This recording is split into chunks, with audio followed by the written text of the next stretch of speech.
I don't know if you were paying attention to that corrido, but that's our corrido de lead. That's our conference corrido. Maybe they'll play it again later on. Oh no, you guys are leaving after 9:30, but there was a chat. We have it on tape. We have it on tape. That's our corrido. Okay, everybody. Good morning. Good morning. First, let's give it up for our DJ Jorge Martinez, who was out there. DJ MJ, who's born in Mexico City, raised here in the United States, Baldwin Park, El Monte area, and he's in it he says for the love and the passion for the music, not for the fame or the fortune, right?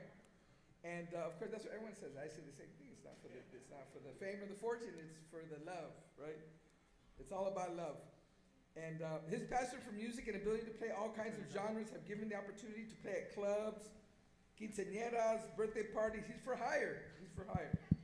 And he started his journey as a DJ at the famous Scratch Academy in LA. He'll be playing for us during the break time and during the lunch. Okay, let's give it up for Chaparrón Norteño. From Fontana, right? From Juana, right? We call it Juana these days.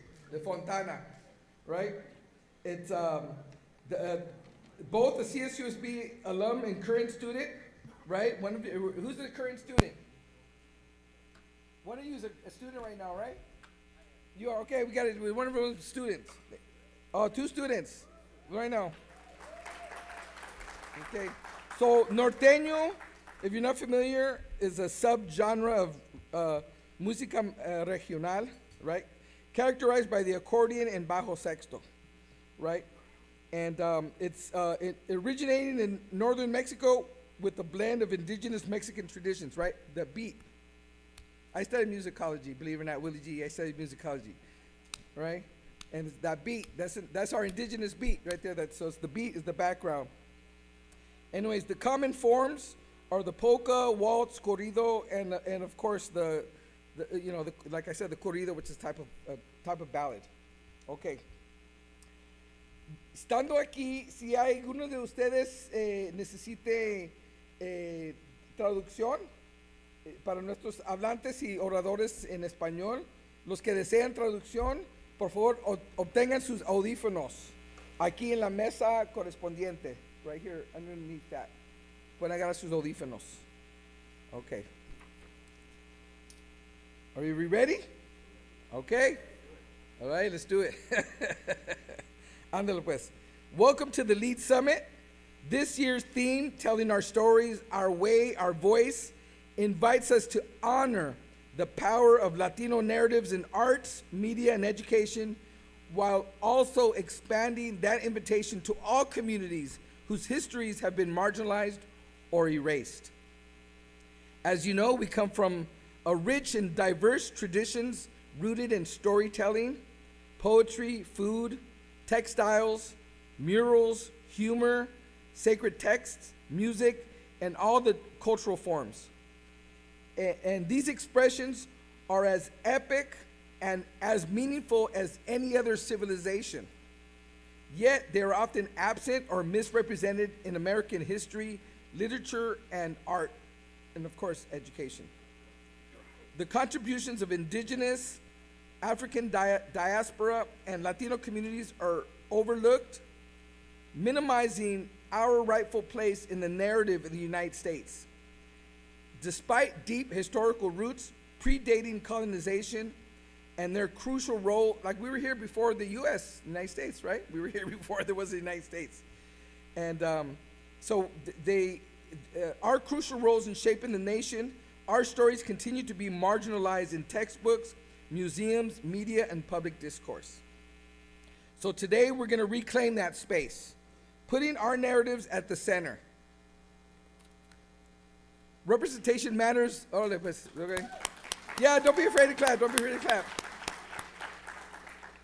Representation matters deeply, especially in education and media, where visibility impacts self-worth, ambition, and societal perception, right? We've contributed to every major war, civil rights movements, all sectors, yet continue to face underrepresentation in leadership and decision-making roles, right? Our art and storytelling are powerful tools for resistance, education, and social change. As expressions of identity and activism, these forms bridge cultural gaps and they challenge the dominant narratives of who we are. If we don't tell our own stories, others will, right? If we don't tell our own stories, others will. And they may not get it right. Chances are they won't get it right. True equity requires more than visibility. It demands authentic voices, intentional exclusion, and a shared commitment to justice. Okay. The charge of this summit this year is very clear. 3 things: to interrogate and dismantle erasure, to weave missing histories into curricula, classrooms, and public discourse, and to affirm that inclusion and representation uplift us all rather than compete for space. So welcome to the LEAD Summit 14 years we've been doing it. It would have been 16 if it weren't for COVID. It's 14 years. Together, we are going to reclaim, reimagine, and retell our stories to shape our future. Ándale pues. Okay. We're going to jump into our land acknowledgement. As we have entered Hispanic Latino Heritage Month, and we will soon enter Native American Month, it's very important to acknowledge the indigenous peoples of the land. Identities are often misunderstood to be mutually exclusive. Like those of us who may call ourselves Latino or Hispanic, Chicano, but at the root, for the most part, our culture, our foods, our roots are native, are indigenous, right? We are native to this continent. So on behalf of the LEAD 2025 Planning Committee, we wish to recognize and respect the local indigenous peoples of Southern California, where many are based at: the Serrano, the Cahuilla, Cupeño, Tongva, Tataviam, Chumash, Kumeyaay, and many other groups from Southern California, as the traditional stewards of these lands and the enduring relationship that exists between indigenous peoples and their traditional territories. Let's reflect a little bit to understand land displacement, how it works. And of course, that respect and recognition we extend to the detribalized diaspora, those of us who are native descendants of the maize or the corn-based cultures of greater Mesoamerica, right? Who ourselves, displaced of land, find ourselves as settling in the homelands and nations of other indigenous peoples, right? For example, Mexicans and Central Americans and pockets of South America have the strongest indigenous DNA, yet too often we have the least confidence to claim it. And we need to claim that. Migrants like our parents, grand or even great-grandparents, fleeing political and economic violence and colonial structures in their countries of origin, only to face the coloniality and racial domination of the United States, encountering structures here that seek to manage and erase our indigeneity, right? So let's reflect on that. I would be remiss if I didn't at least remind us that since the summer, hundreds of heavily armed masked agents have stormed our parks, our car washes, our Home Depot parking lots, chasing, tackling, kidnapping our neighbors without due process. This climate of fear is not just about enforcement. It is an attack on our community, and it is an attack on our human dignity, and it is an attack on our indigeneity. Right? Thank you. Many of those taken were U.S. citizens. Many were given no questions, no explanation, just thrown into custody. With what evidence? Heritage, accents, skin color, standing at a bus stop, working a low-wage job, speaking Spanish, or maybe an indigenous language in public, right? That was enough. And just a few weeks ago, To coincide with the beginning of Hispanic Hispanic Serving Institutions Week, the federal government announced deep cuts. Check this out. 350 million slashed from Hispanic serving institutions like ours, right? Last night, the provost, we had a dinner, and if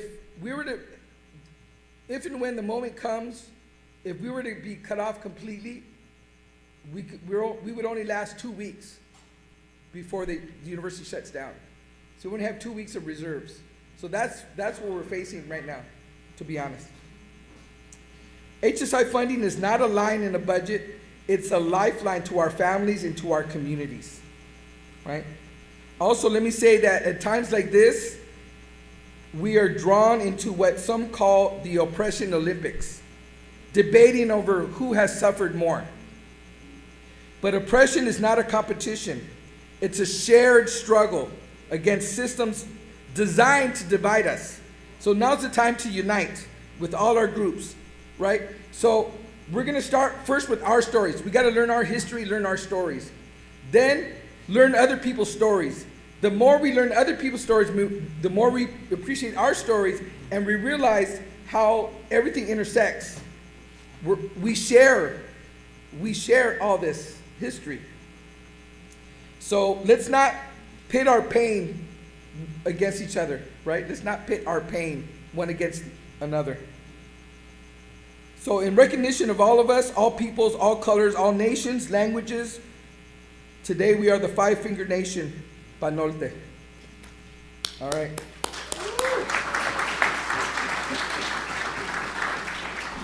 Okay, now we're going to bring forth the Air Force Junior ROTC from West Covina High School. Master Sergeant, you can come up if you want to.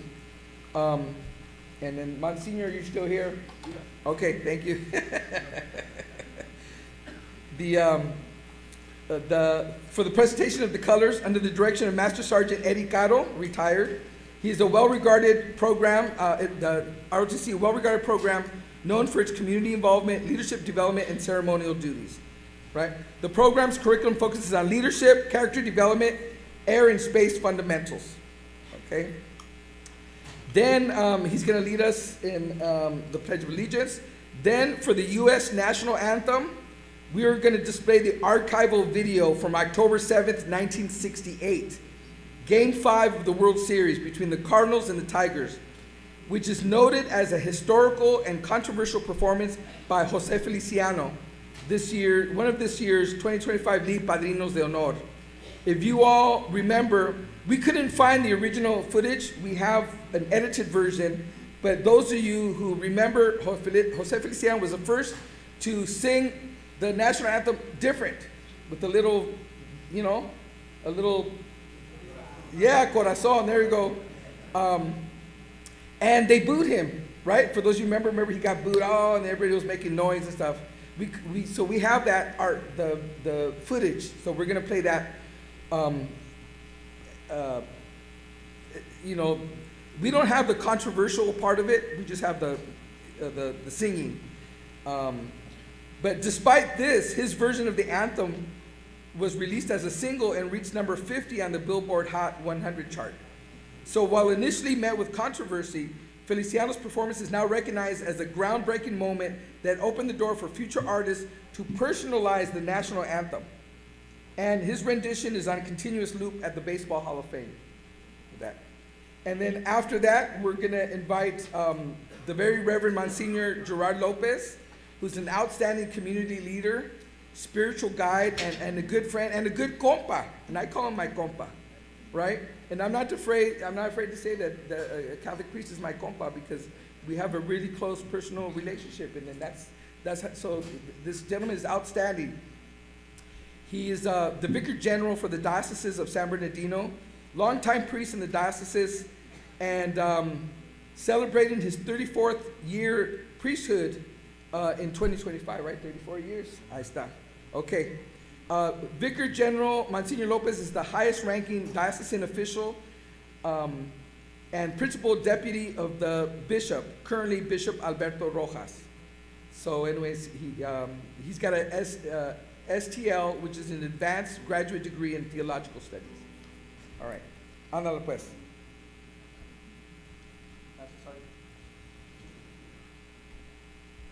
Buenos dias. So, good morning, everyone, and I am Master Sergeant retired Eddie Caro. I am one of the aerospace science instructor at the West Covina High School.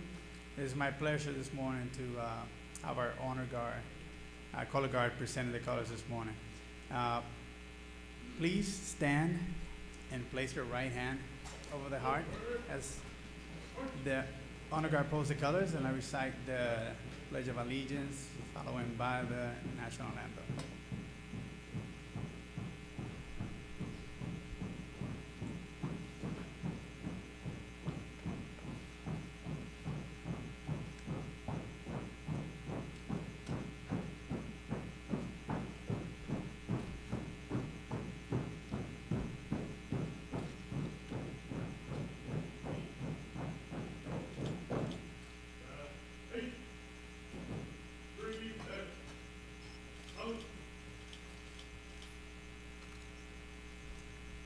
Pledge allegiance to the flag of the United States of America and to the republic for which it stands, one nation, under God, indivisible, with liberty and justice for all.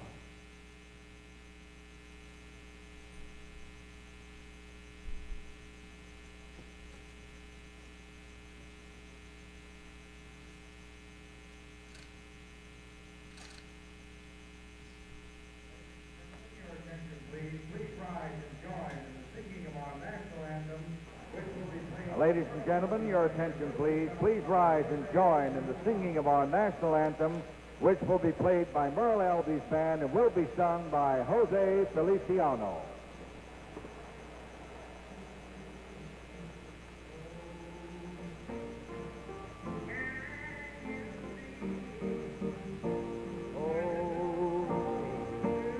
Can you see by the dawn's early light was so proudly we hailed, and the twilight flashed whose broad stripes and bright stars through the perilous fight for the ramparts we watched were so gallantly streaming, and the rockets red glare, the bombs bursting in air. They gave proof through the night that our flag was still there.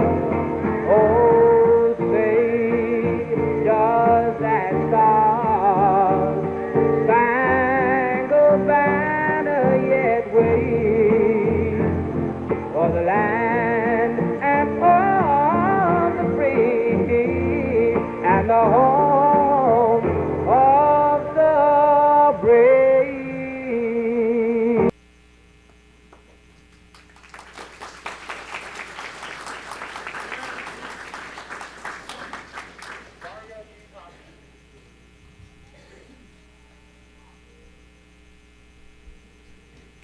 Buenos días y bienvenidos. We congratulate Dr. Murillo on the 14th LEAD Summit. Next year es tu quinceañera, so we'll be here. So, you know, there's a lot of conflict, division, bad things in the world, hatred, but we need to overcome that with peace. And tomorrow, October 4th, in our Catholic Church and many churches, even non-Christian churches, is the day of San Francisco de Asís, St. Francis of Assisi, the saint of peace. So we want to pray for peace for all of us, especially our young people, our country, family, the school community, university community here. So let us pray. Hazme un instrumento de tu paz, Señor. Donde haya odio, lleve yo amor. Donde hay injuria, lleve yo perdón. Donde hay duda, fe en ti. Hazme un instrumento de tu paz, que lleve yo tu esperanza por doquier. Donde haya oscuridad, que yo lleve tu luz. Donde hay pena, tu gozo, alegría, Señor. Maestro, ayúdame a nunca buscar ser consolado, sino consolar a otros. Ser entendido, sino entender. Ser amado, sino amar. Hazme un instrumento de tu paz, porque es solamente perdonando que tú nos das perdón. Es dando a todos los demás que tú nos das a nosotros. Y muriendo, ofreciendo nuestras vidas, que volvemos a nacer a la vida eterna. Amén.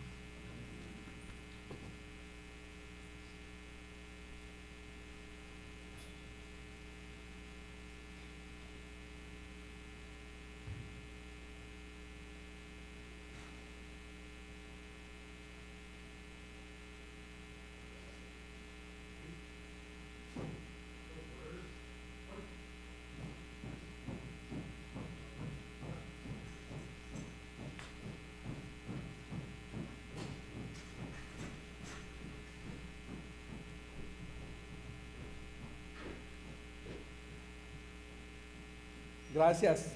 Siéntense, por favor.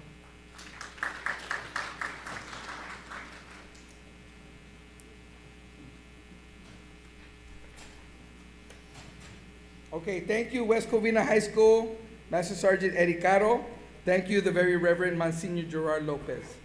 Now, we will proceed with our annual procession, which this year will be a little bit different.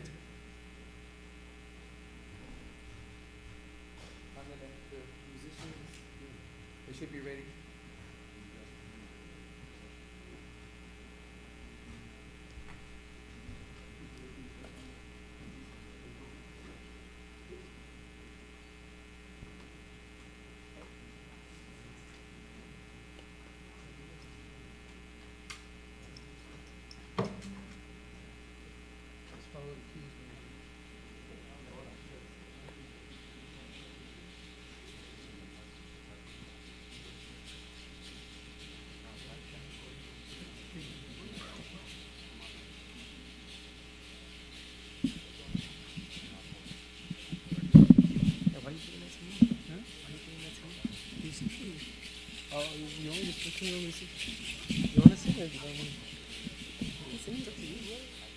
Ah, that's good. He's gonna do it.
una palomita blanca de piquito colorado.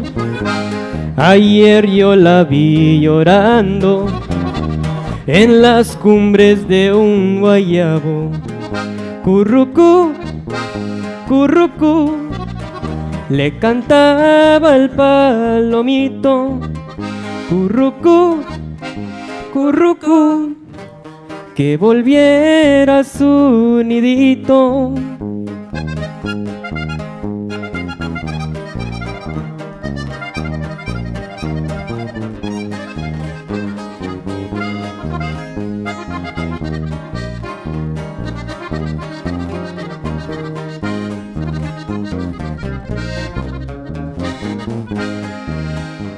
Blanca palomita vuela, vuela por esa pradera. Aquí te estaré esperando, aunque de dolor me muera. Currucú, currucú, currucú, le cantaba el palomito. Currucú, cu, cu, cu, cu. Era su nidito.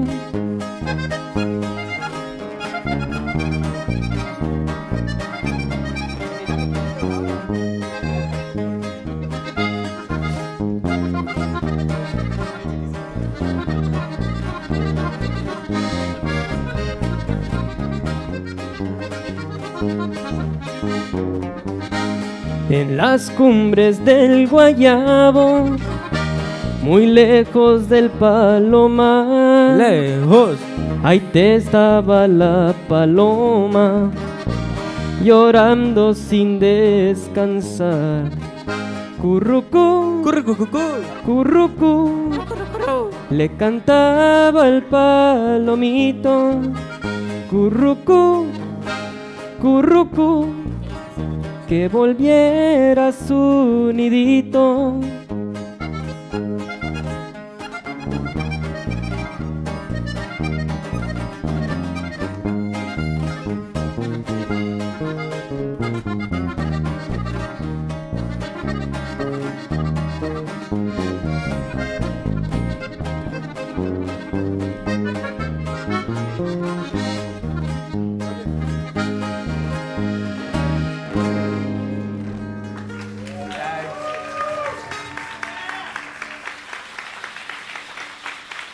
Guacha, guacha, guacha, guacha, guacha. Desde ahí se ha hecho mi última vuelta.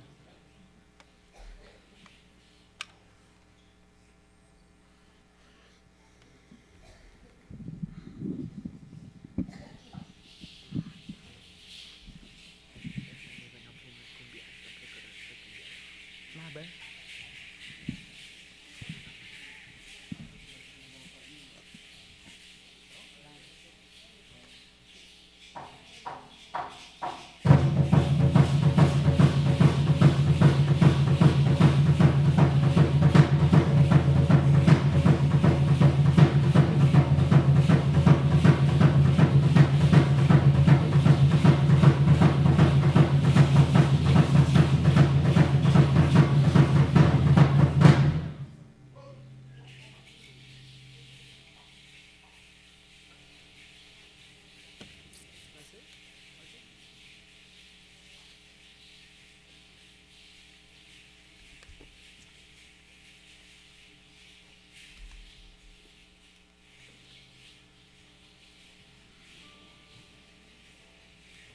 Which one? Which one? See the one.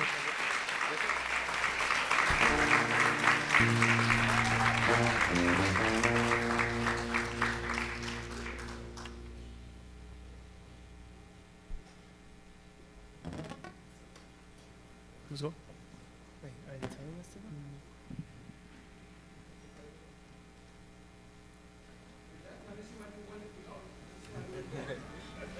¿Lo de correo ya?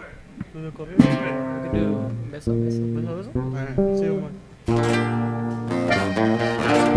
Este es el último one. Esta es la tercera, ¿no? ¿El tercero?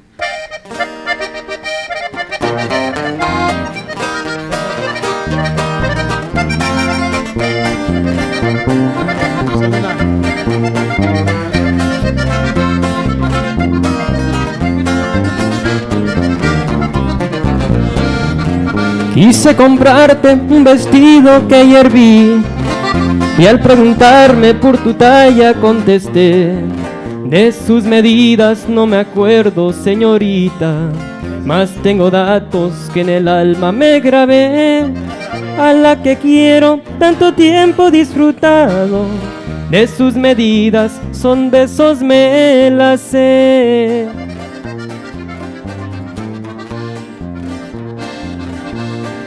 Son 20 besos de su mano hasta su cuello, son 130 desde el cuello hasta sus pies, son de cintura en medida de su pecho, de su cintura son tan solo 26, de su cadera la verdad que no me acuerdo, siempre me pierdo cuando llego a 83.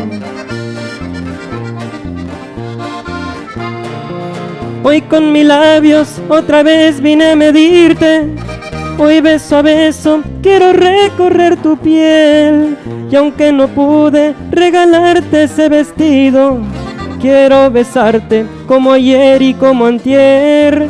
Y cuando notes que el medir pierda la cuenta, hazme una seña y comencemos otra vez.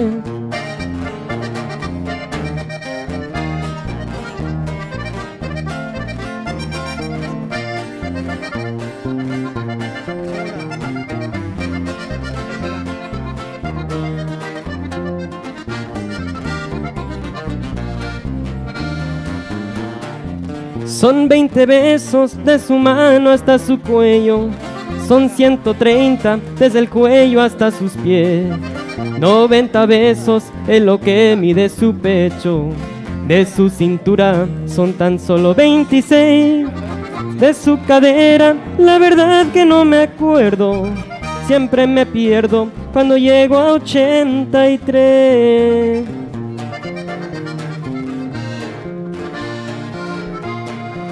Hoy con mis labios otra vez vine a medirte, hoy beso a beso quiero recorrer tu piel, y aunque no pude regalarte ese vestido, quiero besarte como ayer y como antier.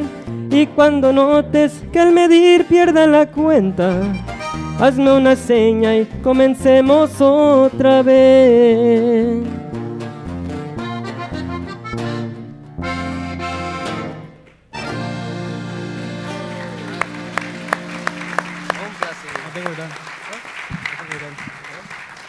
Thank you. Ya estuvas. Gracias. Bienvenidos de nuevo to our annual observance of Latino Education Advocacy Days 2025. Today we stand united once again. Many attendees will join us in person.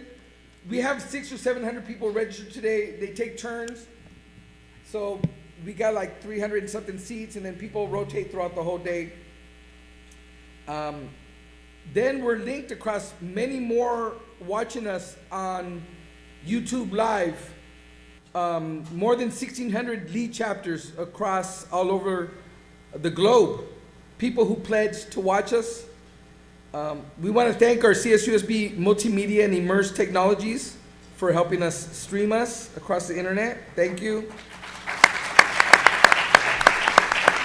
We've continued our tradition of keeping the red carpet interviews throughout the day at every break time and during the lunch. So we welcome our red carpet hosts, Jeanette Sandoval and Alejandro Ramos Barajas.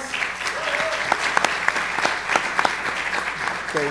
So you can watch us anytime live today, and afterwards it's on demand. So after today you can do it. In a sense, you can kind of say we're like a TV audience, right? We're here. Most of the folks watch us on YouTube Live, so you can watch that, and you can use any of our past summits. This one, it's all public. It's all on our lead YouTube channel. There's a lot of good stuff on there. You can use it for your curriculum, use it to have watch parties, whatever you wish to do. We also have a social media toolkit that's available on the Summit webpage. You can help us that way. Everything is on leadsummit.csusb.edu. All right? So that'll take you to everything you need. Okay. Ándale pues. Are our social media ambassadors here? Our Puente students? Or maybe they're out there helping. Okay, maybe I'll introduce them later on. Okay. Before we move on, before I introduce our welcome panel, let's acknowledge and thank a few offices up front, okay? So we want to thank all our sponsors, our partners, town hall events, planners, speakers, exhibitors, everybody that without your participation, we could just not be here. They are mentioned in the program. This year, our program is digital. So if you go to our Lead Summit webpage, you can link on there at the top. There's the program. There's a nice PDF version of it, or you can go to the link that says program, and it'll take you to all the events taking place today. All right. We rely completely on the generosity of donors and sponsors that share our vision to make possible our innovative and productive programs, publications, and events in Latinos in education. So every gift, large or small, makes a difference. For us, it makes a difference. So we want to thank you, whether you're a first-time donor, sponsor, or a long-time contributor. We appreciate your thoughtful generosity. So thank you to our sponsors. Thank you. Special and unique thanks must be extended to the entire 2025 Planning Committee and volunteers for their time and efforts in executing this awesome task. Special thanks to our translation team also for making this accessible to our Spanish-dominant attendees. Ándale pues, thank you. Okay, unfortunately, our president, Tomas Morales, couldn't be with us today. He was selected as president of the CSU San Bernardino, our fourth president, right, since it opened up in 1965. And during his tenure here, he's overseen sustained growth in overall enrollment, the number of degrees awarded, community engagement, everything's gone up, university fundraising, everything. You know, he couldn't be with us today. He sends his regrets. I think he's only, out of the 14 years, he's only missed maybe 2 or 3 times over the years. And if you haven't heard, President Morales recently announced this is his final year as president of CSUSB. In his 51st year, so 51 years, career in higher education, his 13th here at CSUSB. He did send us some remarks, so damas y caballeros, please draw your attention to the large screen for President Morales' video remarks.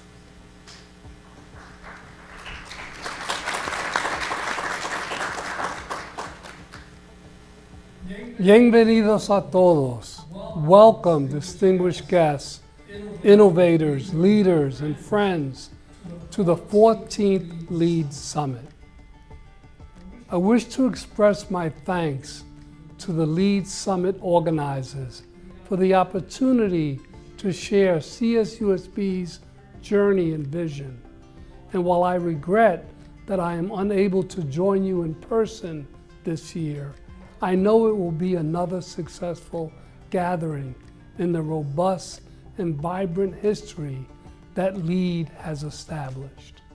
I bring greetings from the Inland Empire and from all of us at California State University, San Bernardino, a place defined by hope, inclusive diversity, and an unyielding belief in transformation. At CSUSB, our mission is simple yet profound. We promote each other's growth and success and enhance the vitality of our region through active learning, effective mentoring, impactful scholarship, and civic engagement. Our vision, CSUSB as a model for transforming lives. What that means is we commit ourselves to being more than a university. We are a catalyst for change, especially in often overlooked communities. We're in the midst of our 2023-28 strategic plan titled Redefine the Future, Transforming Lives and Communities. Its 4 pillars are student success, faculty and staff success, diversity, equity and inclusion, and internationalization. We've made institutional changes to reduce barriers for student success, enhance belonging, improve mental health support, strengthen mentoring, and bring culturally responsive pedagogies into our curriculum. To say I'm incredibly disappointed by the recent news that the White House plans to cut $350 million in grant funding for Hispanic serving institutions is an understatement. This will cause irreparable harm to California and throughout our nation. No institution is immune to challenges. These include things such as budget constraints, equity gaps, the evolving needs of students in a digital global world, and the imperative to ensure every student feels seen, supported, and capable. We will continue to address these challenges to the best of our ability, along with the new challenges thrown our way, as our commitment to our students and their success remains undiminished. This will be my final year as president here at CSUSB. As I prepare to transition to the next step in my career and life goals, my commitment remains as it always has been. Why? Because it's not about me, it is about our students. I want to ensure a strong foundation for CSUSB's next leader so that our momentum continues.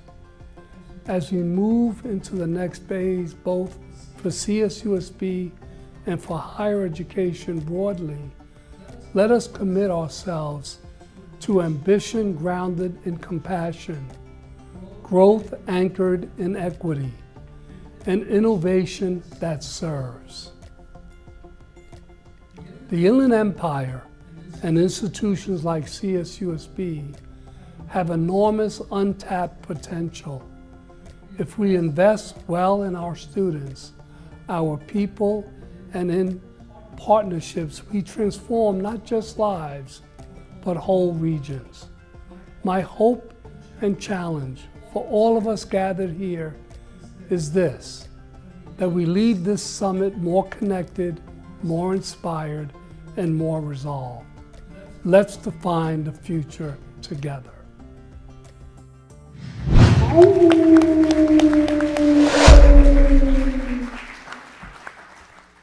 Thank you, Presidente. We appreciate your commitment and support of the educational issues that impact Chicanos and Latinos.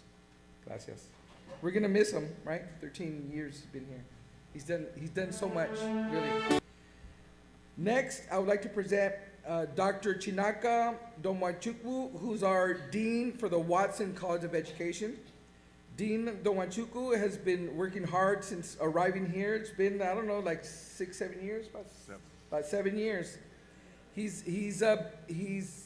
really established himself as a strong leader in our region and in the nation, because he serves on national boards, and he also does work internationally. He's involved in development of professionals in education and human resources. And our programs here at CSUSB have really risen to be among the most, if not the most respected in our region. You may have seen him from his recent interview on PBS, Inside California Education, about Project Impact, which is a local effort by CSUSB San Bernardino and local schools to increase teachers of color. So, ladies and gentlemen, Dean Domwachukwu.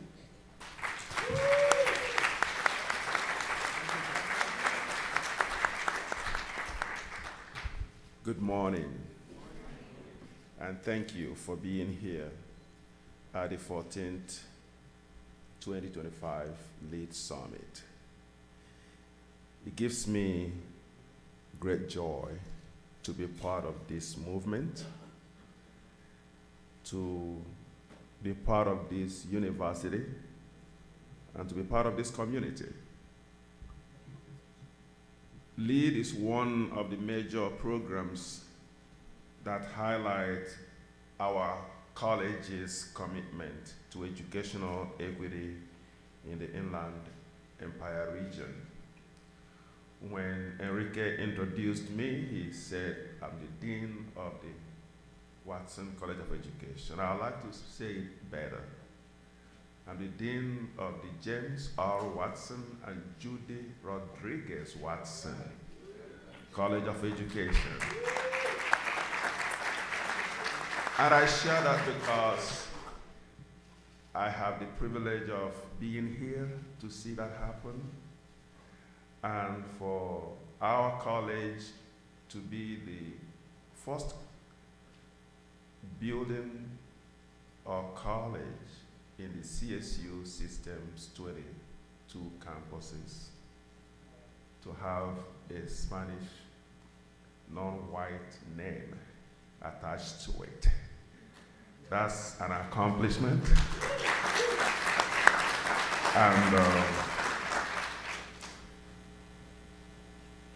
And so if there was a time when what we're doing here today is important,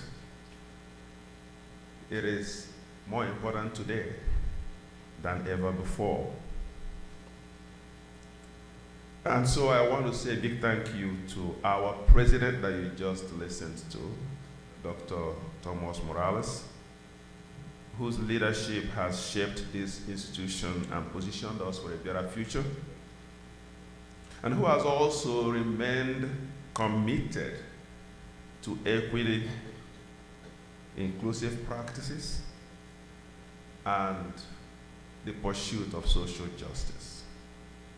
When many institutions are shying away, he has stayed the course, and he has asked all of us to stay the course.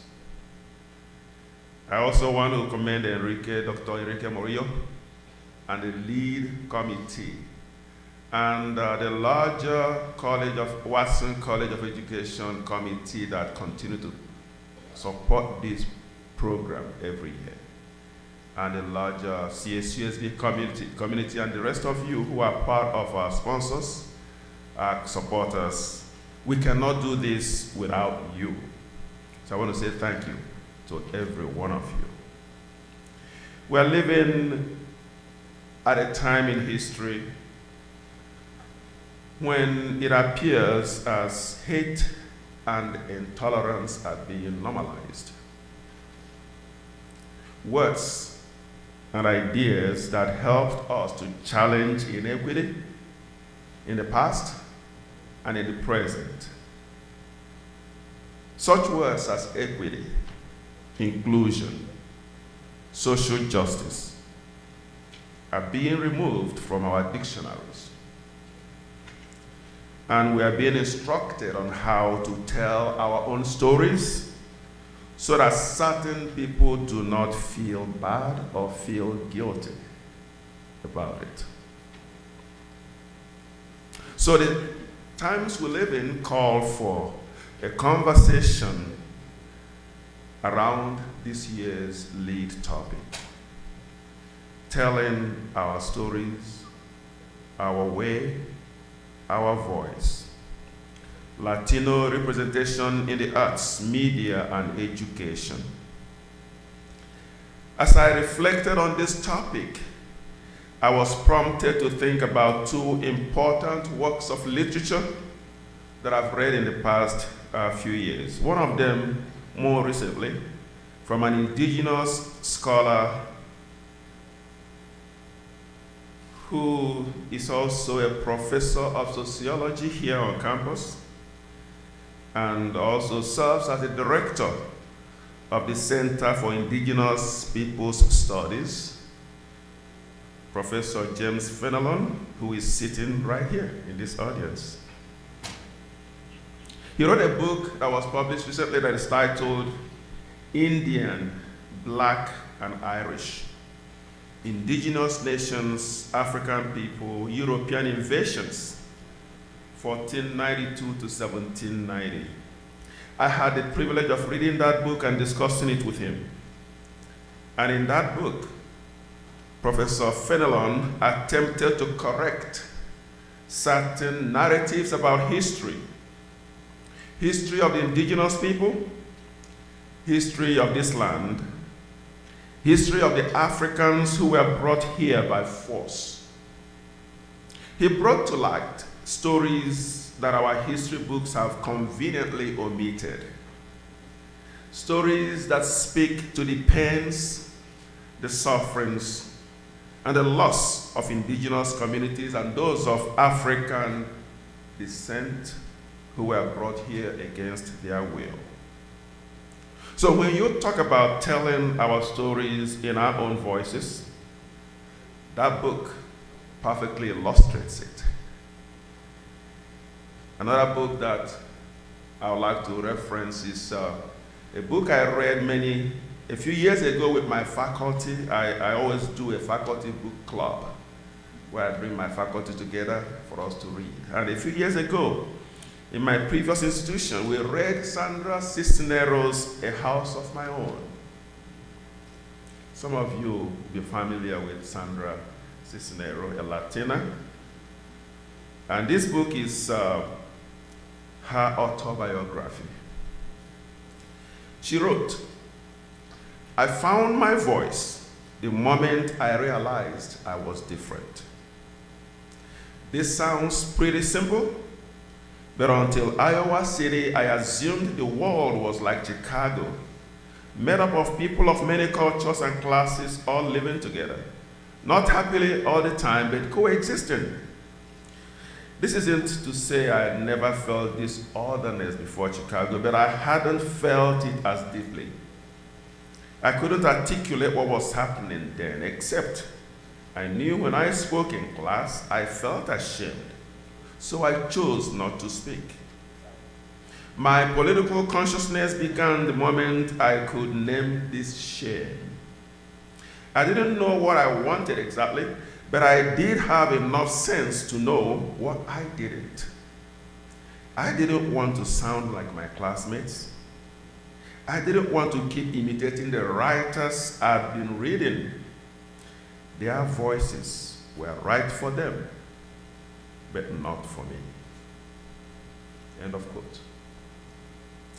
Yes, there is power in telling our stories in our own voices. There is value in the power of voice and representation. That's one of the reasons why we launched Project Impact, Minority Male Pipeline Teaching Program, to recruit more African American and Hispanic and Native American men into the teaching profession. And I'm happy to announce that as of this year, we're in the 6th year of that program. We have recruited more than 200 men.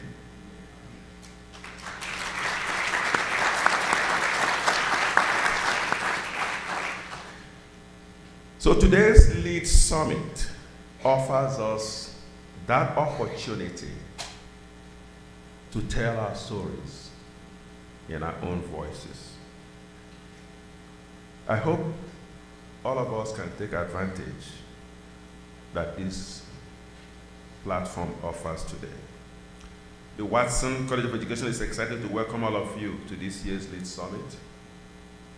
We look forward to a productive day of engagement on these important issues. Thank you once again.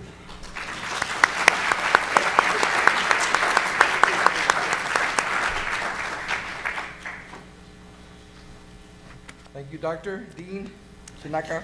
Pleasure meeting you. Next, we're going to bring forth Ignacio Gomez. Now, Ignacio, you can sit there if you want to. You can come to the podium, whatever you decide. Let me introduce you, and then you can decide if you want to sit or come here.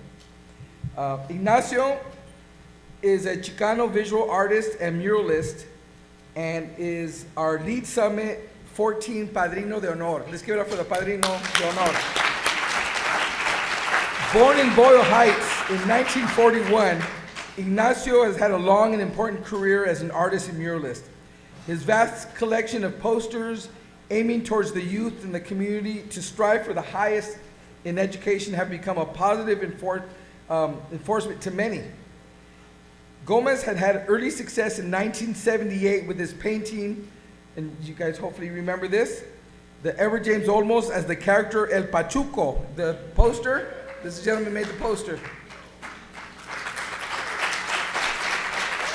His now famous poster was used to promote the Luis Valdez play Zoot Suit, the first Chicano play on Broadway, which debuted in 1979. And the Zoot Suit image is now in the collection at the Smithsonian American Art Museum. Let's give it up for that. This has been the Smithsonian. Okay. The production's poster, an image that not only captured the spirit of the play, but which also has become an iconic symbol of Chicano Latino pride. In a short autobiographical piece from 2002, Gomez talked about his early career doing technical illustrations, time in the Army Reserves, and education at Los Angeles Technical College and Art Center, College of Design in Pasadena. In 2012, President Barack Obama dedicated the gravesite and the Cesar E. Chavez Center into the Cesar Chavez National Monument. In 2013, another Cesar Chavez monument was designed and sculpted by Ignacio, which was unveiled in the city of Riverside, California. Who's been to the Chavez statue in Riverside? Raise your hand. Okay, here's the artist right here who made that possible.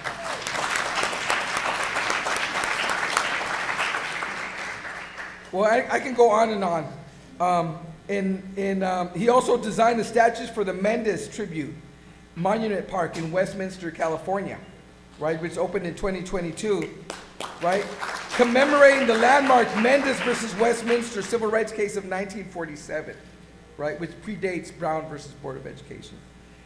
A couple years ago, his work was part of the Estampas de la Raza exhibition of Mexican and Latino art at the Delaware Art Museum, right? Most recently, the one I've seen, I'm sure he's done other stuff, but the one I've seen is he sculpted a life-size figure of Cheech Marin, right, at the Cheech Museum. See the one? He's the one who did that one too, right? Yeah. His work is also at the Lucas Museum, LACMA, and the Gene Autry Museum. Okay? There it is. As we said, a handful. Ladies and gentlemen, our lead summit, 14 Padrino de Honor, Ignacio Gomez.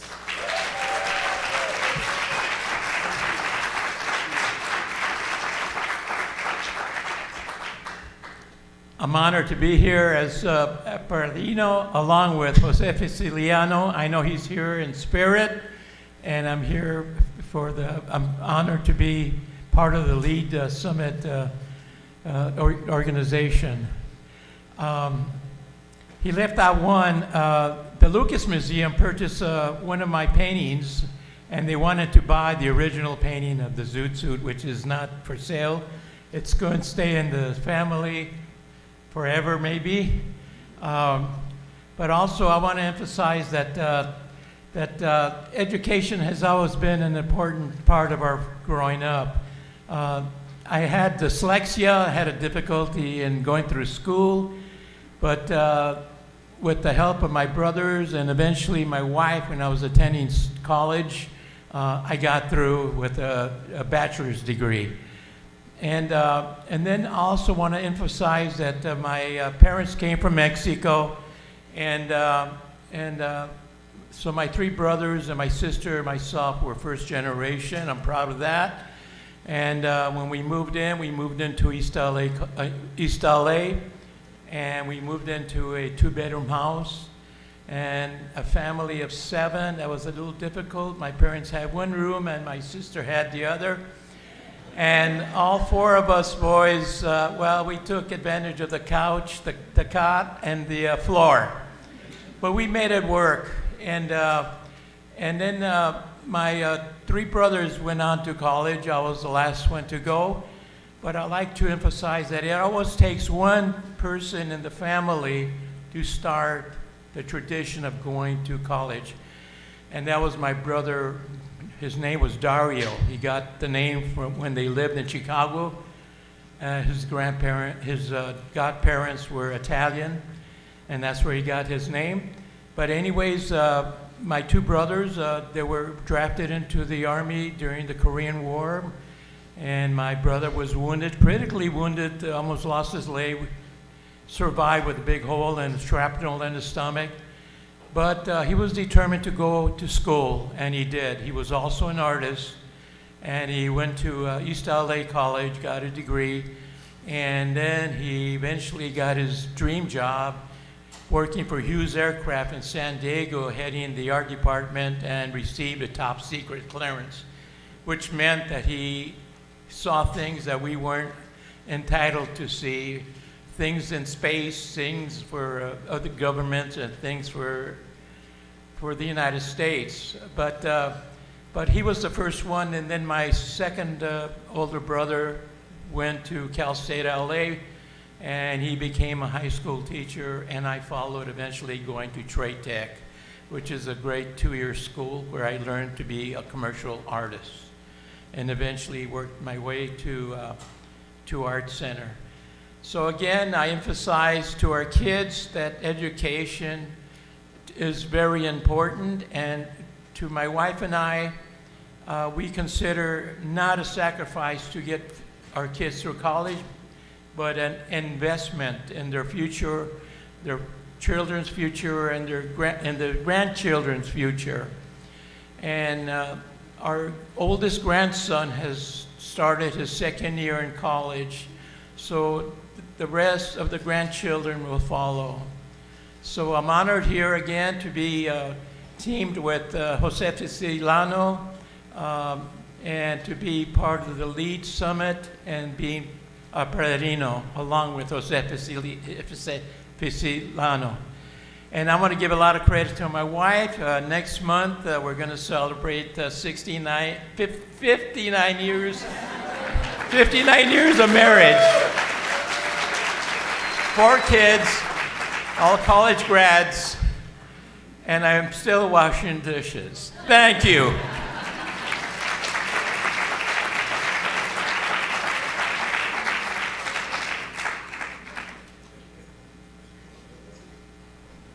Thank you. No, yes, you want to keep going? No, we're good? Okay. Have a seat. Thank you so much. Okay, let's give him another round of applause.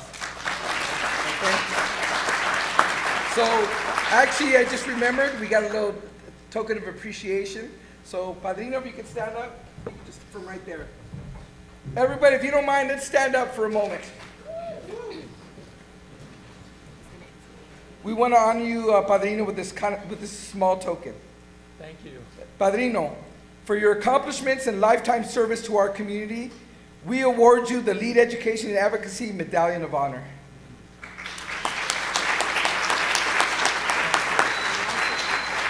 Gracias. Thank you.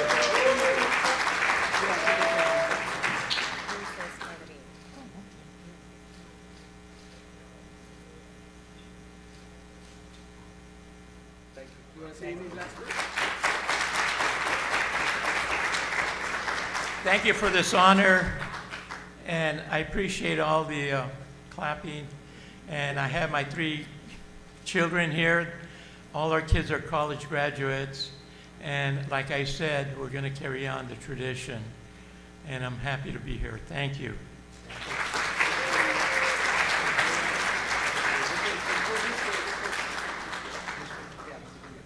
Thank you.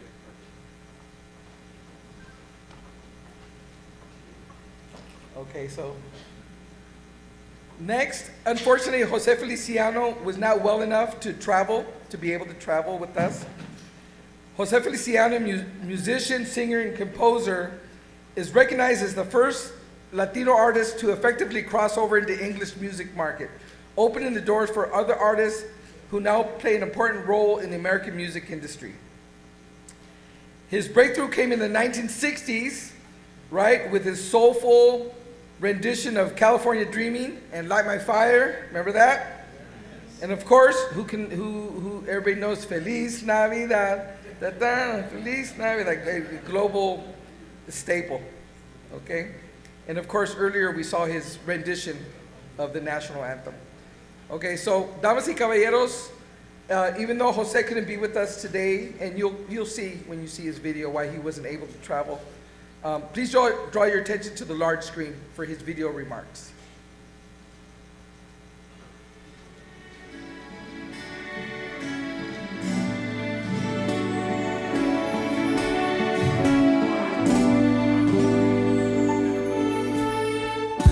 Hi, I'm Jose Feliciano, and I'd like to thank you for your kindness. I was really touched when I heard that Lee wanted to recognize my accomplishment. Actually, I feel I should be thanking you, as I'm so proud of my Latin roots. It's because of you that I can do what I love to do so much. I especially want to thank Dr. Murillo for his invitation. Also, our dear friend, Dr. Tomas Robles. It's a really special movement. I know a lot of it. It's about telling our story. And let me tell you, I have quite a few stories. I cherish them all, whether they seem positive or not at the time. They've made me who I am, and I thank God every day. Por eso quiero dar las gracias a todos ustedes. Muchísimas gracias. Los amo.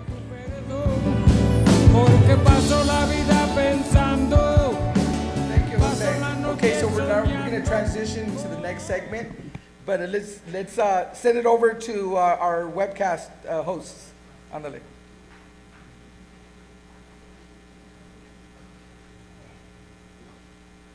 Testing.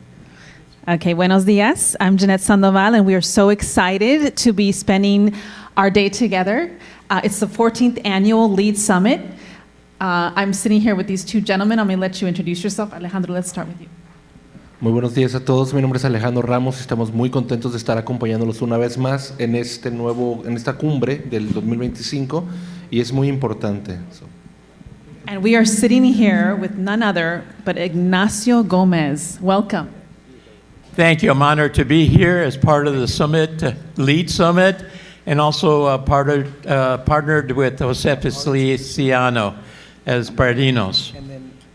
And Ignacio, one of the things we're doing today is really elevating our story, our raw, authentic stories. When you think about all that you've accomplished, what's a message that you're hoping to leave with our community? Well, because I had dyslexia, I wanted, usually a lot of artists and actors have a little bit of dyslexia, and in turn, we become more creative.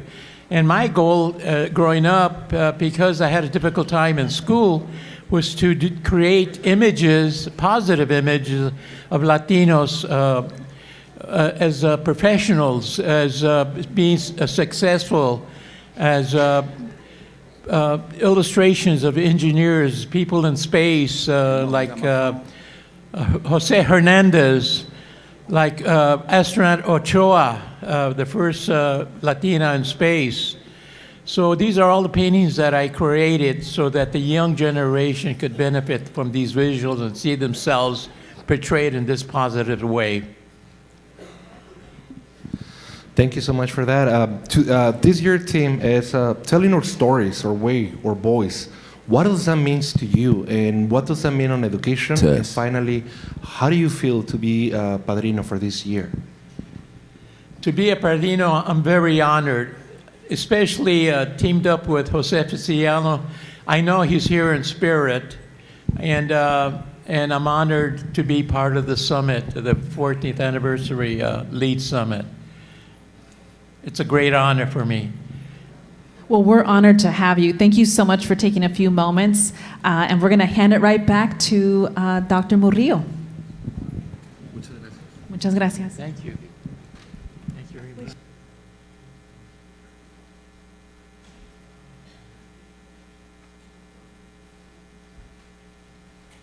Okay, let's hear it up for our padrino. Thank you.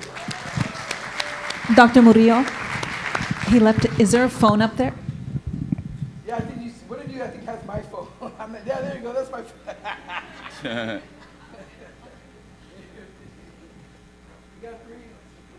We had a three-way thing with the phone.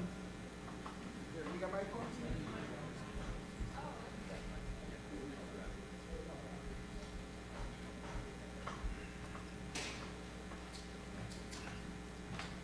We're a small operation. That's what happens. Okay, you guys ready? All right. This is an exciting moment for me. I am going to introduce Henry Garcia, otherwise known as Henji. So actually, before I say a little bit more about him, let's watch a short video clip. It's just a couple minutes.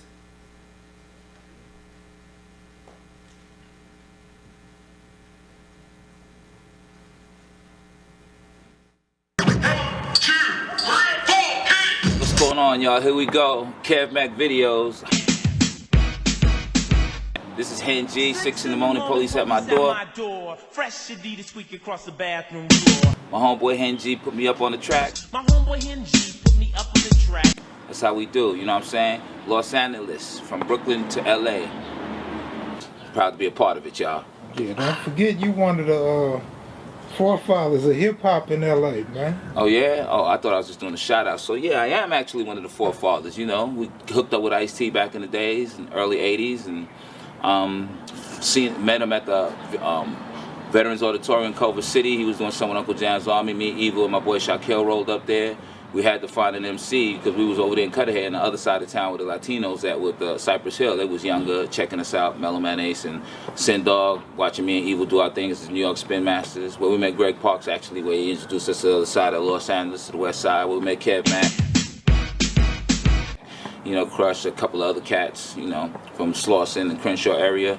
And they know what's going on with that. We was one of the forefathers. We was killing the streets. Then we met Ice. He was doing his thing in his part of town. We put it together and went international with it. And they called it, the media called it gangster rap.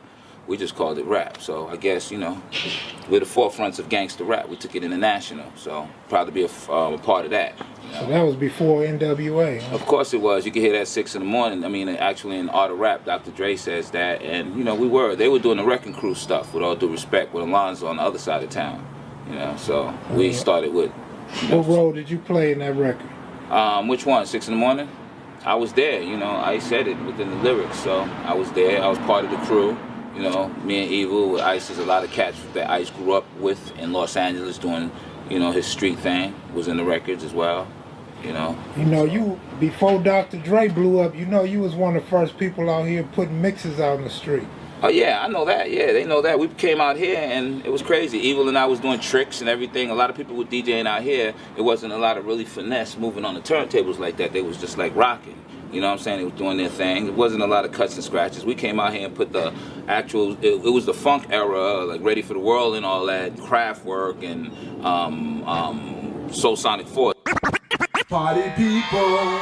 So we came out here and threw the Mary J. Bliges and the Big Daddy Kanes and the Rakims and started rocking those in the street and mixing it with the Michael Jacksons and the other records with the M2 music. And with SOS Band and Soul to Soul. So we was doing a lot of that, mixing different records and showed them that you didn't have to do it just through the hip-hop records. We showed them that you could mix the R&B records with the hip-hop. People thought that they could just mix hip-hop behind hip-hop, but we mixed it up and gave it a different blend. I think that came from our Honduras ethnicity, so we had a lot of Spanish music we grew up with, so we kind of mixed a lot of that. And in New York, we did that a lot too. Not just hip-hop, the bang beats, throw a little bit of that soul, R&B. It's getting hot out here. You DJ'd on K-Day at one point, didn't you? Oh yeah. We got a plaque as the biggest teen show back in the days. It was Jammin' Gemini, Joe Cooley, Tony G, and myself, Henji. We were the K-Day Mix Masters back there. We were actually the first ones. Bobcat, much respect, is the one that gave Greg Mack the name, the K-Day Mix, to name it the Mix Masters. So that came out of Greg Mack's mouth. And I told Bob that too, and Bob already knew that. So that's a little history that a lot of people ain't talking about. But yeah, he was a Mix Master. All right. Thank you. There is a less widely told but absolutely essential story in the history of West Coast hip hop. The role of Latino artists, right? Hip hop has always been black and brown, primarily black and brown, right?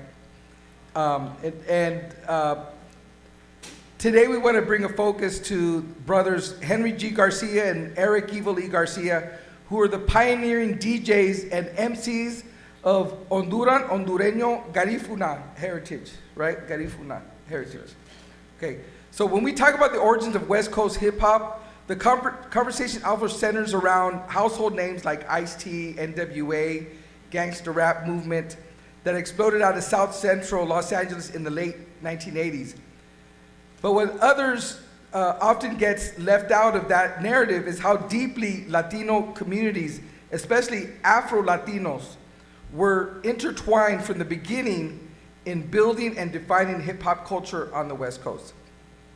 What people don't realize is hip-hop did not arrive in Los Angeles as a fully formed East Coast product. It evolved in parallel through party crews, right? Remember the Big Blue Crew? I was part of the Big Blue Crew. We worked right? at McDonald's. Yeah, we worked at McDonald's together. So Henji and I grew up together, not the early years, right? Because he was in New York, but later on as teenagers, we worked at McDonald's. We had the Big Blue Crew, put on house parties. So we were there, we were in the forefront of the building of West Coast. This was 8-10 years before NWA. We're talking about the early 80s, right? About 10 years before. Long story short, Henji and his brother Evil E. Garcia enter the story, right? Born and raised in Brooklyn, New York, migrating to the Los Angeles area as teenagers, they brought with them the sensibilities of East Coast street culture and combined them with the rapidly evolving scene here in Los Angeles.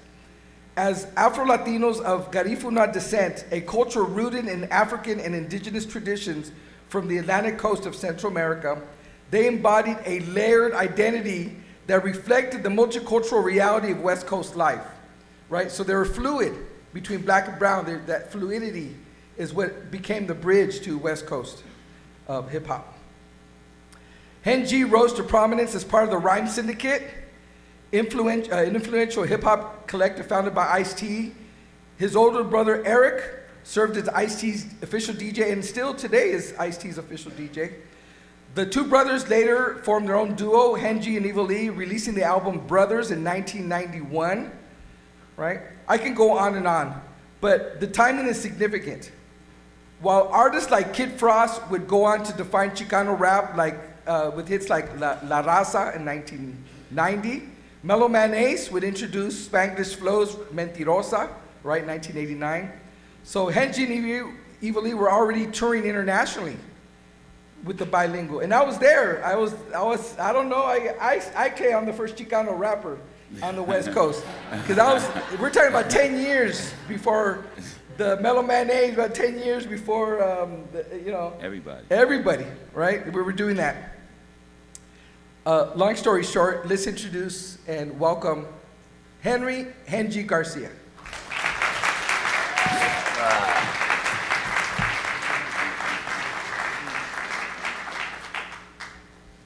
How you guys doing? This is how we used to do it back in the days.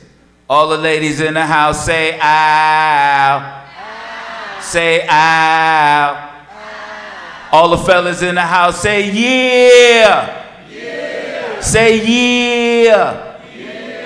That's what we brought to Los Angeles back in the days in the early 80s. That along with Oops, there's some, that along with DJing, when we DJed, we put some finesse to it. We used to move our head and act like we were dancing on the turntables. So we brought that here as well. My name is Henry Henji Garcia, as my man, we used to call him Hen and M instead of Enrique Molino, for Hen and M. And he had skills on the turntables when he was a youth as well. He doesn't give himself much credit, but he was good. He was the first Mexican I seen rapping and mixing on turntables with us.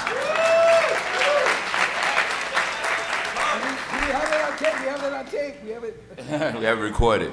Literally, I'm happy and proud of him because we were all giving back to the community. As he mentioned earlier, that we made a crew called the Big Blue Crew simply because we worked at McDonald's to make some money while we were in high school.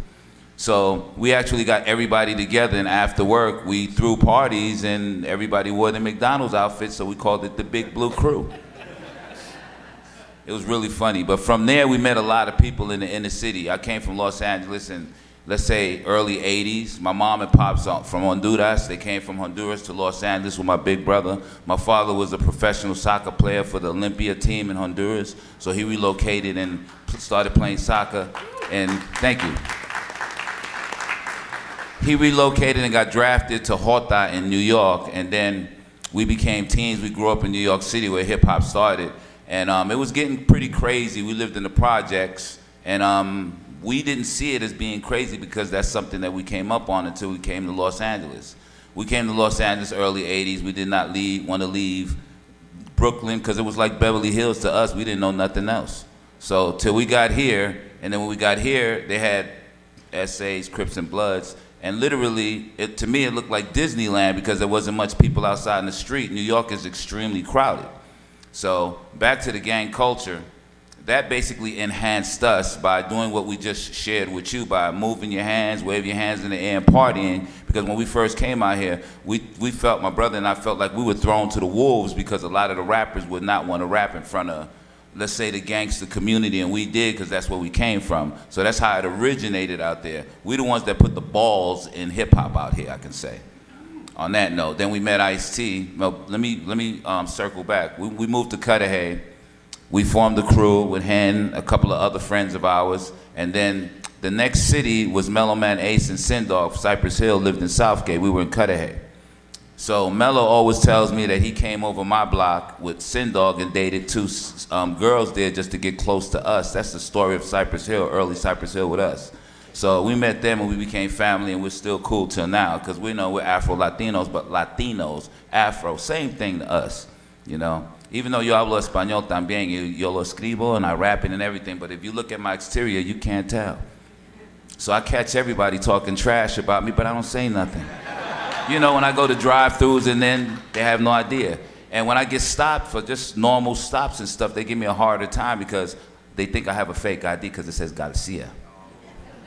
I usually explain to a lot of people that, you know, there's a lot of baseball players, if they watch baseball, there's a lot of brown brothers and stuff like that that don't even speak no English, so figure it out, you know? There's a lot of us, we come in different shades. We're all brothers and sisters. So let me get my man right here got me preaching. I was about to talk about my story, but I'm so excited out here because I give to the community for like about 30 years, to be honest. By doing school tours in the inner city in Los Angeles, we bring a lot of upcoming artists to the inner city schools in Los Angeles and perform lunchtime, where that's like them performing at the Staples Center because they're so young, they never had the experience to perform in front of a lot of people, so we give them that opportunity. And we manage them and make sure that we artists develop them, because today's generation is totally different from where we come from. Their mother and their father is the internet. They really don't listen to us no more like before. You know what I'm saying? But it's all good. At least they have information. We wish we would have had that when we were early, but we had to go outside and get it personally. We had to go pass the flyers out and move around. We couldn't go on the internet and get all the information and the opportunities that they have now. So that made us a lot more solid, to be honest. So, but let me continue with the menu. Well, yeah, I came from Los Angeles, from New York to Los Angeles. I met everyone, so I did songs with Tupac. I did songs with Ice-T. I run with Ice-T. Ice-T is like a godfather to me because we're friends. We met him back in the days when we were in Cudahy. We just basically played all the Latino areas, Bell Garden, Whittier, just everything. And we wanted to see where was it at? Is there another rapper around? So we heard Ice-T promoting on 1230 KGFJ, a station that the old school crew knows. So he was promoting Uncle Jam's Army and Veterans Auditorium. So we heard a brother rapping a little bit. He rapped like an West Coast guy. Of course, we're different. So then we had to go meet him. So Evil and I, my boy Shaquille, went over there and we met Ice-T. And from then we never turned back. Ice was on stage with a red leather suit on. He had his girl on the side, and he had his Porsche parked outside in front of the fire hydrant. So it was very interesting. But after we met him, he came to Cutter Hay. He asked us how he sound, and we was rocking. And we told him he sounded like a pimp, hustler, player, rapping about the, let's say Sunset Boulevard with the perms, because that was the LA style. And we were rapping about more struggle because we had trains and bad weather in Los Angeles, in New York. So we put that together, and that created the Ice-T brand on the hip hop side. So we still talk to Ice. We still go on tour with Ice. We had a lot of experiences, as I was saying, on the way up. We met everybody. Dre was young. Dr. Dre and I are the same age. I'm not shy of my age. I'm 60 years old right now, so I feel like, I've experienced some things in my age. And I tell the youth, health is wealth. Without health, you can't keep moving, so you got to take care of yourself, your mind, body, and your soul. So, as I was saying, we met Ice. We went on a couple of tours. We know all the biggest of the biggest. I took a lot of pictures of them early. It was funny because when I was taking pictures early, some friends was kind of like, you guys know the word player hating. They were saying, why are you taking pictures? You look like a groupie or whatever, but they wish they would have taken pictures like I would have taken pictures because they're on my social media right now on Throwback Thursdays. So I got my stuff swinging because I was thinking for tomorrow when I was young early, like you were too. Of course, Hen. That's what we do. Yeah, so, yeah, we've experienced a lot. I did this today. I was honored to come. Hen invited me over here to tell my friends, my upper level friends, if they might want to help or what have you, because people that have money really want to contribute and give back to those that, give resources back to the community, no matter what color in a sense, because if it's a black American guy, for the brown and the black that put together, like a Dr. Dre, for instance. Dr. Dre, he helps a lot of people. I haven't asked for my favors, from them, because I do my own. I'm a Honduran, my family's Honduran immigrants, so we work hard for what we got. So, and we show skills more than beg. We don't really ask for a lot of stuff. We just show them and put value on our person. In other words, we do a lot of things we're able to do, just like my mom and my pops before they came over here. They didn't know that I speak no English, no Spanish. They had to learn. So, and they came over here, struggled, and they created us, and we're so happy. They're not here right now. During the pandemic, they passed. But, they're here in spirit. As Hen was saying, my brother's DJ Evil E. He and I, we grew up jamming music in a room, and we thought we would be annoying our parents, but we weren't. They loved what we were doing at the house because they knew that we were happy doing what we were doing, and they seen what we were doing. From there, we took that on world tours, and we were able to buy a house for our parents. So we were happy about that. And then we showed a lot of family members that didn't believe in us because they never seen us do a 9 to 5 after the McDonald's job we had when we were kids. So they would look thinking of what we were doing because we had foreign cars, chains, the lifestyle of hip hop. So they were non-believers till today. So they see what's going on and they want us to, help them over in Honduras and different places where we're excited about. So I could say so much. Hen said a lot. If there are any questions and stuff like that, I'm willing to answer them, or I got more time in, or? Yeah, we have a question or two from the Cuentistas. Right now is a good time.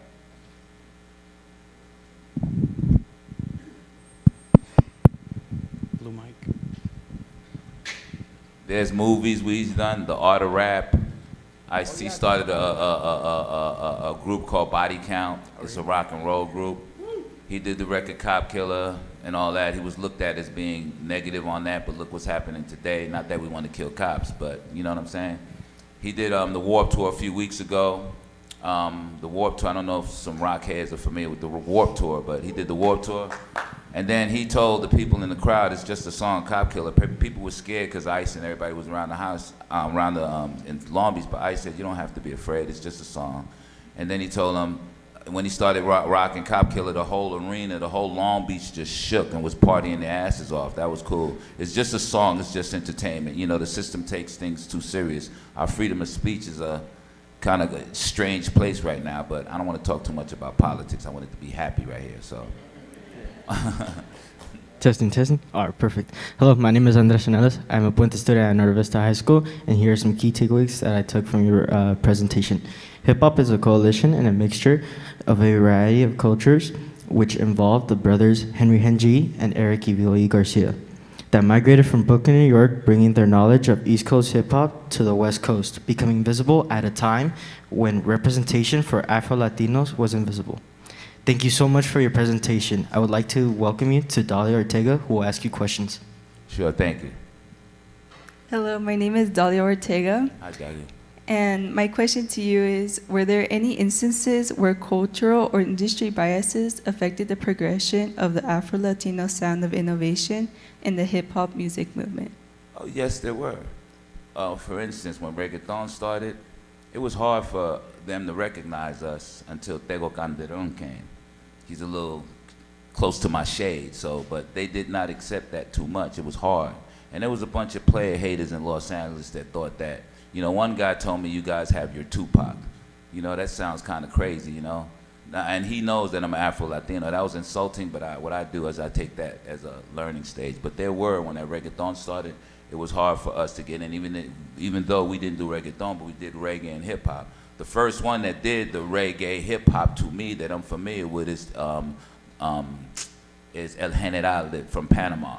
So that's the first one to me. He was root beer brown like me, but when it recircled again, it was kind of complicated for them to understand, for the industry, not the people, because we know that we have different colors in the Latino world, but the industry tried to just basically separate it. So I did have a few problems, but thank God that I knew the superiors of the business, that I grew up with them, that I overpassed that and associated myself with them when reggaeton slowed down a little bit. And when I met the Don Omars and I met the Daddy Yankees and all that, they cool, So what's his name? Pitbull, when he came here, Pitbull hung out with Little John. I got Pitbull when he had the sweatsuits on before the suits. I was doing interviews at LATV. So, it was complicated, but you got to keep kicking moving forward. What's real is real. So thank you for the question. Thank you for your time.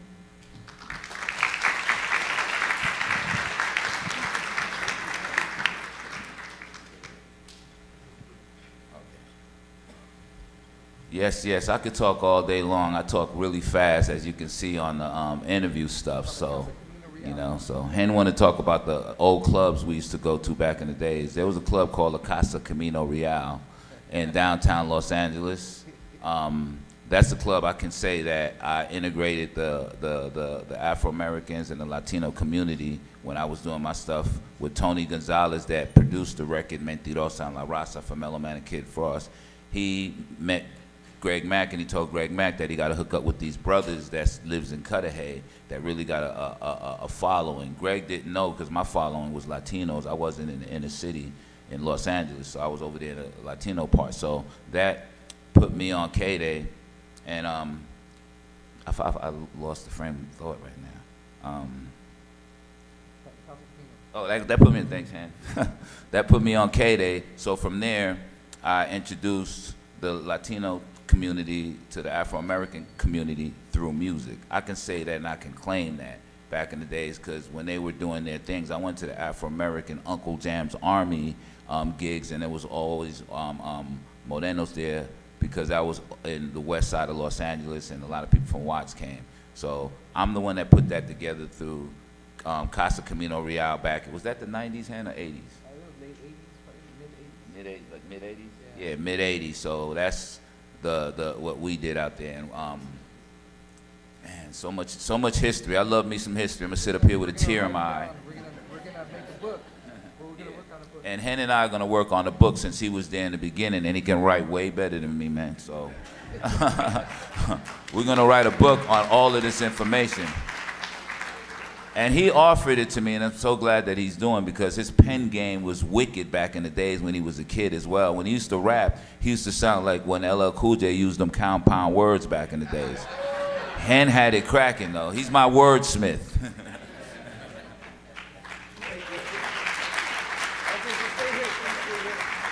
All right. Henry Garcia, we want to honor you with this small token. If we could do like we did earlier, let's stand up for just a moment. Henry Henji Garcia. For your accomplishments and lifetime service to our community, we award you our Lead Education Advocacy Medallion of Honor.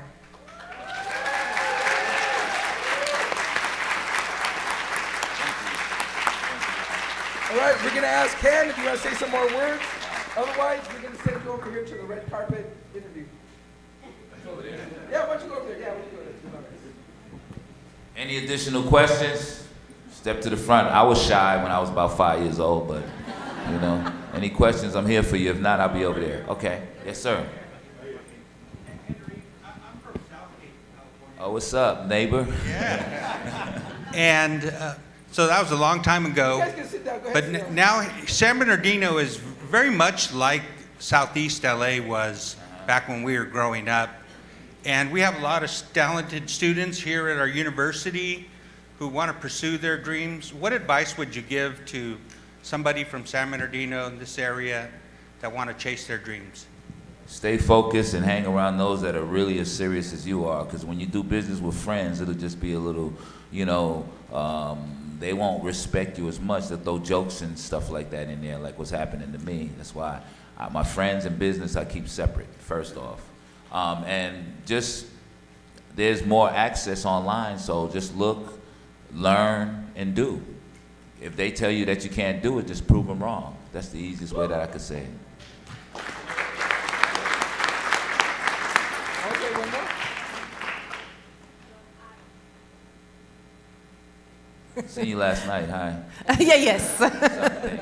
I'm Delila, and I'm also from South Central. I graduated from Crenshaw High. Yeah. So it was a little bit. Nipsey Hussle's area, huh? Yes, and in the 80s, it was difficult. Yeah. It was not easy to be a Latina at Crenshaw High School when there was only 5 of us in the whole school population. But, you know, you talk about staying focused, and that is a huge struggle for some of us, right? Coming from those difficult environments. So what I wanted to ask you is, what is that inner strength that you had that you could share with us, and particularly with our younger students, that would help them stay focused? Because it's easier to say it than to do it, right? And that it has to be some inner strength, and there has to be some connection that helps us with that. So what was that for you?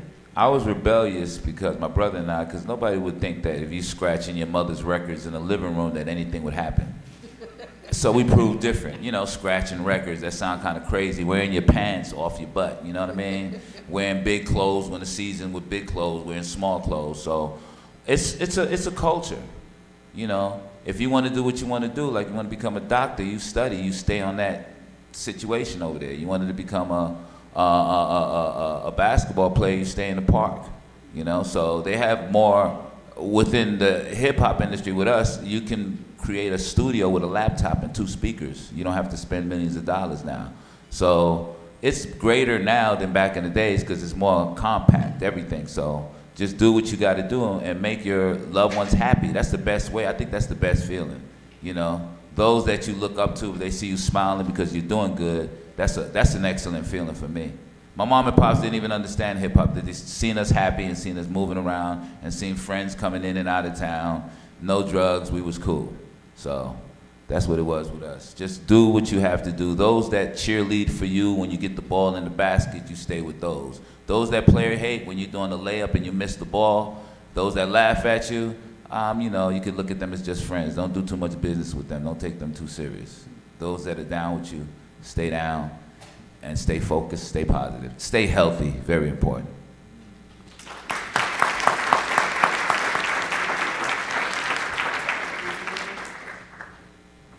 Thank you guys, appreciate it. We're gonna take a 10-minute break, okay? So go ahead, Hen, over there. No, go ahead with the red carpet. 10-minute break. Wow. We're here with Hen G. Is that okay to refer to you that way? You have a mic on too. Wow, what an accomplished man you are. Oh, thank you, thank you. Is that working? Here, let's switch. Let's see, test you. Test 1, 2. Test. If not, let's share this. Test one. We'll share this. So, Check, there check. we go. Okay, awesome. I am just so motivated after hearing you speak. I'm my worst critic. Thank you. Estamos sentados con la historia. What's that? Estamos sentados con la historia. Yeah, we're very moved by your story. Oh, gracias. Yeah, Afro-Latino experience. Yeah. Going against the grain. I imagine both with getting pulled over and what's his last name, and then all. I mean, even when I go out of town and stuff, they ask me 5 times, "Are you Henry Garcia? What's your social?" You know, stuff like that. I'm used to it. Yeah, I mean, you're just busting through that. Oh yeah. I don't know if I can everybody hear me okay? But yeah, if you were, I know you just left some really great words of wisdom right now. Oh, thank you. You keep. I noticed you mentioned health a couple of times, Yeah. and when you mentioned your age, I gotta tell you, it gave me like whiplash. Like, what did I just? I was shy to mention. I was shy because it's a young boys' game. Then I realized, like, you know, it's an honor. You know, there's a lot of people now, they want to grow beards, which is nothing wrong with beards, but they look older than me now. You know, and they got to work out. Health is wealth. You can last long in life. You can hear me on that mic? I don't know. I think we can hear you. You can hear me on this one. That was better. That was better. Yeah, Alejandro, I know we were talking about it. You were doing that little all the women say this, and I was like, oh, that's me. That's like I'm old enough to remember this. But Alejandro even. No, I mean we spoke about it, we laugh about it, but I love what you said. You know, like that's what we brought from the East Coast to the West Coast, and you helped shape a different whole scene. How was that? How was bringing the West culture to the East East Coast to the West Coast? How was that? I didn't know. I just did it because I knew how to do it. I was too young, so I was seeing that no one else in the community did that. And then when we did it, they were happy and they seen us and they looking at us. They said, "Oh, it's a show." So we said, everywhere we go, whether it was a small house party, a quinceañera, a bar mitzvah, we just made them rock the house. That's what we like. People being happy. So if we were able to control that, we did that. And not only that, I think that you introduced Spanish to a genre that it was not used to it, to a public that it was not used to it. You know, how was that? Did you guys get any clashback, any culture crush, any pressure back? How was to sing in Spanish? A lot of Latino rappers from different ethnicities of Latin America wanted to get down with us because it wasn't introduced. Yes. The first one that I said was "Boom Boom, Mami Mami Mami." You know, El General. El General. That's the first one that they understood what was rocking. And I love that you bring him up because most of the people always tend to forget about him when in reality he was one of the pioneers from the movement. Yes, he's the one that crossed over. Yes, he was the one. So then no one in the reggaeton movement gave him props, but yet I seen him in all the Latin award shows. Yes, I used to see him and Los Tigres del Norte every year. I was in their music video once upon a time. Yes. Fun fact. But I think that's great to be in a space where people don't know what to do with you. They're like, is this guy Latino? Is this guy, you know what I mean? It's a great place to be. Yeah, I was happy because I threw a couple of Spanish words in there, and you know, when we threw it in there, it wasn't like the Spanish was kind of like a gringo, like somebody trying to speak Spanish, so they understood that we were really Latino, so then they embraced us more so. Dr. Dre told me one day when he introduced me to his friends, he said, "Yo, these are the only Spanish niggas that I knew that spoke Spanish." And we were laughing, like, "No, you're Mexican." I said, "No, we're from Honduras." So we joke about stuff like that. Because everybody, a lot of the blacks here, that when they look at somebody speak Spanish, they just straight up think like, "Yo, he's Mexican," because we're near Mexico. So when you're in New York, you're like, he's Dominican or he's Puerto Rican. Because we're near Dominican. They picture those brackets. Yeah, so that's what I went through. And to me, it was fun.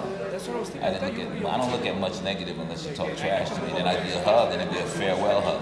Yeah, that's how I do it. Farewell, goodbye. And not only that, you know, it's like how do we take hip hop and make it into a tool? You know, how do we use hip hop and music as a tool to change the narrative? You know, to change the narrative on our culture, on our society, and especially also in education. You know? How was that experience for you? Well, we had a curriculum teaching kids positivity and literature through hip hop, through writing a song. So we went to a few schools. We had a 6-week curriculum.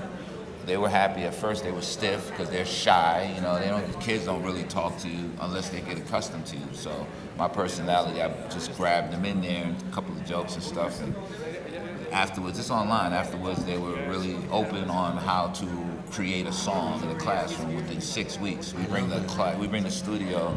Before they had small studios in the classrooms. Do you mind lifting it just a little bit? Okay. Thank you. we're being told here. Okay. We want to hear you. As I was saying, we have a 6-week curriculum on teaching kids literacy, self-esteem, and community wellness through hip hop. So we had them in 6 weeks write a song in the classroom, creating different groups and stuff like that. So they were all engaged and it was fun. And by the end of the 6 weeks, the song will be completed. Yeah, that song completed, the album cover, put it online. And The what whole have you. thing. The whole thing, yeah. The whole So thing. they'll feel like it's a big production because That's it was them beautiful. done. You know, it was hands-on. Beautiful, that's beautiful. Lastly, I know they already asked this, but what other consejos le das, sobre todo a los artistas que quieren cruzar culturas? ¿Tú tienes algún consejo que les quieras dar? Stay down with your culture, know where you come from, then you know where you're going. I think that's the easiest way for me to say it. Because if you come to America and you're from Nicaragua and you're trying to act like an American, kind of go bad for you. Because, you know, just act, you know where you come from. Yeah, just show where you come from, then you know where you're going. That's the best way that I can say it. So if you don't know your roots, you know the tree will grow wrong. Yeah, I like so, I think that makes sense, right? It does make sense. And now is as good as time as ever to embrace our roots, right? Yeah. Be proud and loud. It's the best time now. Yep. It's more going on now than before because everybody wanted to be, I'm American.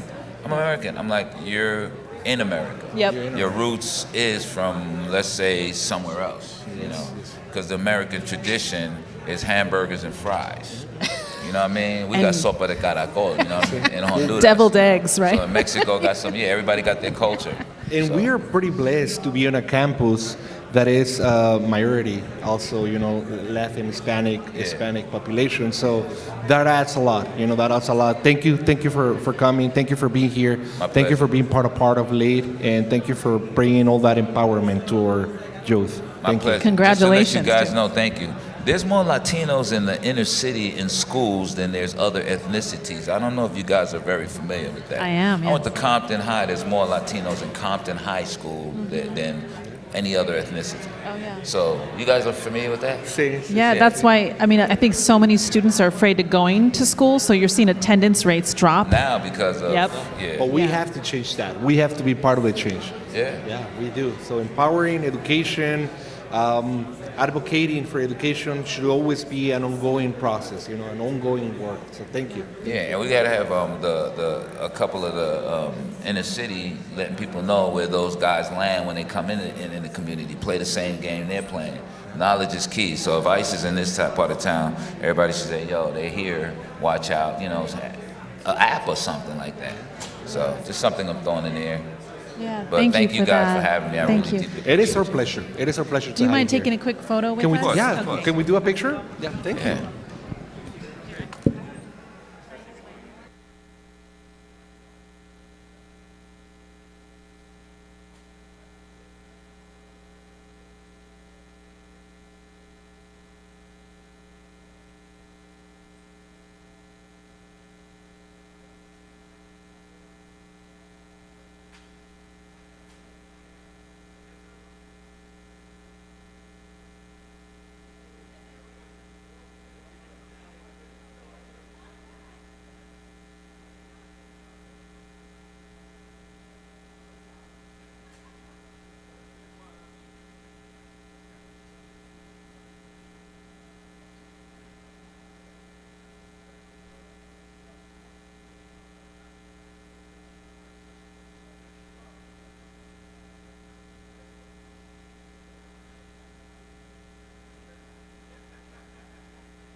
Check, check, check. 1, 2, 1, 2. Check, check, check. 1, 2, 1, 2.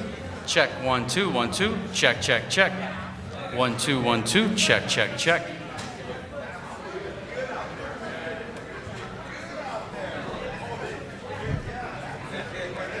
Check, check, check. 1, 2, 1, 2. Check, check, check. 1, 2, 1, 2. Check, check, check. 1, 2, 1, 2. Check, check, check. 1, 2, 1, 2. Check, check, check. 1, 2, 1, 2.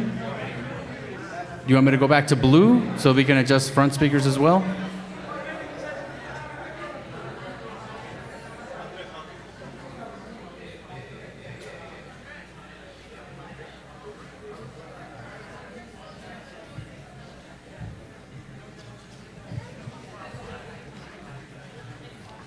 Check red, check red. 1, 2, 1, 2. Check, check, check. 1, 2, 1, 2. Check white, check white. 1, 2, 1, 2. Check, check, check. 1, 2, 1, 2. Oh, so Jose moved over there? To the mic as possible. You got it. Thank you, thank you. Speak into the microphone. Yes, yes. Yes? No. Yeah, do your best to speak as closely to the microphone. I have a loud voice.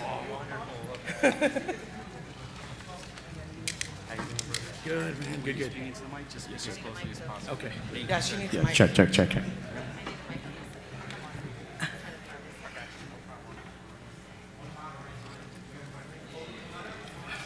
It's better I don't see.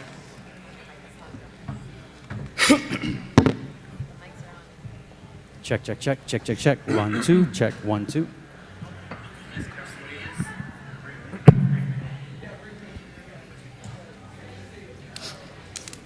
Everybody left. We lost our audience. Can you bring them back in from break? Good morning, everybody.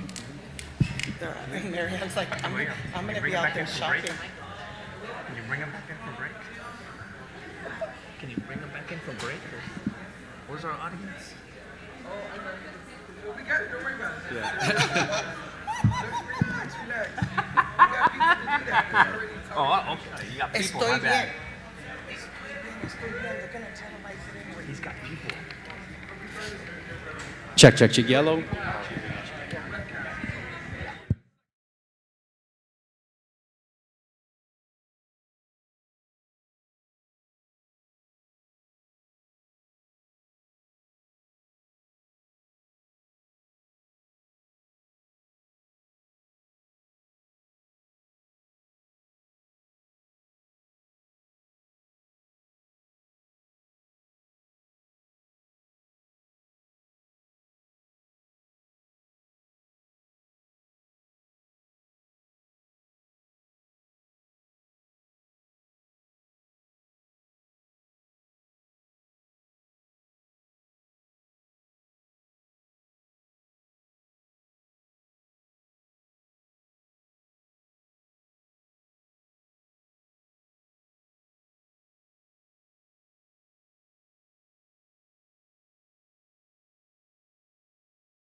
Great pleasure to introduce Doctora Veronica Valadez for our next segment.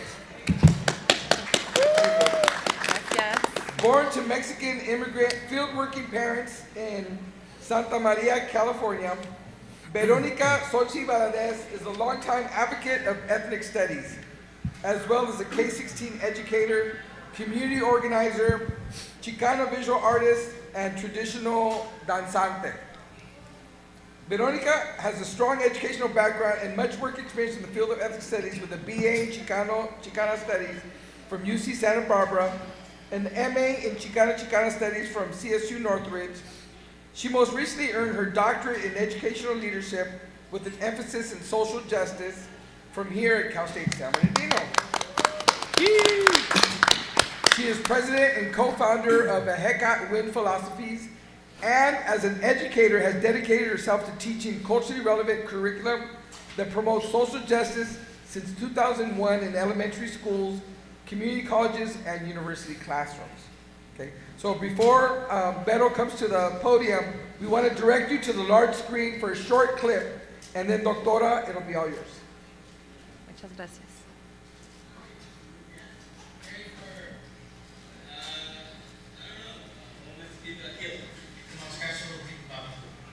Bobby. Yes. Americans. Americans. How about your ancestors? I don't know.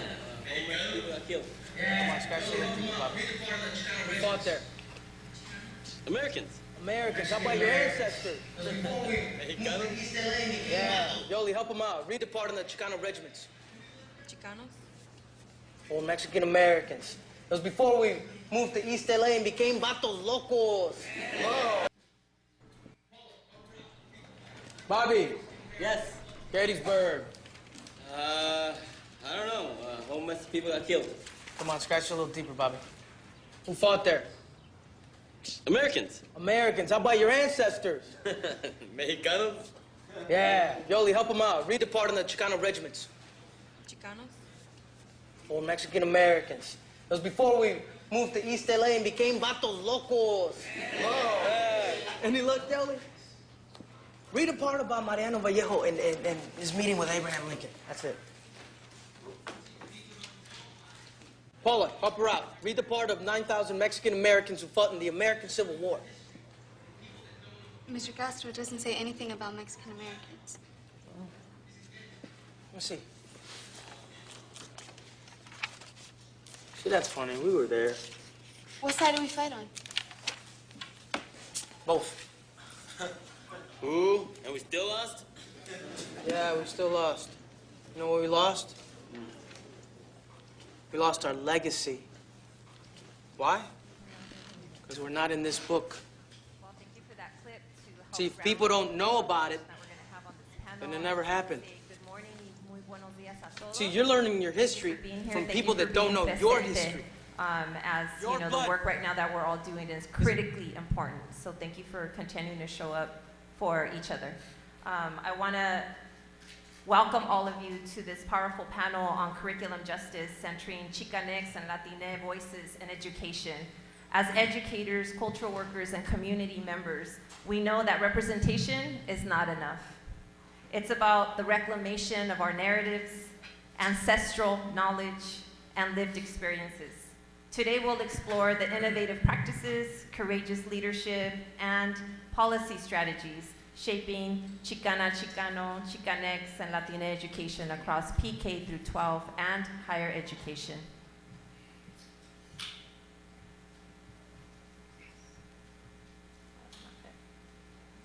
Okay, so I want to introduce our panelists, which I'm very excited to do. We're gonna start off here. If you want to raise your hand, Jose Aguilera Lopez at the end over there. He is an ethnic studies teacher. Give it up for Jose. Give it up for Jose. He's an ethnic studies teacher at Carter High School in Rialto School District, and he is a doctoral candidate, cohort 15 here at CSUSB, in the Educational Leadership Program with an emphasis in social justice. Jose has also gone through our training. My partner and I, who I'm going to introduce in a minute, Dr. Orozco. We are the founders of EJECAT One Philosophy, like Dr. Murillo said, also known as EWP. And so what we have been doing since 2017 is helping school districts establish ethnic studies programs in their schools. And so Jose, as well as Darlene has gone, they both have gone through our training at their respective school districts. I have here Darlene Torres, who is a veteran classroom educator and coach. Give it up for Darlene. She also teaches Chicano studies and is a U.S. history teacher and a dual language co-coordinator at Sierra Vista High School in Baldwin Park. Yes. And my life partner, my business partner, my partner in crime, and my comrade in the struggle, Dr. Gabriel Orozco, who is the CEO and co-founder of EJECAT One Philosophy. Give it up for Dr. Orozco. She's the boss, though. So you know. He's been in education as well for over 25 years in K through 12, and is a K through 12 ethnic studies expert and consultant. He is also a danzante and a seasoned administrator and educator. So he's been dedicated to our community for decades now, right? So thank you so much for your work, everybody. Now for this next one, I want to start with the framing question, which every panelist will answer, and it'll be a quick just opening, but I do want to ask all my panelists here to give a 2-minute brief introduction of yourself, your own story that you want to share before you go into answering this question, which is, what does it mean to reclaim Chicanx and Latina narratives in education, and why does it matter that students see themselves in the stories they study? Absolutely, and I love the question. So first of all, it's an honor to be here. So the way I want to begin by answering that, so as a Chicano raised in a single parent household, you know, you're rarely seeing our stories, and by our stories is the people that look like me and the people that live within my community. And we were absent in the curriculum, and even today we can argue that it hasn't changed, right? So the history's always been left out, and it wasn't until higher education that, you know, that I was exposed to our voices, and it was transformative. It changed who I was, and it became even more real when I became an ethnic studies teacher. And giving the opportunity now to center the voices of my students, I don't want them to wait until they get to higher education. They're gonna go multiple routes, whether it's gonna go start a business, whether they're gonna go in the military. So I want them to find themselves in the high schools. So do you want me to answer the question, or we just, okay? And then just to go back to the question, why does it matter that students see themselves in the stories they study? It's very simple. It acknowledges and it validates their families, validates the history, validates their own lived realities and what they're going to as well. So it's a pleasure, and it's not something that I take lightly, and it's exciting to be in the classroom every single day.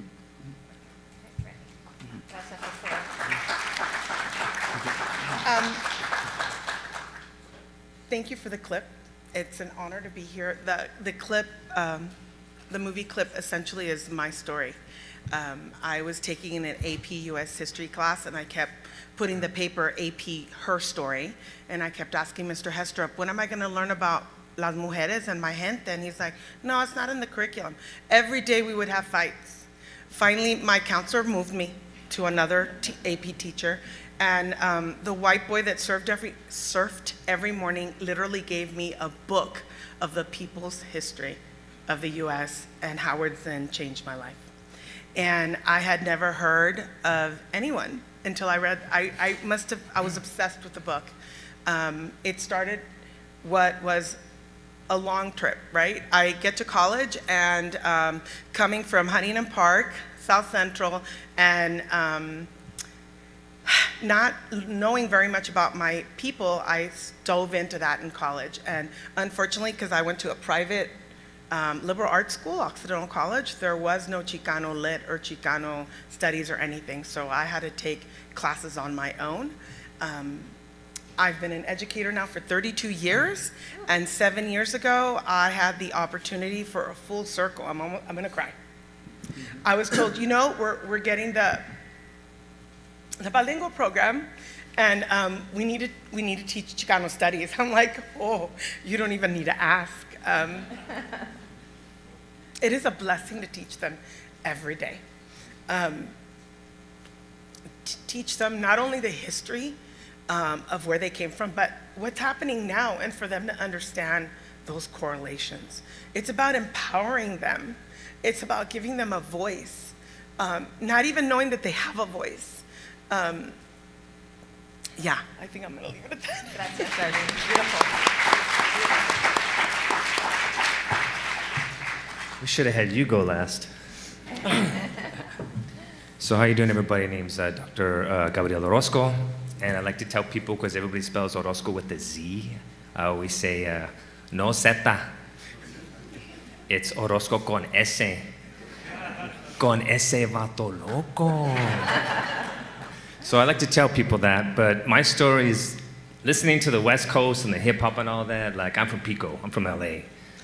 So we did all the flyer parties, we did all that stuff. So I grew up on that with the you know, the party crews and all that. So we did that. So that was a beautiful thing, taking me back to memory lane. But my high school life was horrible. I'm a dropout. I did a lot of things in high school, and I ended up in places that I shouldn't have been in. So I was locked up for about a year and a half. So I never graduated high school. And when I'm gonna tell you a story, I used to smoke a joint. I used to walk to school, and I used to smoke a joint on the way to school, okay? And I got to school late every morning. I must have had like 50 tardies in my English class. Do you think one adult, one person, any person adult on that campus of that high school would come up to me and say, what's going on? What's happening? What's going on in your life? Why are you late? No, I just went to detention. So for us, and now I'm going to start answering the question, I never saw myself in the curriculum. I never saw myself at all. I'm old, so when I was growing up watching TV programs, the programs that I was watching, Happy Days, The Brady Bunch, that was our representation. Now, I was kind of cool, so I went to go see What's Happening. I would watch What's Happening. In Good Times, I would watch all those shows, Chico and the Man back in the 70s, right? Now we have all kinds of representation, but do we have real representation? Do we have real representation of really what's happening in our communities and what our students are going through? So I am very proud to be here. I'm very humbled to be here. And to our students that are in the room, hey, keep it trucha, right? That's what I'm telling you. Keep moving forward. In the words of our ancestors, Meshikatiawi, may we always move forward. And we will continue to move forward in spite of everything that's going on in today's world, because we must continue to fight internally, our internal battles, and we need to continue to fight externally with all of our brothers and sisters from all the different villages, different nations, and different communities. This is the time for us to step up. Thank you. So I want to ask the audience a question just with a show of hands for those of us that are adults in the room, right? Not the youngsters that are still in school yet.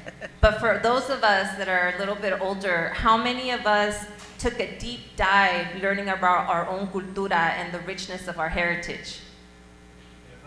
In like K through 12. How much of that was in your curriculum in K through 12? K through 12. Right? K through 12. So maybe you learned it at home, maybe you learned it when you got to college, but in K through 12, nada, ¿verdad? Just like the video, we are not, like if we don't exist, right? As if we don't exist. And so what messaging does that send us? That we don't matter, that we're not important, that we're not good enough, right? And we internalize those things. And it gets us into a lot of trouble because we're missing some self-love, right? And our parents can do their best, but we're out in the system all day long. Right? And the very limited views that we do see are negative, and we internalize that too. For the young people in the room, especially you puentistas back there, how many of you young people that are in K through 12 right now are learning about your own cultura? Okay, so we're getting somewhere, but the work is not done. And our cultura, our languages, our education is under attack. So this is why we're talking about curriculum justice. ¿Verdad? And it's worth fighting for. We have always fought for it. It will always be a fight, Right now, it's a big, big battle. But we got this, y'all. We got this. Our ancestors showed us how to survive. So we have to go deep into that and silence the distractions and the madness and the chaos that's going on around us and listen to the voices of our ancestors that we carry within. They know the path forward, which means we know the path forward. Okay? So moving on adelante. Talking a little bit more about bilingual storytelling, family knowledge, and local histories. I want to direct this question to Darlene and Jose. How can culturally sustaining classroom practices, because you are practitioners as ethnic studies educators and Chicanx studies educators, how can culturally sustaining classrooms practices foster belonging and critical inquiry for our students? So another great question. So first of all, and thank you for the opportunity to go first. So I think especially for our students and ethnic studies classes, this is the first time that a school assignment is going to ask them to see themselves as knowledge producers rather than knowledge consumers, right? So I think it validates their identities, right? And something that I want to make sure that I respect the time is something that we can center their voices is an activity that I do usually in my classes, which is a Loteria project, okay? So what we do in this Loteria project is gives the students opportunity to express themselves through the arts, right? So one way is what we do is we play Loteria, okay? And then what we do is we discuss how these images reinforce gender, class, and cultural stereotypes.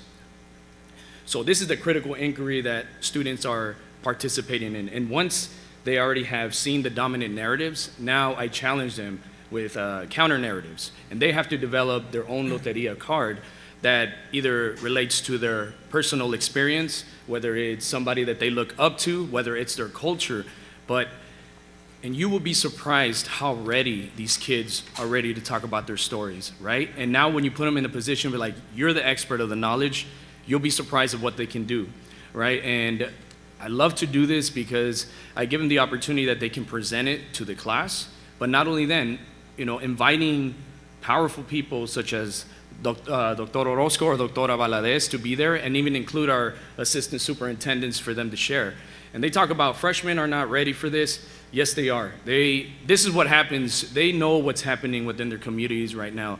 So creating these, again, these counter narratives, and I don't want to spend too much on them, but if we look at the top right, La Vida Rota, student, and I remember all of these stories, and sometimes as educators, we remember that we just think that they're just people that we're just gonna give them knowledge to, and then they're gonna move on. But they do have a story.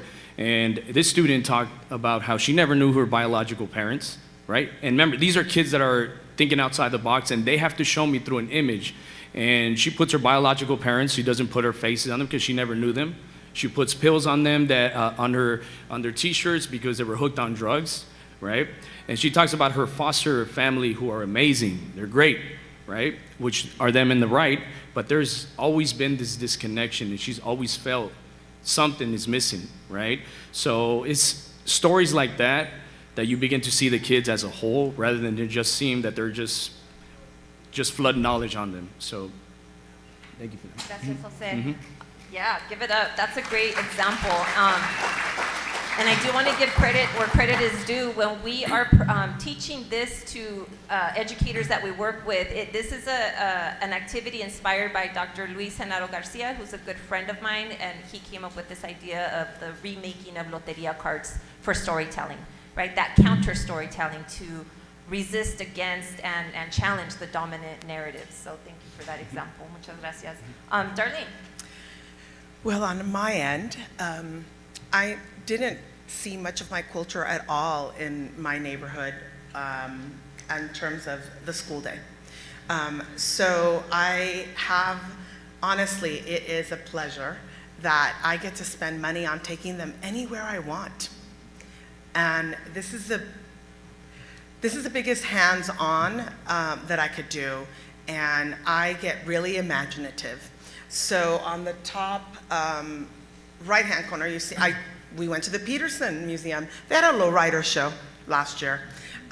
So we have curators and tour guides explaining everything to them, explaining the art. On the other end, we took them to Homeboy Productions, right? And so they got to speak to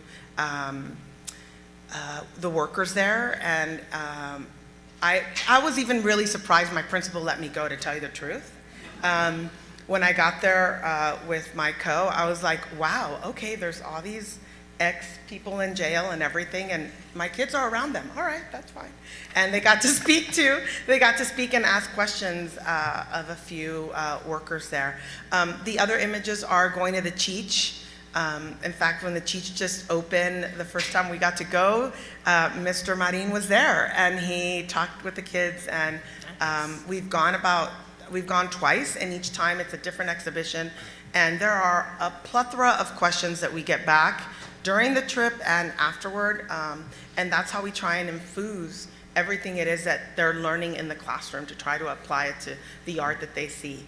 The other is Judy Baca. We have a special connection to Judy Baca because she did the Metrolink station in Baldwin Park. It's called Danzas Culturales, Indígenas, sorry.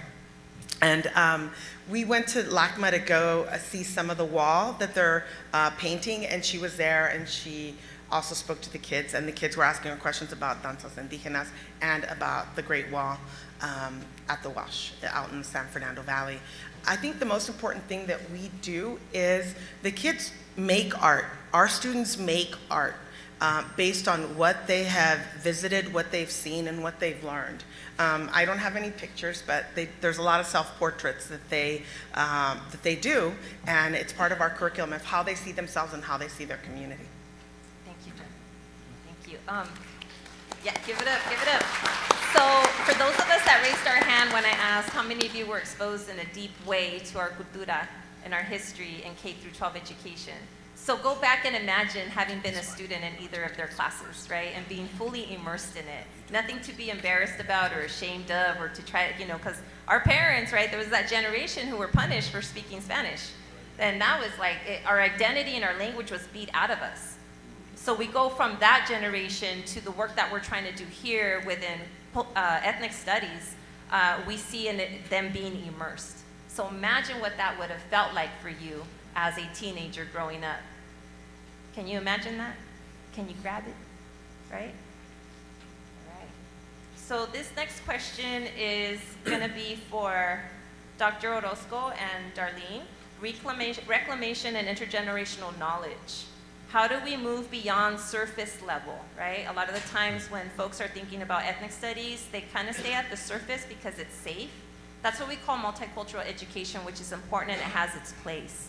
But how do we move beyond that surface level representation to actively reclaim and teach Chicanx and Latinx intellectual traditions? Well, I'm going to start. Our students, they take Chicano studies their junior year. Their senior year, they take Chicano Lit. And there's an advocacy project that they do. Part of what they do in Chicano studies is they interview their family and their community members about what is happening in their community and some of their community history. In the class, we also explore what's going on with our community now. And their senior year, they get to create an advocacy project of their own. They get to create it. And they could be in a group, and what they're doing is they're trying to infuse change in our community. And so it gets them to a different level because they have to include community members, speak to community members, and work amongst themselves. We also analyze a lot of data in order for them to be able to do that. I think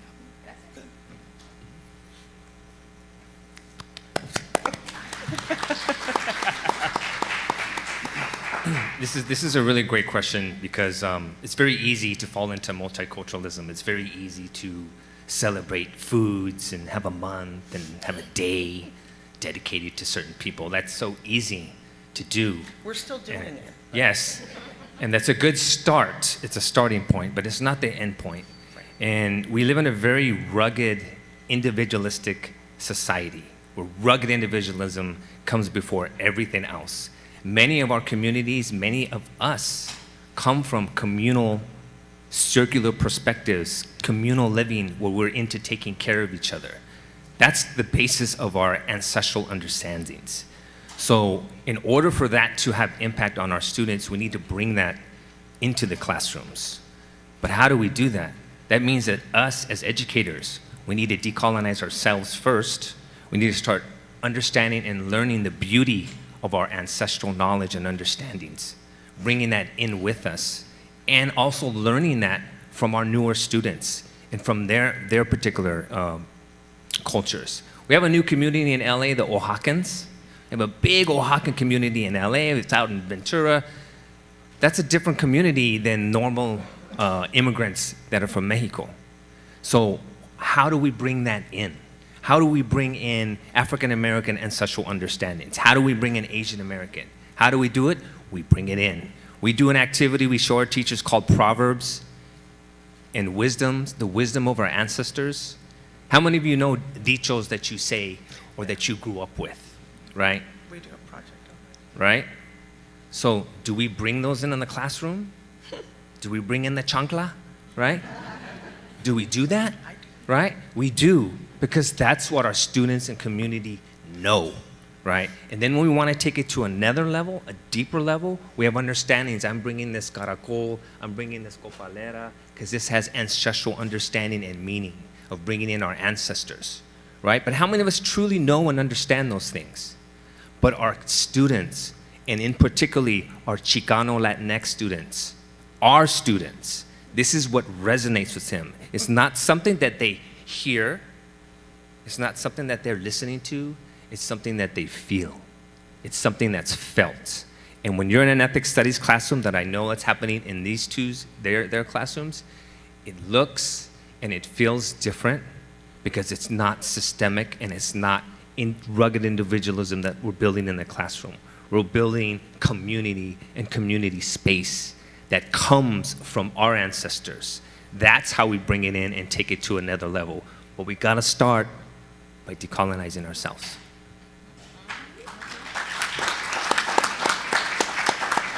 So I do just want to mention, right, that the importance of understanding that the K through 12 system has always been rooted in colonialism, and whatever that plan has been, right, for different groups of people under that colonialist mentality and plan, right? And we see it in our face right now, right? And the reason why things are falling apart right now so easily is because we never really were decolonized. We never got past the colonization period to begin with, right? It was an illusion. Otherwise, it wouldn't be whatever's happening right now wouldn't really be happening. But look how easy. It's so easy that it's happening, because we never really decolonized our minds or our spirits, the way that we think, the way that we interact with one another, right? We immersed ourselves in whatever we call this American society and culture and way of being, which is very divisive and destructive to our communities and to one another. There's no humanization of the other person. It's dehumanization. It's their fault, and so they're gonna be punished, punto, right? And that's it.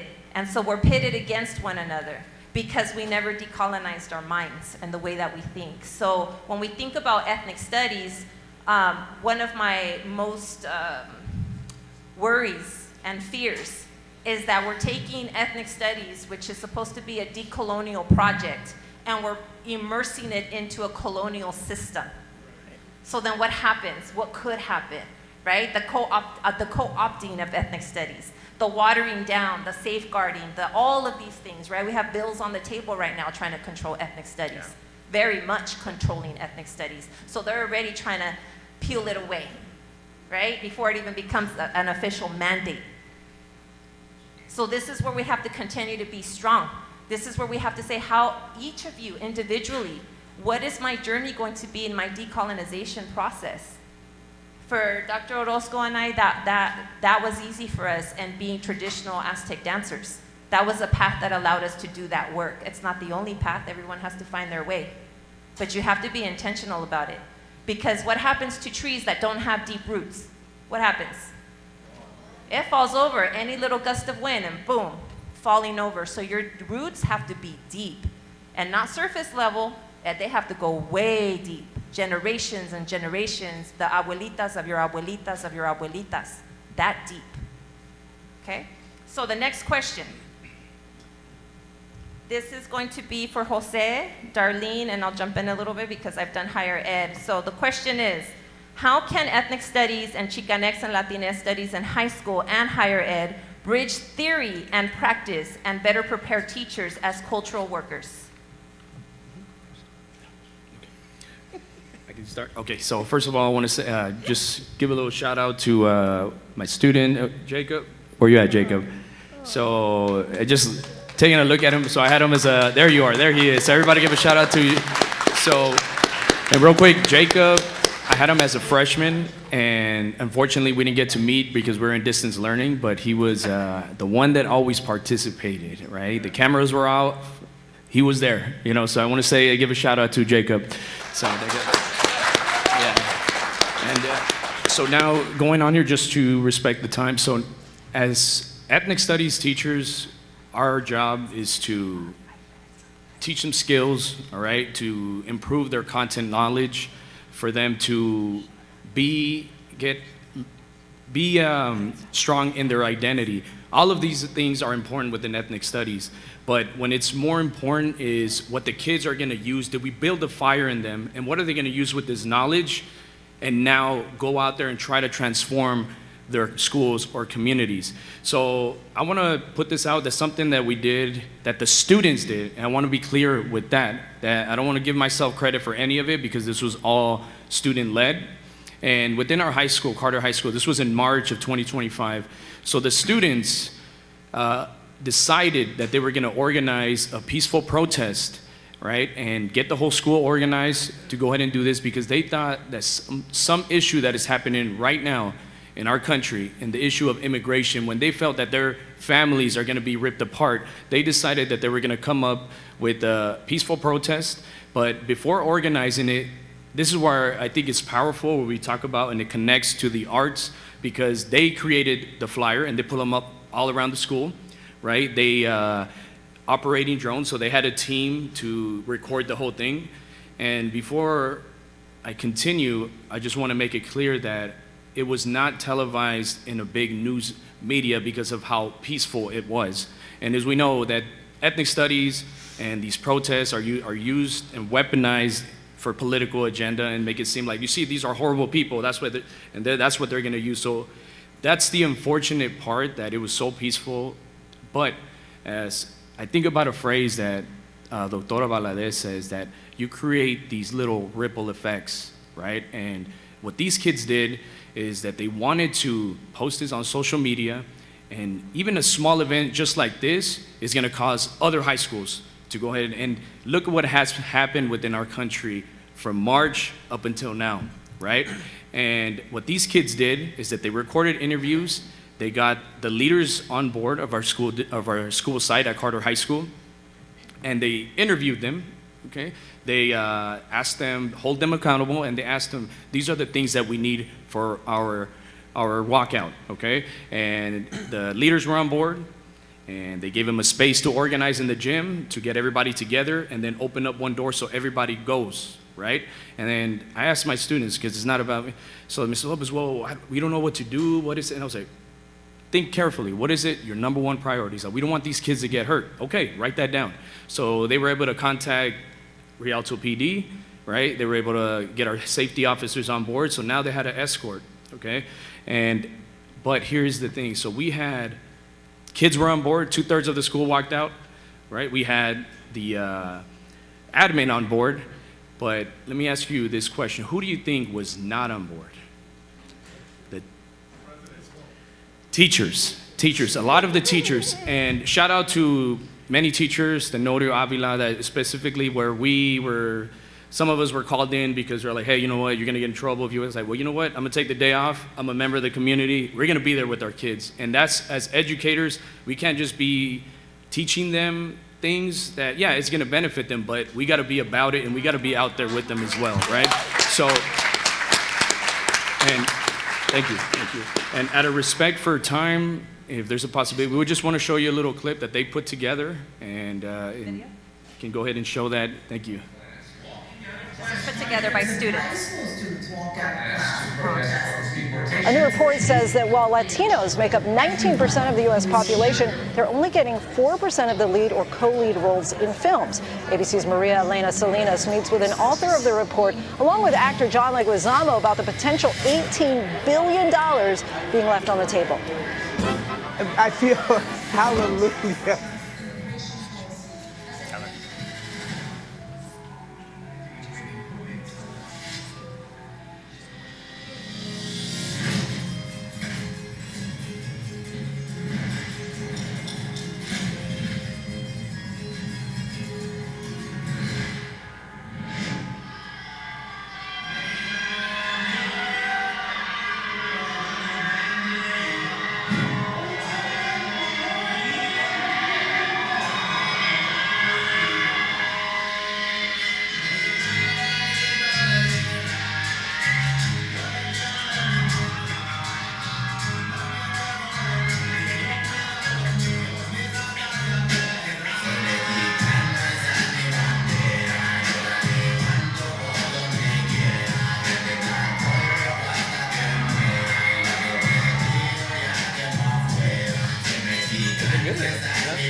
And they created this. So just a little heads up, they created this. That's amazing. So I just, in the interest of time, we're going to move on to the next slide, but I do just want to say one thing that Jose said that really stood out. When you're an educator, you can't just talk about these things. You got to be about it, right? If your students don't see you out there with them, then they're going to question everything you're telling them in class. Like you don't really care about me and my community and my family, so why should I learn from you, right? So you really got to be about it, and thank you so much for showing that example, Jose, and for like standing out there with your students, be whatever was gonna come that day. You took a big risk, but it all turned out well, because at the end of the day, if us adults, if we know that our kids wanna walk out, I've seen this in different schools play out. One school principal will be like, we're gonna lock up all the gates, which is a fire hazard. You're not supposed to do that legally, so let them know. We're gonna lock up everything. We're gonna make sure you stay on campus, right? To where other administrators will be like, let's get our counselors, let's get parents, let's get attorneys wearing orange vests to make sure nobody's rights are violated. Let's make sure we have a cart with water. Let's make sure nobody's acting a fool, right? And that we're there supervising. That's what we need to do for our youth, because our youth have always led the way in these struggles, and we need to be there to support them, and we got to be about it. So muchas gracias for that example.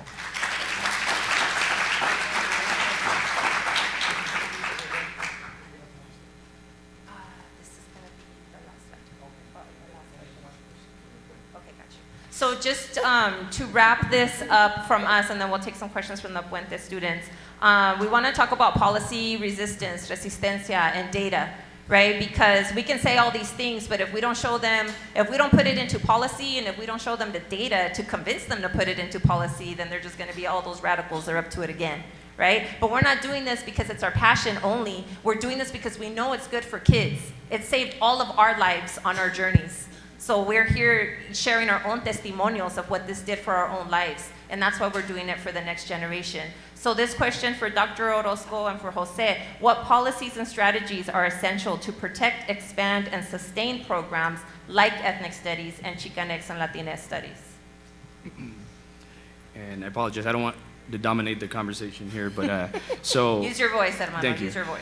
And I want to start off, but I think the things that saved me was the trainings that I went through in preparing me to teach ethnic studies, and that was through EJECA, WIN Philosophy, and my great partners here that I have the opportunity to be with. But I think a lot of it is that we see that the state needs to catch up.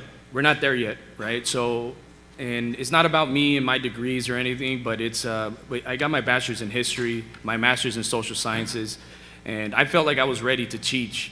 But then the moment they said, here's ethnic studies, I had no clue. I was not prepared.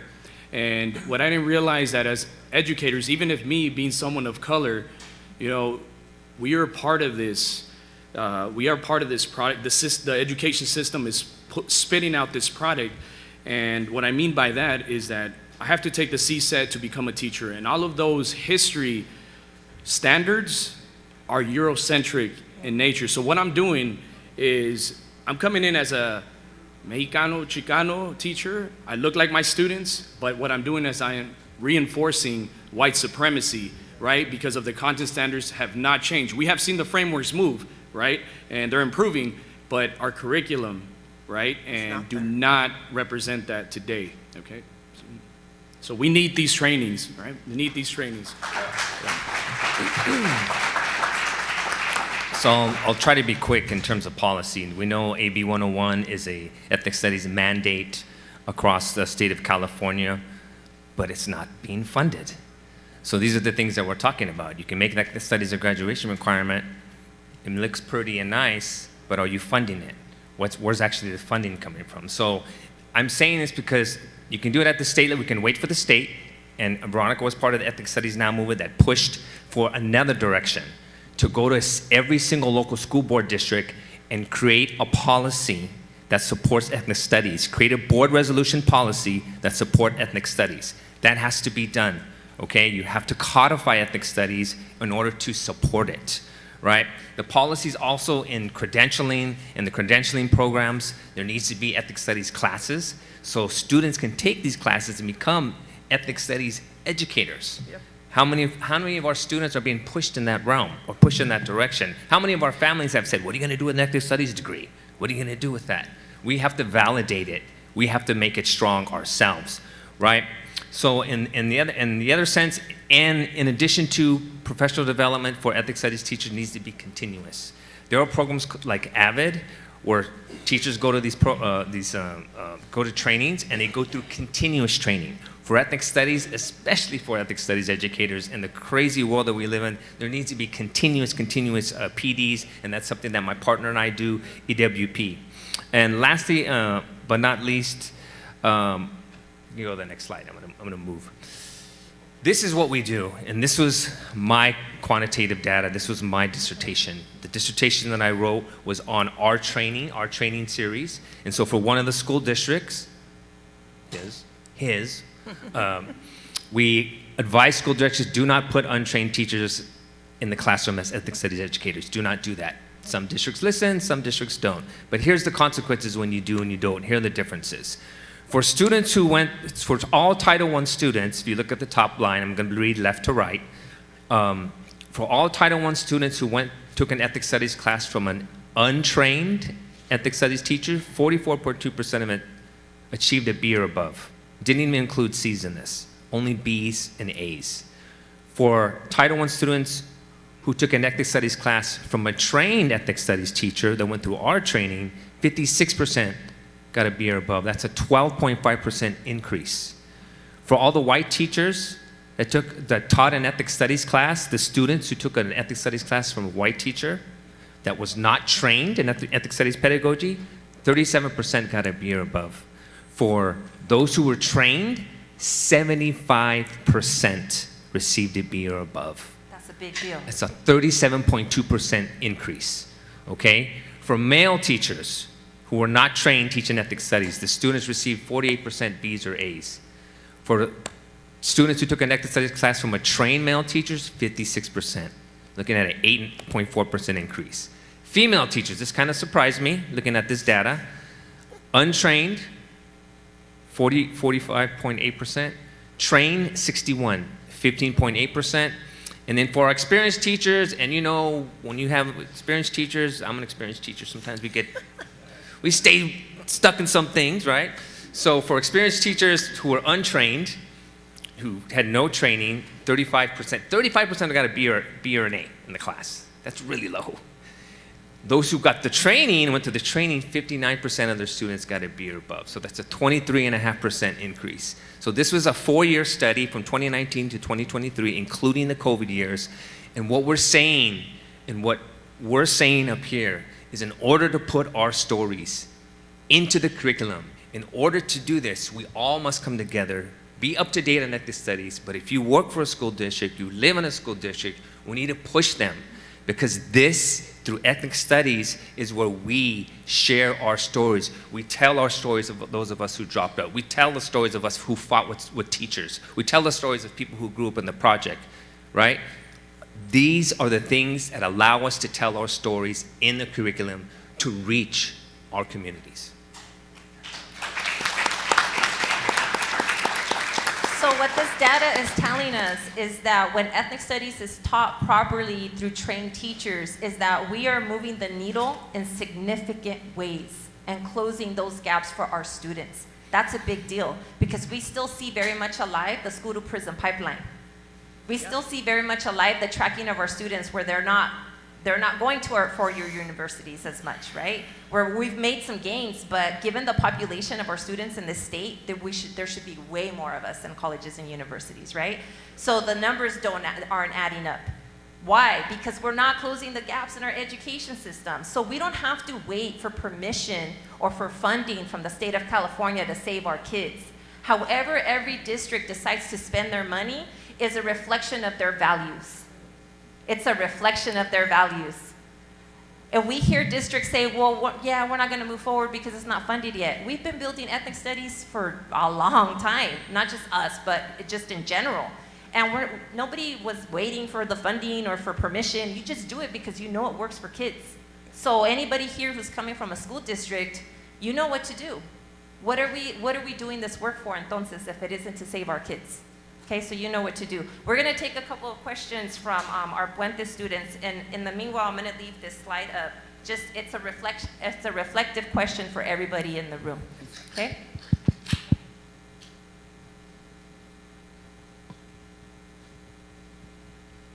Hi, good morning. Thank you so much for your presentation. My name is Angeli Lopez Barrios. I am a Puente student at San Jacinto High School.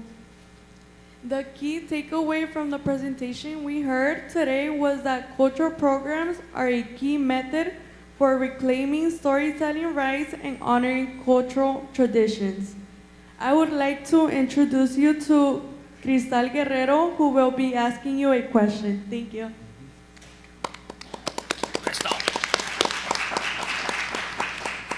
Hello, good morning. It's lovely to meet you guys. My name is Cristal Guerrero, and I'm a Puentista student at San Jacinto High School.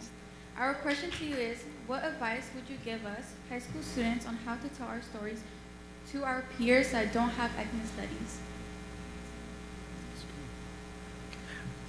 I personally, when you first said that, I thought, make your own newspaper. Write your own stories about what's going on with you now at school and outside of school. A newsletter, social media. You guys are so good at that. And have people tag you. You want to go on? I can come up with a whole bunch, but Yeah, I don't want to be the only one talking. Yeah, I agree. Like, use your normal channels and pump it up. Talk about things that are empowering, what it did for you, what it does for you. And boy, I would sure like to see some mechas on campus. Mm-hmm. Like, where has mecha gone? You know, we need mecha back on these campuses. And I say that because I know there's different groups that are, creating different groups, but the machistas is where it all started, and we cannot eliminate the word Chicano as well. But empowering, keep pushing it, share your stories, but your teenagers need to see that the classes are fun, your friends need to see that it's fun, but it's also gonna change their lives. It's gonna change their lives. Thank you so much. I really appreciate that. Muchas gracias. Thank you for your question. I want to leave you with this, everyone. We just want to leave you with this call to action. Curriculum justice is not just a curriculum choice. It is a commitment to Panchebe, which is a Mayan understanding of what truth is, right? To the truth, and we have to be courageous about that. Also a commitment to community and liberation. Tiawi in our Nahuatl language means to move forward. Adelante, Mayor. People always move forward. The QR code will take us to our website if you're interested in contacting us, but we'll be around for the day too. Thank you so much, Dr. Murillo and the LEAD committee for having us. Muchas gracias.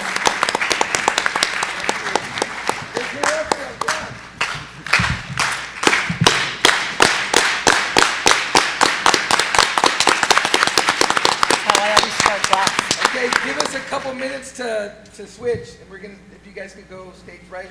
Okay.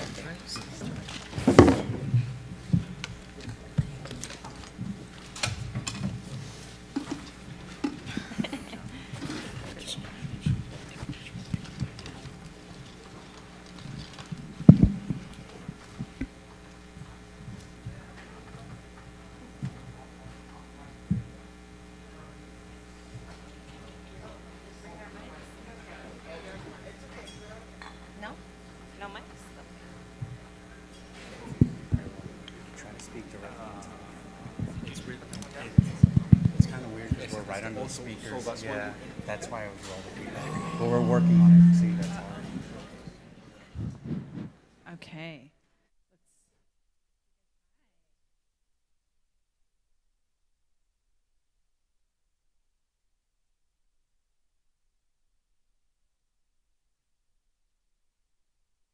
Okay.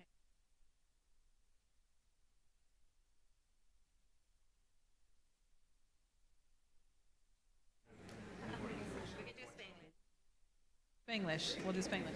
Okay, come on in. Oh, there's lots of people here. Okay. I'll dive right into the English side. I so enjoyed hearing you all present this. I've done a lot of work in the K-12 space as well, and what I've observed is it's sometimes piecemealed. Ethnic studies, it's like, oh yeah, and that. And let's do this thing over there. And I'm wondering, when you do the trainings, what do you think is the most valuable move in the way of PD for a school that maybe has piecemealed this work? If I can, are you okay? No, go ahead. Oh, los dos. So, as someone that's been through the trainings numerous times, I think for me the biggest takeaway is that right away they model what we're supposed to be doing in the classes. And that, to me, I think the most valuable PD is right away, as soon as you leave those professional developments, you can apply that in your classroom immediately. And that is more valuable, and that's what I have taken from these trainings. So like practical tools. Okay. It's a whole structure of the class. You know, I start my class now with the unity clap in La Quech, and I would never, ever have even thought of that. So it's the whole formatting, but also the structure of the class, as Jose was saying, because it's not your traditional at all. People walk down the hall and they're like, why are these kids clapping? You know? So just to add to that, we always make sure that two things that we model in our trainings, what a ethnic studies classroom should feel like. So we're modeling all the strategies, and then also that every single session, they walk away with something practical to start doing in their classroom. Because teachers, like, we need something practical. So we're not just about theory. We do break down theory and data, but then we also put it into practice right then and there. And I like to tell them, this is not an add-on. It's throw out the old soup and make some caldo, because this is where it's at. This is where we're humanizing the classroom, and that should never be an add-on. That should be, ¿verdad? Lo que se siente in the classroom all of the time, that we feel like we're being humanized, not that we're expected to act like robots and be very mechanical of like, okay, learn the chapter, learn the questions, get ready for the test, and move on to the next chapter, ¿verdad? But it's more about, how does this relate to me? How my teacher sees me. I can tell that my teacher built this lesson around all the things they've already learned about me and my lived experience and my familia and mi comunidad. Like, oh, it's so relevant. It's so, like, I feel so seen and heard. So that's what we want it to feel like in every single classroom. In addition, we teach them how to build a space. So in the old classroom that you walk in, everybody's sitting in rows, and all you do is look at the back of somebody's heads. And in ethnic studies classroom, it's not like no rows. We're all collaborative, and we're creating a community space, right? A lot of work, man. So that's the thing they have to learn how to do to make an ethnic studies. The other thing is they have to have a paradigm shift in their philosophies.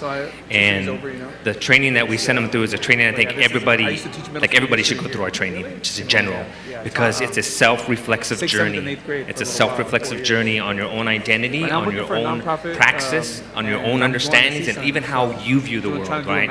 And so we do it in a way that's safe, but it's also in a way that challenges, right, traditional understandings and traditional beliefs. And you have to go through that and have that paradigm shift in order to be a true practitioner of ethnic studies. Mentorship and continuation schools are here in Novato.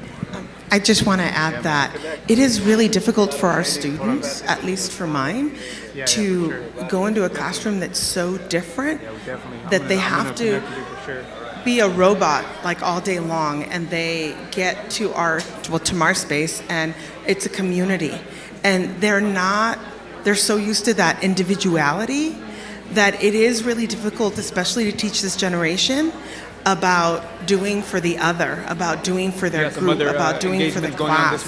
It's about, it's so counterintuitive to what they're doing all day long. But that's the value in it, because they see the value in what happens in your classroom, and they do build that community. I want to learn, man. I want to learn. Hablamos de capítulos. Estás hablando de capítulos, and I do personally believe that this panel in particular, is not trying to rewrite I have a lot another of people chapter. that, It actually older homies that, is trying to come up with something new. And when we focus on that, what are the biggest challenges that we have, that we're facing when we're talking about ethnic studies and applying it into a curriculum? What should we be focusing on? I work as a mentor right now at a continuation school. Well, I think, again, we want to focus on the students that are sitting right in front of us. What are their stories? What is the local story of the comunidad that they come from, right? So that they see themselves in that. I think the biggest challenge, too, even with educators that go through the training, is that we'll still have some educators that easily fall back to the banking method, or fall just because if they're away from communities that are about ethnic studies, then and then you're immersed in what the regular systemic way of doing things is, which is very top down and linear, then you can easily slip in there. A lot of our educators don't thankfully, because they're there for one another. So the challenge is staying true to ethnic studies, and you as educators staying true to that commitment and that paradigm shift. And of course the challenge of everything being challenged, of our own history, like, no, that's not okay. So that's the challenge and the fear that people have. But we have to model, like, no, we're not gonna be afraid, y con más ganas vamos a ir adelante, and we're gonna push this forward no matter what. Sí se puede. Sí se puede, yes. So just quickly, like she said, we also have to be unapologetically ourselves. So I'm an indigenous Chicano Coreano, and that is how I carry myself, and my students see that. They see that we're proud of who we are, we're proud of where we come from, right? So they carry that with them too. Representation is important? Representation is muy importante. I love it. Okay, awesome. Thank you all so much. Thank you so much. Thank you for coming to LEAD. Thank you for being part of it. And thank you for advocating for education. And thank you for all the changes that you're helping us create. Thank you.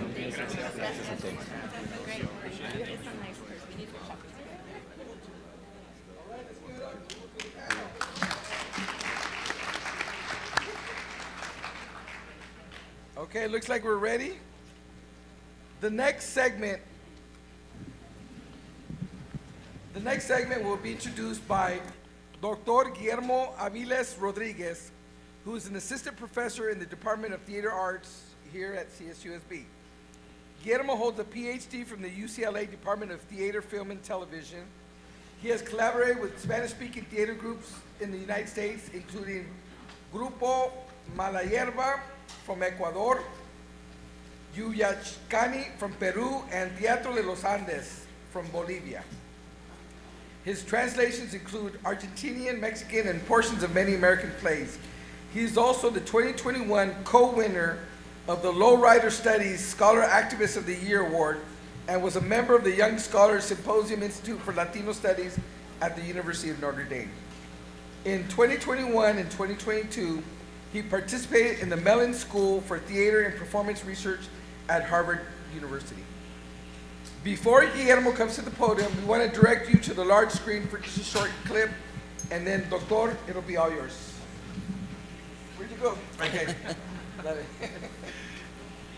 I'm gonna spit one last poem for y'all. I'm gonna read this piece called The Mexican Revenge, which is dedicated to all of the folks that struggle, right, for us and our rights, and also our history and our culture and our identity. We use poetry as a weapon, and this is just one tool in our organizing and our ability to create social change. So with that, I'm gonna read this piece. Hopefully you feel it. If you like what you hear, check it out in the back. I got the CD for sale. It's like $3, $5, whatever you want to give. It's all good, all right? Give it up for yourselves. Y'all with me for one more poem? You good? You good? Yeah, give it up for yourselves. Give it up for yourselves. All right, here we go. Let me tell you a story of people long ago that is passed from my ancestors, from theirs, and so on, and the echo of a whisper of history managed to blow through. It hit my ear, opened my eyes, made my mouth speak, my nostrils flare, made me breathe so I could share with you tonight on this holy land that the Illinois, the Arawak, the Algonquin, the Blackfoot, the Cree, the Apache, the Cherokee, the Anasazi, the Potawatomi, the Navajo, the Hopi, the Shawnee, the Olmec, the Toltec, the Maya, the Zapotec, the Tarascan, the Mexica, we the Aztecs, all the peoples of Mexico, we the Mexicans were born, conceived by the earth, rain, wind, and fire of our origins, long before gold, stolen land, paper, and labor, long before California, Colorado, New Mexico, Arizona, Texas, Nevada was stolen, long before the border was created and then was moved, long before railroads cut across ancient communal lands, before industrialization, before European nations bought, stole native soil. Long before bracero and day laborers, before mop, clean, flip, trim, cut, sweep, paint, wash. Long before go home, pick tomatoes. Go home, pick cucumbers. Go home, pick strawberries and oranges and grapes and squash. Go home, pick which child will go with you and which will stay, which will go hungry. The Gnostic glance slip through with the collective memory of our souls, its gardens, enormous marketplaces, its running fountains, the great ball courts, its spectacular temples all managed to whisper to us now and then. Tonetsin, goddess of the pagan natives, transforming the Virgen, saints of our people. The Day of the Dead altars to our loved ones for those who... All right.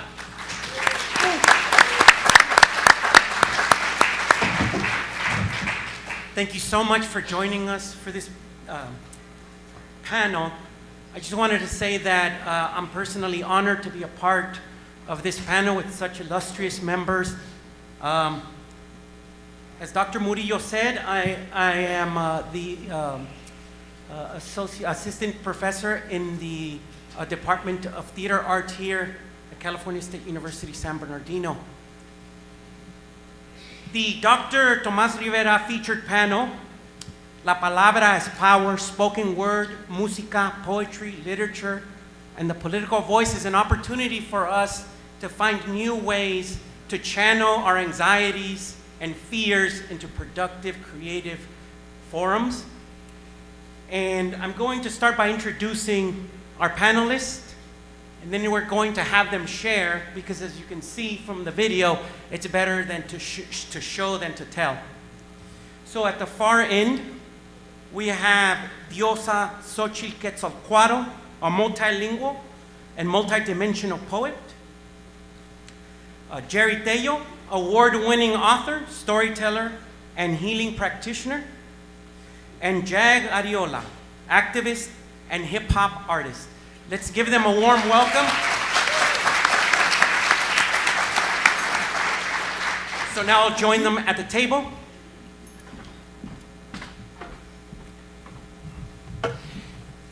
And so now we're going to invite each of them to share a little bit about their work by reciting it and or telling a story. So Diosa, please. Okay, so here we go. From my collection titled West of the Santa Ana and Other Sacred Places. Who's that girl? Que quién soy y a dónde voy? I am Citlali, a speckle of stardust that sparkles under the sun. But where are you from? Where are you from?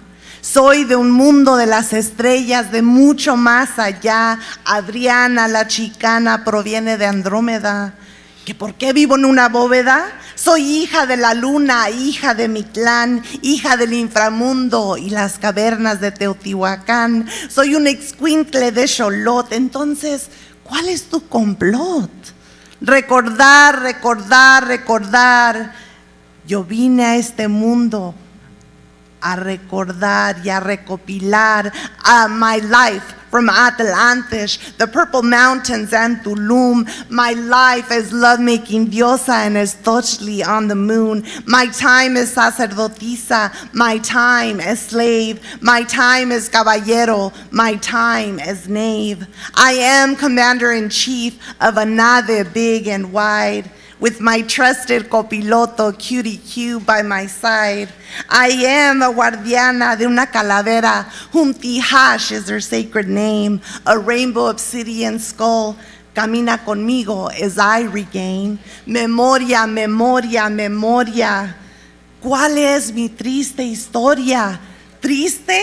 Nada de eso, aunque a mí no me han dado ni siquiera un pinche hueso. ¿A qué viene todo esto? Transmutar, transmutar, transmutar. Yo vine a este mundo a sanar el ataque a mi chakra vocal y los traumas que giran en el gran espiral. ¿A qué viniste, sagrada Nahual? Amar, amar, amar, amar. The physical matter does not matter. Geography is just a place. Who I am and where I'm from is just a 3D chase. Solo sé que vine a aprender how to love this human race. Who's that girl? Es la pregunta que many people want to know. Not just where I came from, but where I want to go. Only this I know. Soy, doy, vengo y voy, un recuerdo, una memoria, una recopilación, un misterio, una historia, una fuerte transmutación, desenvoltura, desentierro, una gran revolución, convocatoria, gran silencio, sagrada sanación.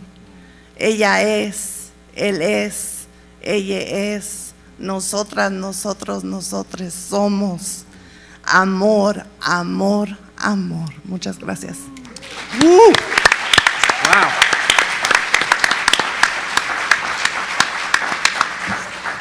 Señor Tello. Wow. Let me begin by just thanking Creator and ancestors and acknowledging, my roots where I come from. My dad is Jorge Pérez Tello. He's Tapilanco, Itecan, and Mexicano. My mom, Maria Susolaga Ramos from Chihuahua. They met and moved from San Antonio to LA. I was raised in Compton. I'm straight out of Compton, the barrio, black-brown neighborhood there, and I grew up in, people saying ancestors and what happened and you couldn't speak English. I was part of that, right? Part of when I went to school and they put us at the back of the classroom and did all of that. And what saved me is, my grandma's bendición. And she used to get up at 4 o'clock in the morning and wake up and pray some probably for 2 hours just on me, because I was a travieso, But at 6 o'clock she'd come to the room where all of us kids were sleeping and she would give us a bendición. And I used to, Grandma, why are you waking me so early? I was having a good dream, man. You messed up my dream, Grandma. You blessed me last night and then you got to bless me again and you're going to bless me before I go. What, I got the devil in me? Okay, Grandma. It was that grandma that told me stories, that shared stories about La Llorona. Ay, mi hijo, And she said, si no te portas bien, La Llorona's going to come and get you and pull your feet at night, And it was that grandma that told me the stories about the history of where she came from and everything, but it was my dad that had the cantos, that sang the tanto tiempo disfrutamos and my brothers that sang the oldies, those oldies, woo, woo, all those things, and you may not understand, but those stories and the music that got me together, because at that time, see, right now I'm triggering because I remember being the chavalo that lived in the school, that went to school across the street from my house, and we're playing on the schoolyard, and then we see kids go to the fences, and they go to the fences, and we see our friends go to the fences, and we go to the fence. Why? Because Amigria's coming to pick somebody up. And then we hear somebody cry. One of our classroom mates cry. And we didn't know what to do, so we just went and hugged them. We hugged them, but then the bell rang. And we went back to class. And all that pain and the trauma and the confusion, we didn't know what to do with it. And many times I didn't know what to do with it. Many times I didn't know what to do with it, and the homies would say, smoke this, fool, let's do this drink a 40, And because my mom was 5 foot tall, but she had a mirada, I'd kick your ass, I didn't want to do that. I didn't want to get in trouble. So I'd go in the garage, and I'd go in the garage and in the dark, and there's a piano in there, and I began to sing. I began to sing those rancheras. I began to sing those oldies. You're my love, you're my angel. And the vibration of the rancheras and the oldies and all that healed me and took away that trauma and moved it away, and I began telling stories about all this. But then later on, you transfer, and I become a dad years later. And now I have to raise my own kids. And there's no stories to tell that are about my people or about our kids. And the only story, I want to tell my kids stories because my dad was always working. He never told us stories. My mom was always working. He never told us stories. And I wanted to tell stories to my kid. I want to be a good dad. I want to be un hombre noble. I want to be a good father. But there was no stories about our people. And all I know is Goldilocks and the Three Bears and shit. There was nobody in my neighborhood with Goldilocks. And they ate porridge. I didn't know what the hell porridge was. And Papa Bear, when it got too hot, he said, oh my gosh. And my dad didn't say, oh my gosh. So I decided I'm going to shape my own story. I changed the story. It wasn't about, Goldilocks. It was about Trenzas Bonitas and the Barrio Bears. And Papa Bear wasn't eating porridge. He was eating beans and rice and frijoles. And when the beans got too hot, he didn't say, oh my gosh. He said, hijo la que la fregada, But it got to the place where, I was telling these stories to parents because I'm a psychologist now and had to deal with trauma in communities and barrios and all this stuff that happens because we don't know who we are and we don't like who we are because that's what the system makes us. And I was telling these stories and the parents says, can you write that story so I can, Señor, pero puedo escribirlo? And I said, well, I've never written a book. And I had a camarada that knew how to draw, so we created a story and a publisher wanted to publish this for me. And he took me to the publishing, and he says, I'm going to publish the story because we think we can sell it. And he says, so I went to his office and showed him the illustrations and everything, and he says, I'm going to publish your book. And I'm a young chavalo, man. I don't think I'm going to be an author. And he says, I'll publish your book. He says, but I was looking at the drawings. You have a religious icon on top of Papa Bear's bed. It's the Virgen de Guadalupe. He says, take it out, and we'll publish your book. We'll give you $5,000. I'm a youngster, man. I want to be, I want to do something in my life. And so I said, okay, just take it out because we can't sell as many books with that religiosity there. So I went home and my mom was there. I said, ¿Cómo le fue, mijo? ¿Van a publicar su libro? I said, yeah, Mom, what do you have to do? I just got to fill these papers out. And I got to have the artist just take out the Virgen. And my mom says, ¿Y vas a quitar la Virgen? I said, Mom, I'll put it in another book, but it's for publication purposes. ¿Y vas a quitar la Virgen? I said, Mom, but it's just, I'll put it in another book. ¿Y vas a quitar la Virgen?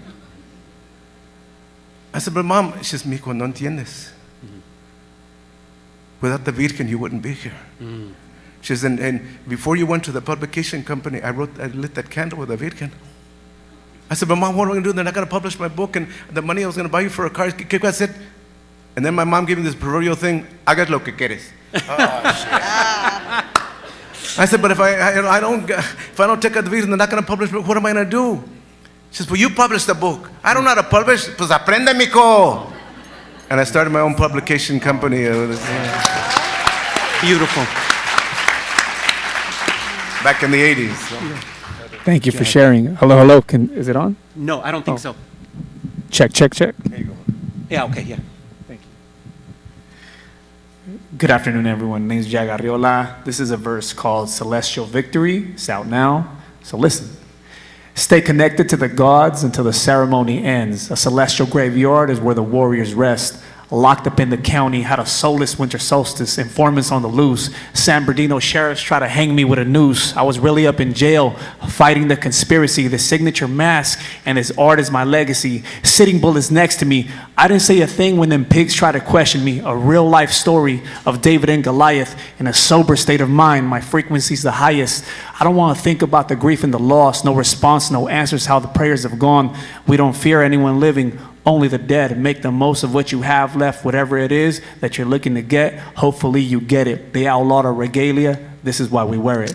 Thank you. All right. Thank you, thank you.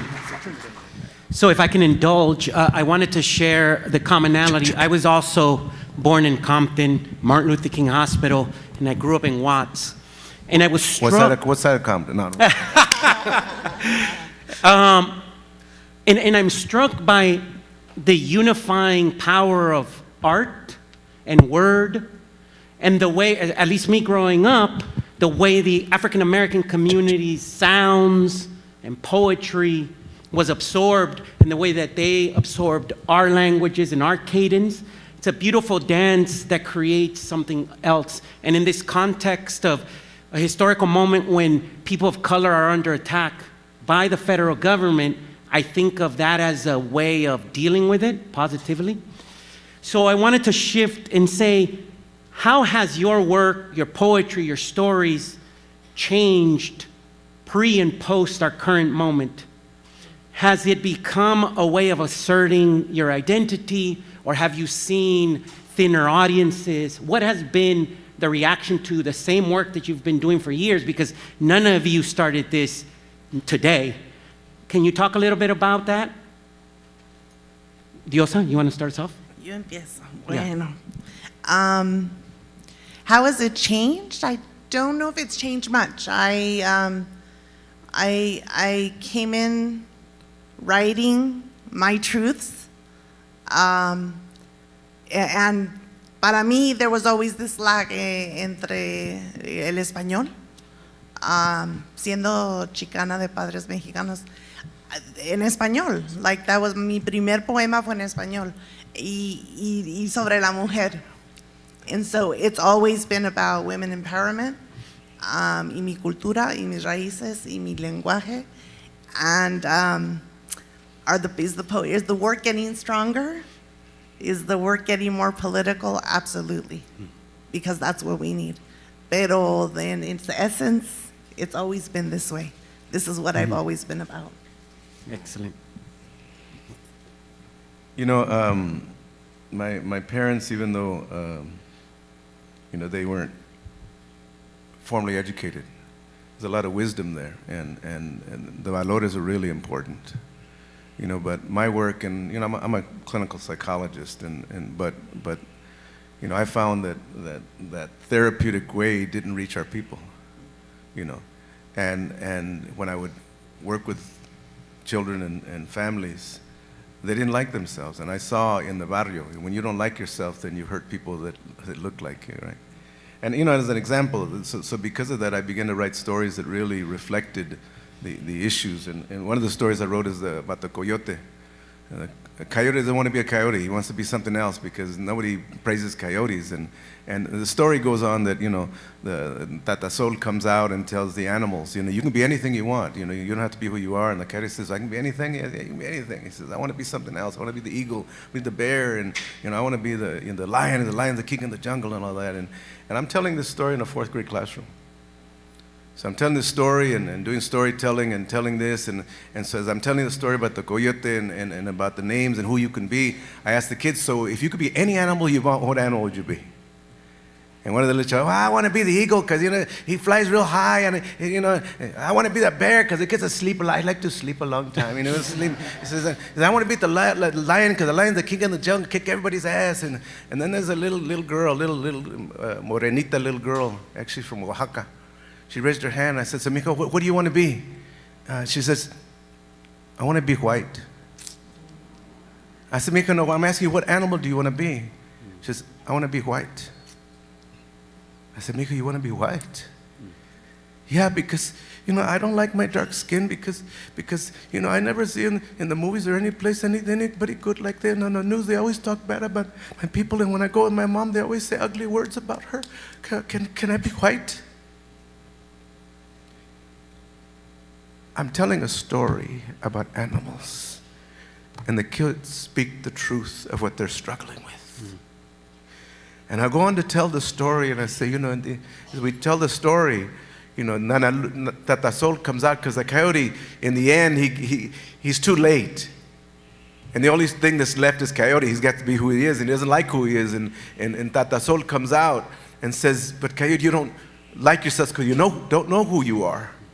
And your tail is to remind you of your history and your cultura and your ancestors, and that nose tells you can be anything you want. He says, but how about this ugly coat? He says, oh no, you don't understand. Shh, I give you the sunshine, because the darker you are, the more I've kissed you, the more I've blessed you, the more beautiful you are. And he says, well, okay, well, now that I know my coat is beautiful, he says, but what is my job? And Nana Luna comes out and says, I'm going to give you a song. And she goes, shh. She says, now you have a song. But Kari, you must sing. You must sing that. And the meaning of your song is to tell every child is born that they're sacred. They come from a creator. All of you are sacred just the way you are. And the little girl begins to cry. I said, Mika, you are sacred and a blessing just the way you are. And she says, thank you, Tio. Beautiful, beautiful. For myself, my music, my art, like Sister Diosa said, it's always been anti-colonial, anti-imperialist, culturally empowering. I wouldn't make anything else. That is the only thing that calls me. I am called to justice for all people, freedom for all people, and it doesn't stop here in Turtle Island, in Abya Yala. It goes beyond, right? It goes to Palestina, right? Free Palestina. But yeah, my music is always going to be a reflection of not just the times, because this didn't kick off in June. It didn't kick off with the current president. We've been under colonial assault for 500 summers, 500 winters, right? And so we have a responsibility, all of us. If you create art, let it reflect, let it empower your people. If you make movies, let it empower your people. If you are a painter, paint a message of resistance, a message of ethnic studies. If we have ethnic studies, we won't get ICE agents that are raza, right, and embarrassing our people out there. It's disgusting, right? That's why we need ethnic studies. I don't think anybody who took a liberated ethnic studies course is ever going to join their oppressors. Thank you. Wow. Yeah. Thank you. And just to end this conversation about your work and how it lands pre and post political situation, you've all referenced youth in one way or another, because that's something that I'm very heartened to see. So many young people still in high school becoming aware that they have power, something that at least my generation, it wasn't a priority to teach us that we had a say in the things that happened to us. And so maybe we can talk a little bit about how you see your work being used. Some of you have hinted at it already, being in the classroom. How else do you see your work inspiring the next generation, or just advice you have for young people who are thinking about writing their story and don't know where to begin? Maybe sharing how you ended up working as a young person and becoming a poet, an artist, a storyteller. Excellent question. I raised my son with this saying, this phrase: nunca le tengas miedo a la vida, si no, nunca vas a hacer nada. If your voice shakes, if your feet shake, a la chingada, do it. Just do it. And so in 2021, I finally had an opportunity to take a course called CLI, based out of LA. And it was a poetry publishing class. Se acabó el curso, we pitched, and I had a book. So okay, I finally had a book. And I said, a la chingada, I'm self-publishing. So I self-published my first. And after that, a friend started her publishing company. And after that, another friend started her publishing company. And now there are several indie publishing companies, raza-based, in Southern California. And you do it. And you knock on doors. Y si te dijeron que no, next, como dijo Selena Gomez. Next. And you keep doing it. I'm about to release my 7th poetry collection. Que se puede, a huevo que sí se puede. Awesome. Yeah, Jack?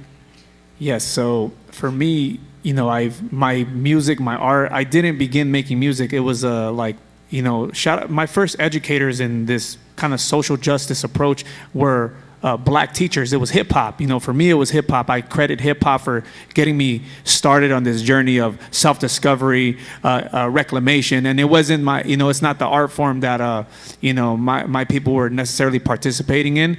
But it was black teachers that did that for me, and it was black revolutionaries that wanted to inspire me, that inspired me to look into my own history, my own people's history, our struggle here in Abya Yala, Turtle Island, North Central and South America, because we've been here for thousands of years. We can never be made to look like we're foreigners on our ancestral continent, right? So we were, we didn't cross the border crossed us.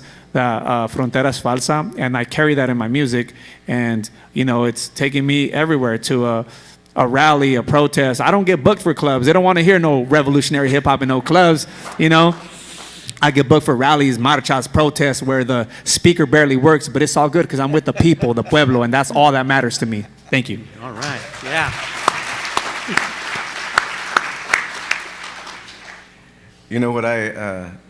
What I understand is that we all are poets.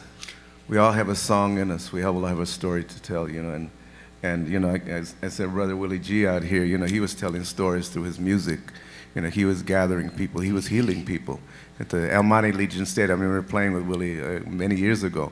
You know, and that music, that canto, that song, the voice, the, you know, spitting things that come out of you, if you get out of your head and get into your spirit and get into your, you know, your flow, it's going to come out of you. You have it. It's in your DNA. It's in your ancestral medicine. It's within you to tell stories. It's within you, you know. And just be real, man. You know, you get in trouble, you tell some stories, right? Your shit. You can, you know, tell a story about it. You can create a song. So the thing is to encourage people, see, because this society, what it wants to do is it wants to capture you, wants to conquer you. It wants to enclose you to make you believe that you do not have that.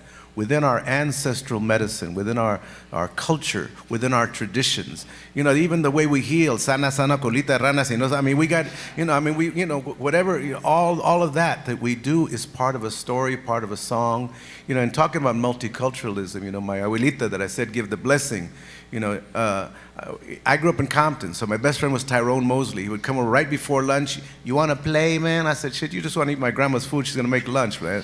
and no, come on, let's play. And my grandma would then come out of the porch, but ¿qué quiere comer?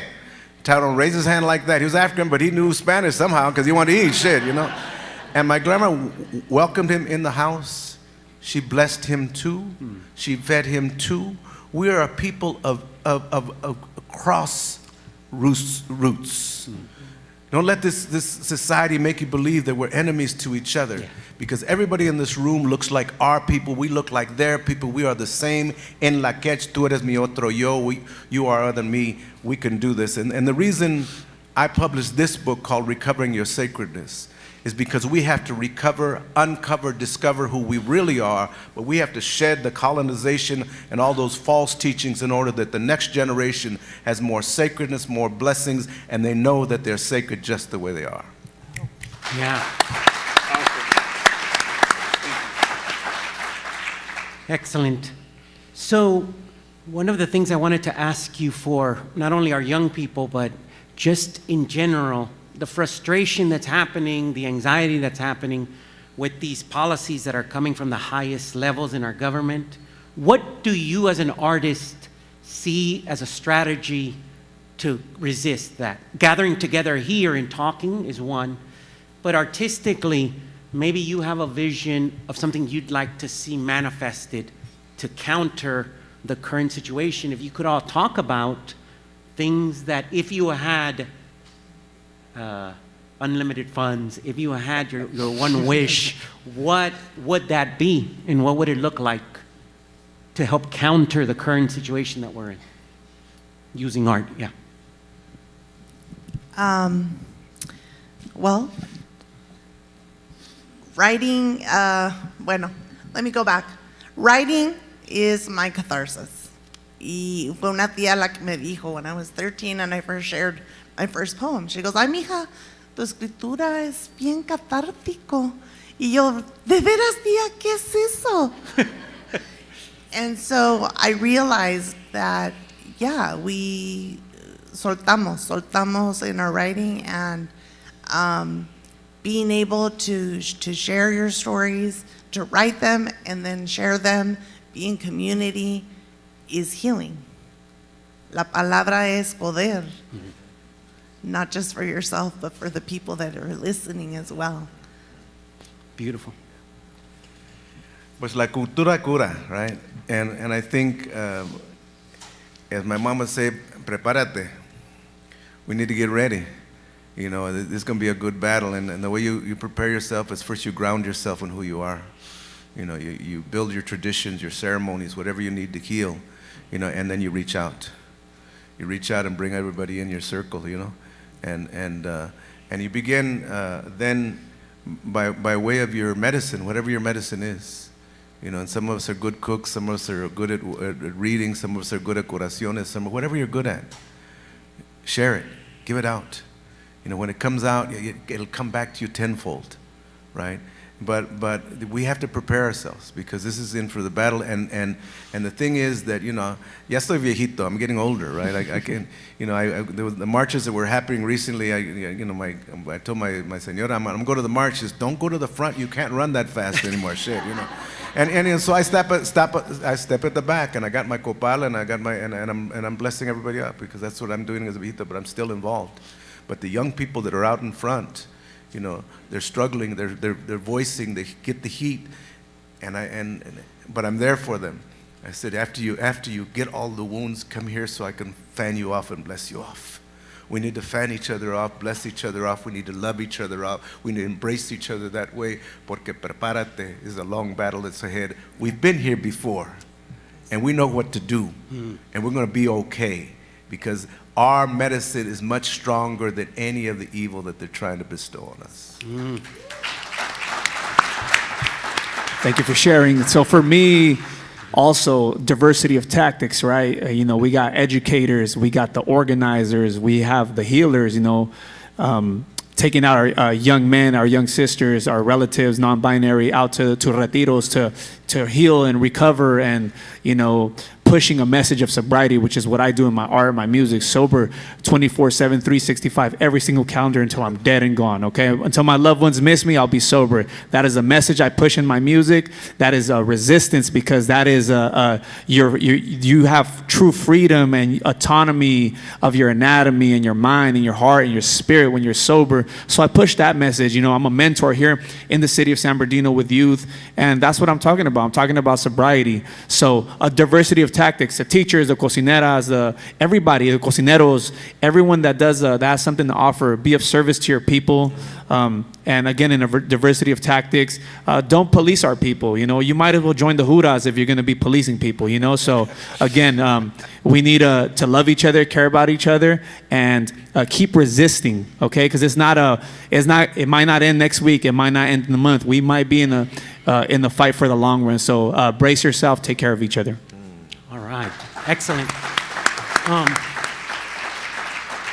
So we're right up against time, and we're starting to look like chicken legs to people. They're hungry. I can see it in your eyes.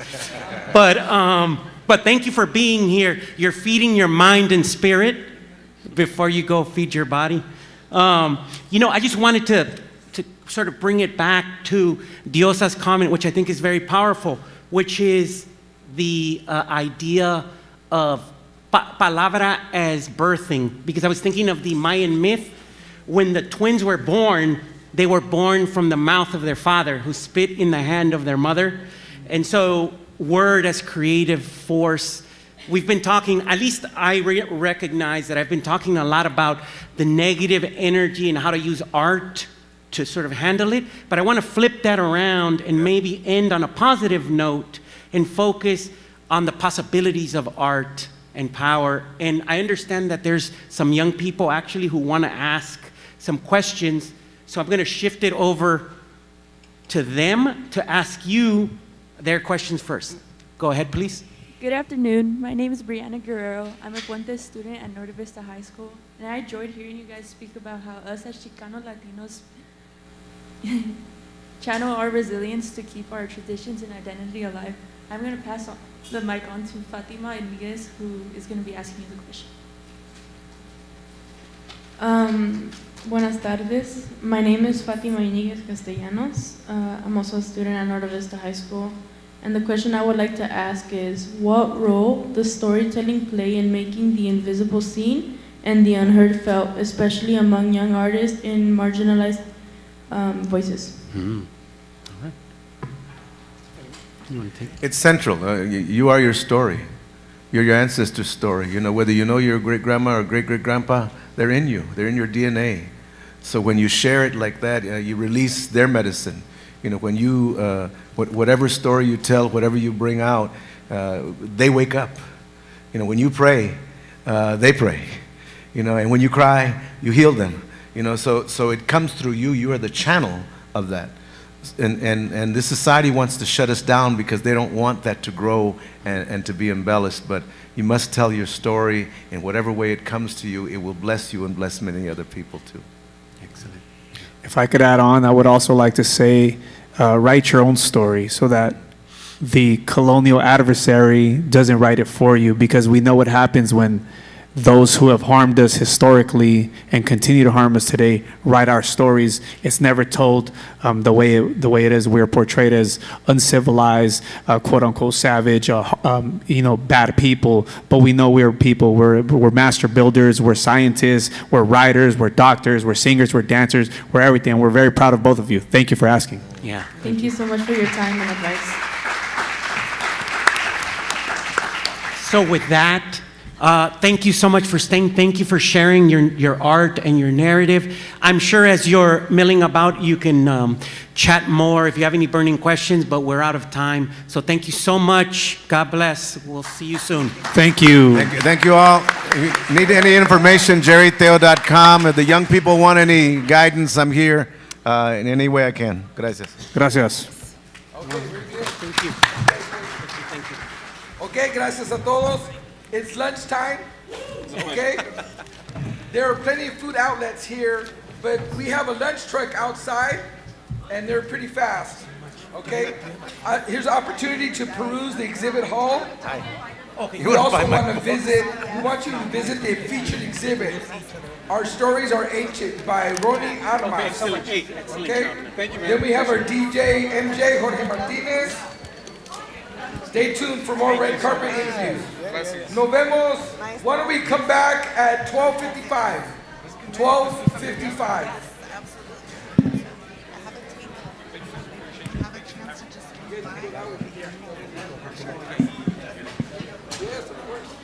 I'll wait with you. You guys go do your interview. We got an interview? Okay. Oh, okay, yeah, that's good. Yeah. Maestro, thank you so much. Excellent job. Anything I can do, let me know. Claro. Yeah. Sí.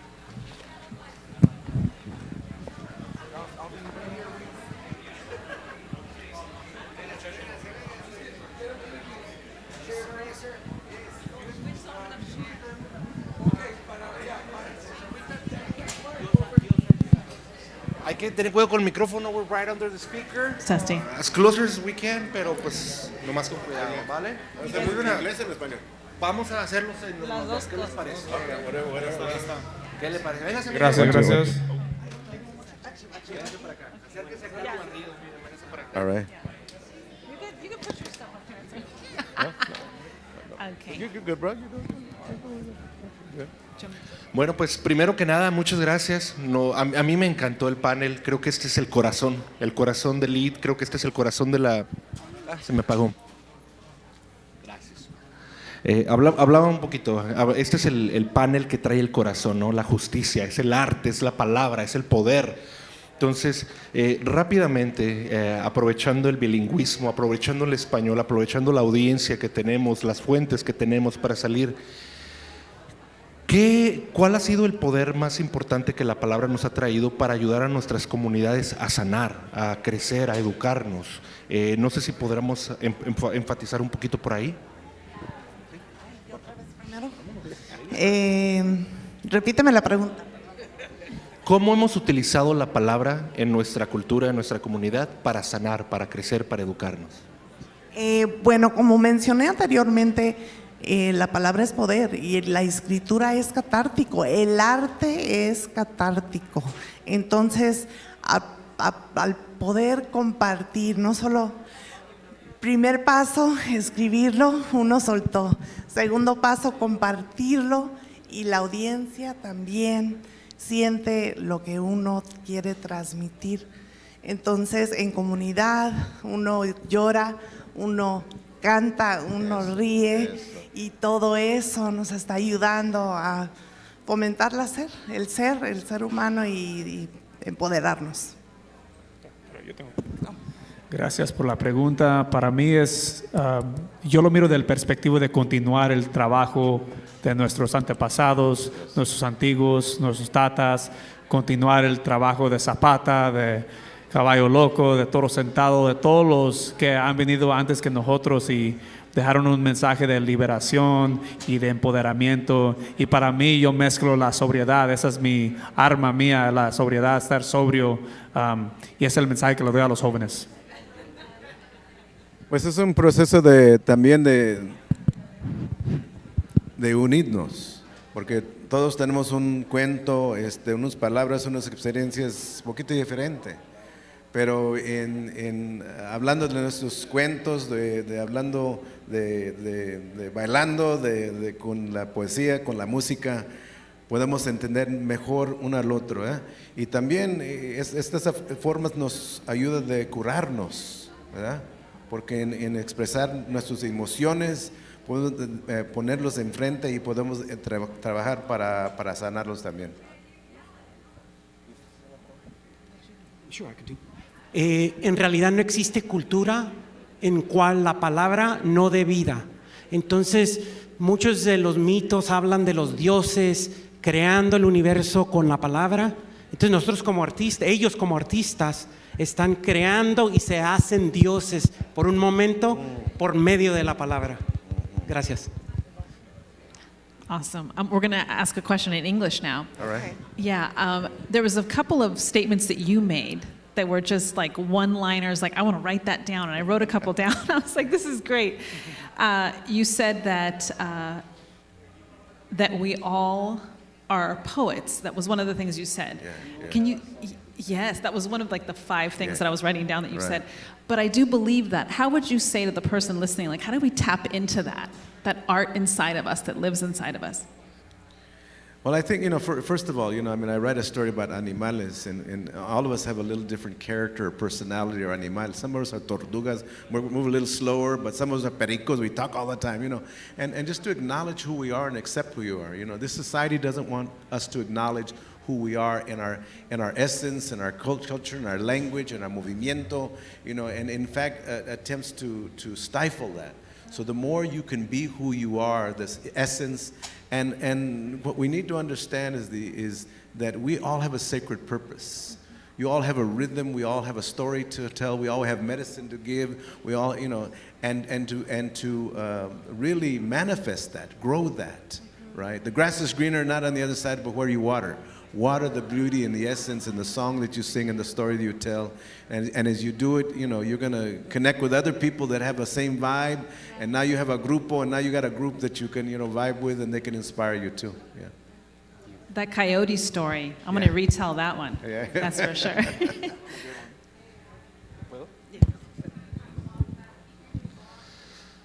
Identidad, justicia, arte. Este panel junta todo esto.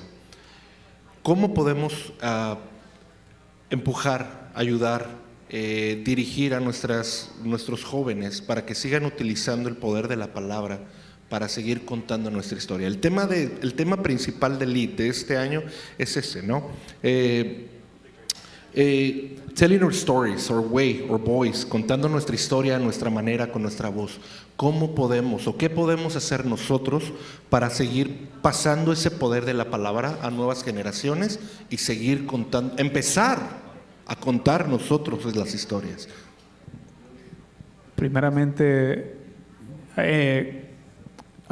tomar la iniciativa de seguir en comunidad con los jóvenes. No podemos abandonarlos, ¿verdad? Tenemos que estar en comunidad con ellos, ya sea en un centro, ya sea en el deporte, en el estudio, en eventos culturales, acercarnos a la comunidad donde vivimos y simplemente hacer relaciones con otros adultos y crear iniciativas para poder ayudar y guiar. Lo que más falta en nuestras comunidades, de mi perspectiva, es mentors. We're missing a lot of mentors. We need more mentors, especially for our young men.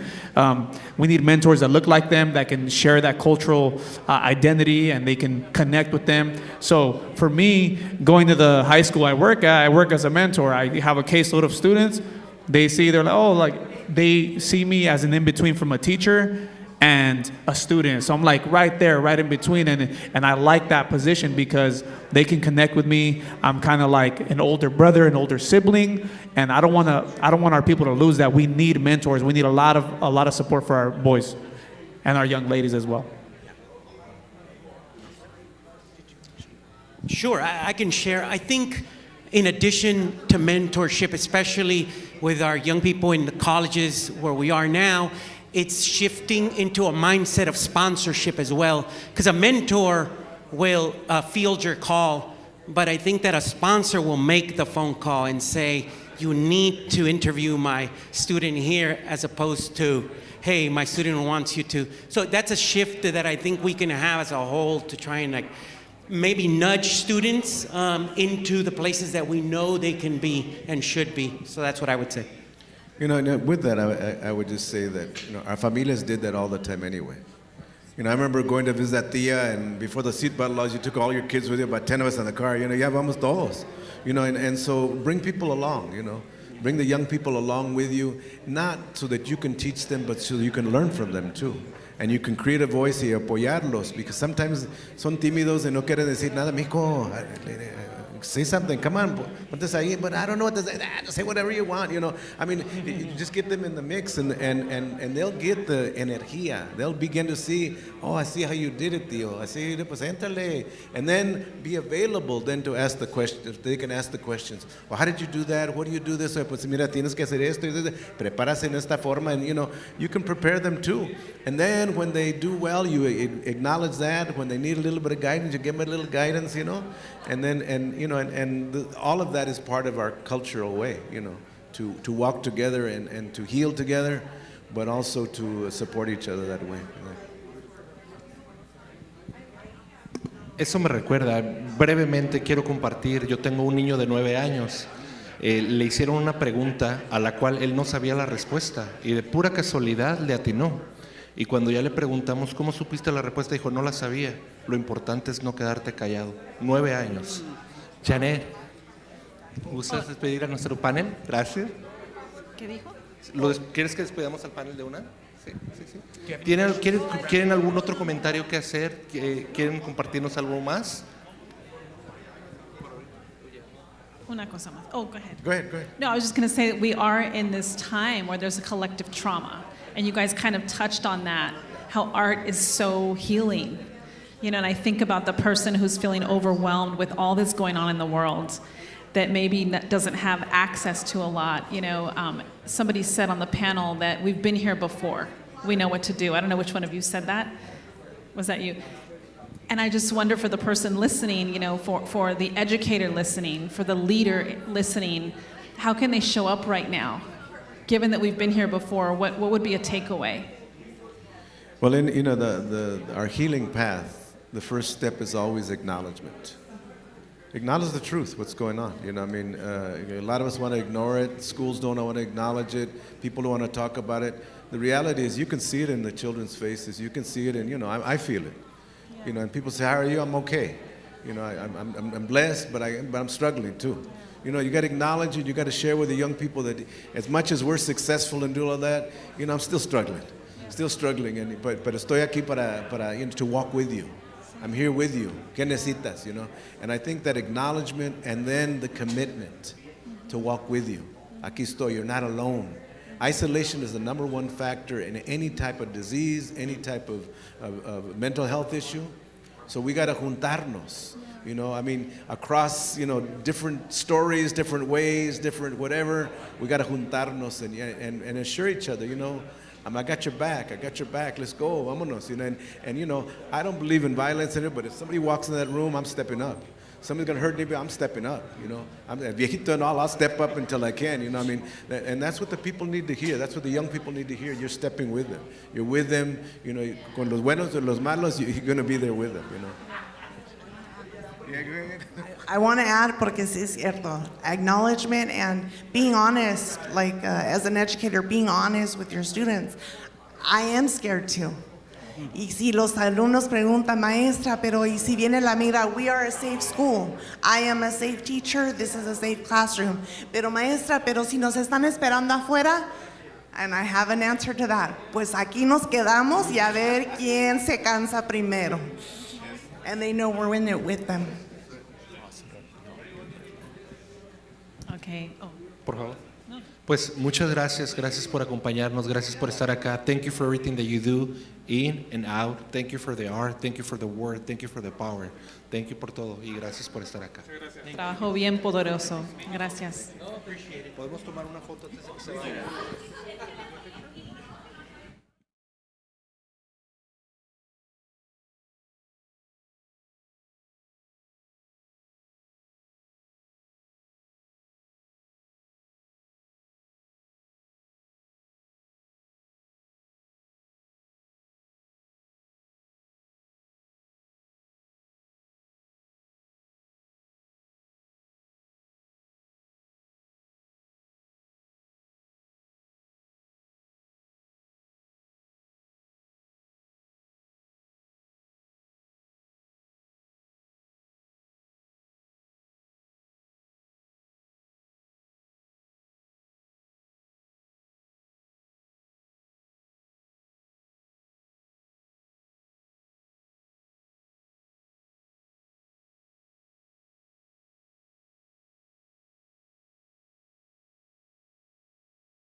Guillermo, if you want to join me on stage.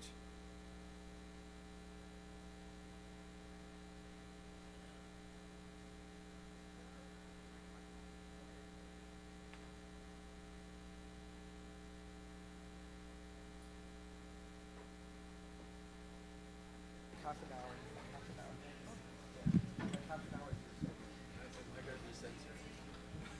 What do you mean? No más, just look at me and go. Okay, I'll introduce you, we'll show a video, introduce Willie. Okay. You got about 20 minutes, and then we have a question from some high school students are gonna ask a question, right? If they're still here, they may have left already. All right? Okay? Oh, yeah, and we can go in English and Spanish. Yeah, French, whatever you want, German, if you want to. Not too many people do French and German Okay, time, all but right. English and Spanish. I won't bore them with that. We have 43 countries watching us right now. More than 1,600 universities across 43 countries. Some marvelous And they're job mostly you're in doing. Latin America, so you can English and Spanish. Yeah. And the majority of people watch it after the fact, even though there's like a studio audience. And they make the room look full, but then it's going to be archived. Yeah. And then the majority of people watch it like, TV. They're watching the TV. Okay. Raise your hand if you can hear my voice. Okay, you guys ready? Okay, señoras, take a seat. Oh, I guess this will have to wait. Okay, welcome to our afternoon featured speaker. First, I want to introduce Richard Iñiguez. Richard Iñiguez, who's an actor and director mainly known for What's Cooking, Man on Fire, Babylon 5, The Deadly Tower. But for most of us, at least for us Chicano Mexican American, we know him as Raymond Avila in the 1979 film Boulevard Nights. Remember the Boulevard Nights? Raymond Avila, as the central character, was a young Mexican-American man living in East Los who tries to stay away from street gangs and attempts to build a better future for him and his girlfriend, while his brother Chuco gets drawn into a life of gang involvement and ultimately a gang war that threatens both their lives and all their lives. Okay, so before Richard introduces our featured speaker. This guy. Right, this guy right there. Please draw your attention to the big screen. Oh my goodness, that's funny. Thank you, Enrique.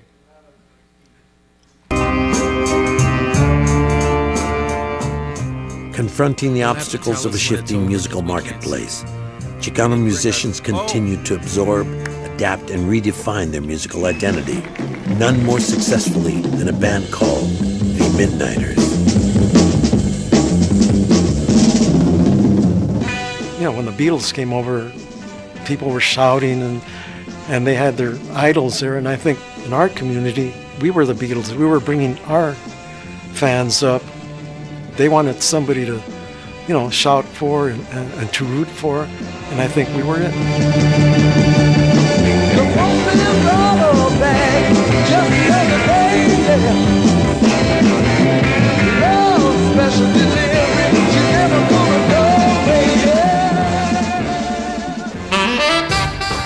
The Midnighters not only entertained the Chicano community, they expressed its spirit in music. The heart of East LA is Whittier Boulevard. During the 60s and 70s, the main artery for a late nightlife, a Mexican-American social scene on wheels. All this is captured in the 1965 Midnighters hit, Whittier Boulevard. Let's take a trip down Whittier Boulevard!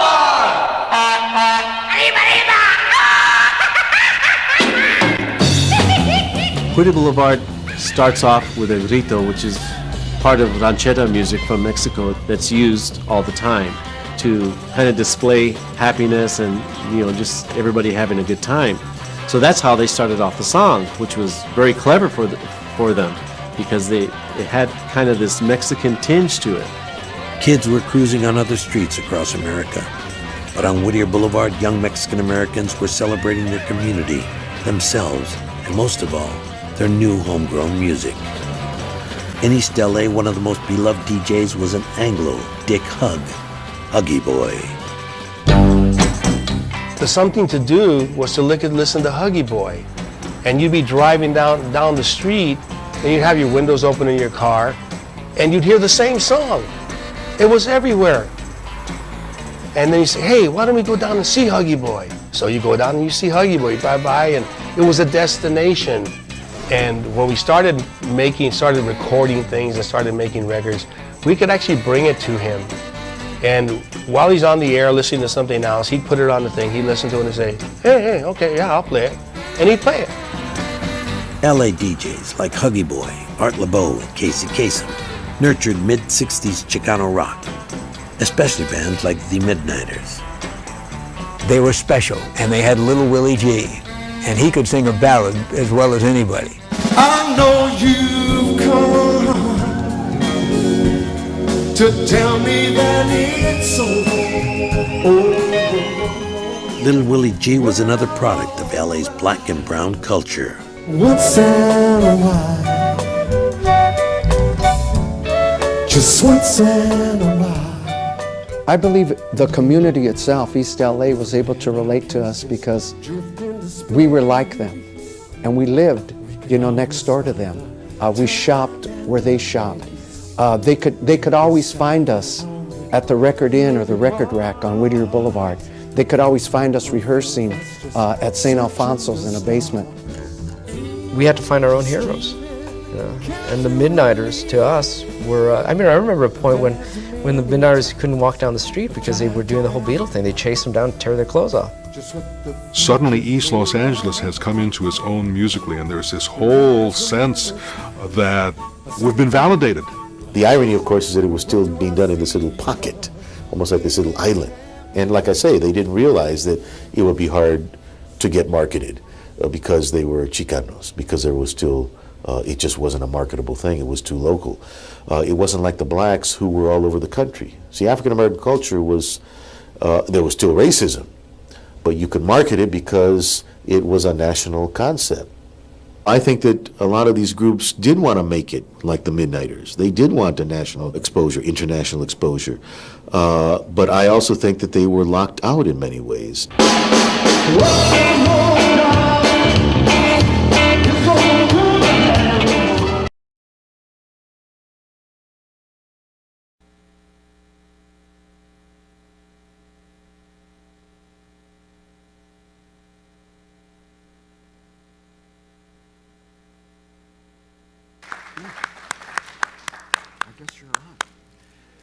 Yes, I am. Thank you. Hey, welcome everybody. Bienvenidos a todos. Ya que terminaron de comer, de repente van a dormir. I know that's what's going to happen. You're going to start falling asleep. We're going to hear everybody snoring, and we're going to be talking to ourselves. I have to say one thing about what you saw on the screen. Did you know he was the fifth Beatle? Didn't you see his haircut? From the get-go.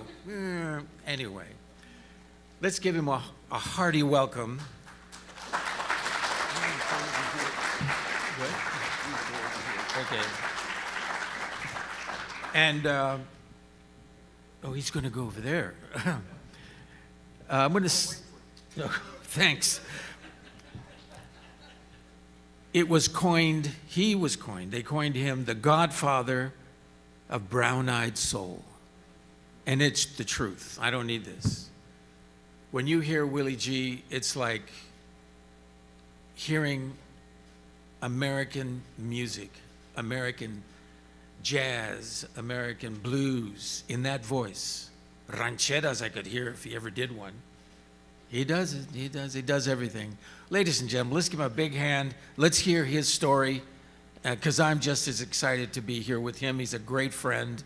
As well as Francine, oh, there she is, right there, Mrs. G. And so welcome, Little Willie G.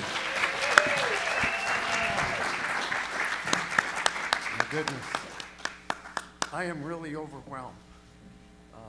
by everything that I've seen and heard last night and this morning. It's just amazing. I have to ask myself every now and then, is this Chicano really me? I've experienced so much. I was born June 13th, 1946 in South Central Los Angeles at 1776 East 43rd Street in what became the infamous and notorious neighborhood of 38th Street. And it was an interesting upbringing, multicultural, many ethnicities. And so as a young lad growing up in that environment, we never knew much about the differences in cultures, because if we were at the Santiago's home, who were Filipinos, we ate Filipino food. And if we were visiting the Matthews family, well, I got introduced to collard greens and grits. But if you came to the Garcia home, you were introduced to frijoles de la olla. You know what I'm talking about, huh? Chilaquiles. I always say that wrong. Somebody told me it's chilaquiles, but I don't know. I'm a pocho, so you'll have to forgive me. But I had an interesting life. I went to parochial school. My dad and mom worked really hard so that my brothers and my sister, we could attend private school. So I went to a little parochial school on 34th and Central called St. Patrick's. And so Central Avenue became a very interesting place for a young, inquisitive kid growing up in the neighborhood. The Elks Club was right across the street from the school that I went to. It was right on Jefferson and Central. And so after school, me and 3 other compatriots, traviesos, we would climb up the fire escape of the Elks Club and lean in the window, and we would listen to Duke Ellington and Ella Fitzgerald rehearsing for a concert they were going to do at the Lincoln Theater, which was on 25th and Central. And so that was an upbringing. I was exposed to music very young. Radio was an important fixture in our home.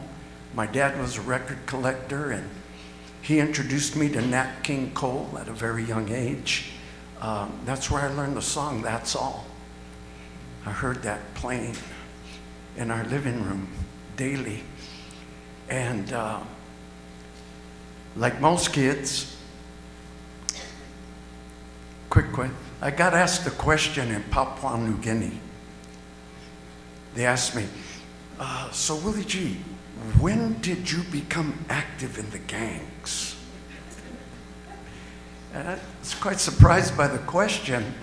I wasn't wearing, khakis or a Pendleton. But it was an interesting question that the moderator asked me. And as I'm accused of being so often, I answer before I really understand the question. And so I told him, I was never in a gang, right? I says, my parents and those around me tried to keep me away from that influence. But you grow up and subliminally, you're being influenced by everything around you. And aside from music, the guys in the neighborhood were always looking so cool, and when they were smoking their Camels and Pall Malls. So as a young kid, I wanted to be like that, and I started getting in trouble. Raised where I was at, the neighbors had permission. How many of you know what I'm talking about? They had permission to discipline us. And Mrs. Pree, who lived across the street from us, she caught me in the alley with some of the guys smoking Camels, and she took me by the ear home. Thank God my parents were not home, but my older brother, Weddle, Frank, he was home. He answered the door, and she began to tell him what she caught me doing. He promised that he would convey that to my parents, and he assured her that I would never do that again. He took me into the bedroom immediately, gave me a tongue lashing, and then he said, "Here, sing this song. I can't play and sing at the same time." And I looked at him, I've seen you do that countless times. What are you talking about? He goes, "You know this song, sing it." And it was a song by Lee Andrew and the Hearts called "Try the Impossible." Check that out on Wikipedia or your platform, whatever it may be. And so that was my introduction to really voicing, I guess you could say, the gift that was in me. It made me aware of a gift. And after I sang the song and he corrected me in a few places, he says, "Man," he says, "you have a gift. You need to start working that gift." He goes, "I'll help you if you let me." And so every day after school, from that point on, I looked forward to getting home as quick as I could in the hopes that I would find him in the bedroom so I could learn more.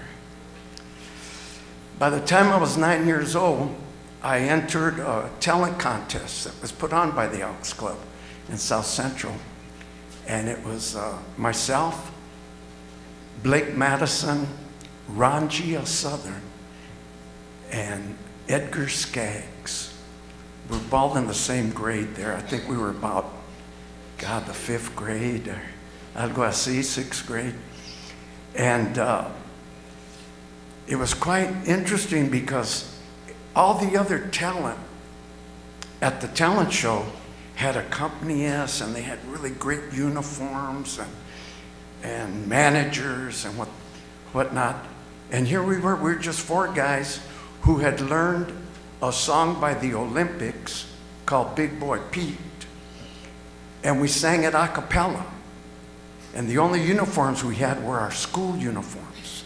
Salt and pepper corduroys, brown corduroys, and a really nice tan shirt with SPS on the pocket. We called ourselves the Shamrocks. Well, we went to St. Patrick's School, and the guy said, "What's the name of your group?" And we went, "The Shamrocks." We won the talent show. Whoa. Nice. I think they felt sorry for us. But they liked us. And I got the bug. That was it. From that point on, I really became quite serious. My parents could not afford music lessons, but my dad could afford to buy records. And he would just sit me down and say, "Listen to this, learn as much as you can." And so later on in years, when people asked me, because at first I really wasn't accepted as a singer. A lot of guys, they tolerated me. Growing up with South Central was quite interesting, listening to Henny G and them, man. It's just great. Cudahy, I went Cudahy, you know. Huntington Park, my precious wife, is here 52 years. She's a Florencia girl. Anybody who knows about Florencia? Then I heard Henny. Henny mentioned SOS, but I don't think it was a band. We knew a band from Watts, 129th and Grape Street. They were called the Sounds of Success, right? SOS. I thought maybe that was a thing. But, man, there's so much I want to talk about, man. It's hard to move on chronologically. Anyway, fast forward to 1960, I graduated from St. Patrick's. I wanted to go to Jefferson High School because everybody that was cool went to Jefferson High School. Tony Allen, Don Julian of the Meadowlarks, Richard Berry, Etta James, Jesse Balvin, And these were my mentors, believe it or not. They used to rehearse at Tony Allen's grandmother's house on 41st Street and Long Beach Avenue, where the red car ran, the Watts car and the Long Beach Flyer.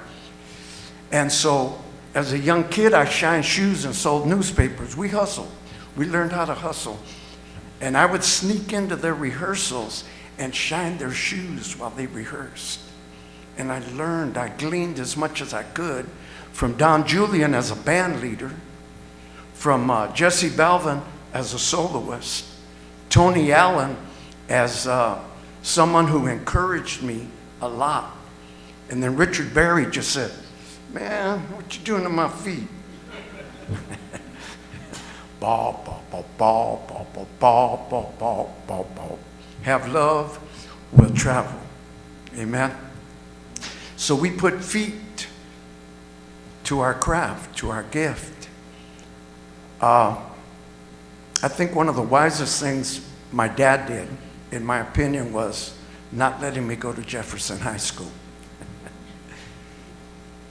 He encouraged me to go to either Cathedral, where my oldest brother Frank, the musician and artist, was a senior, and the other brother, Charlie, he was already a star athlete at Salesian High School, and he was going into his junior year.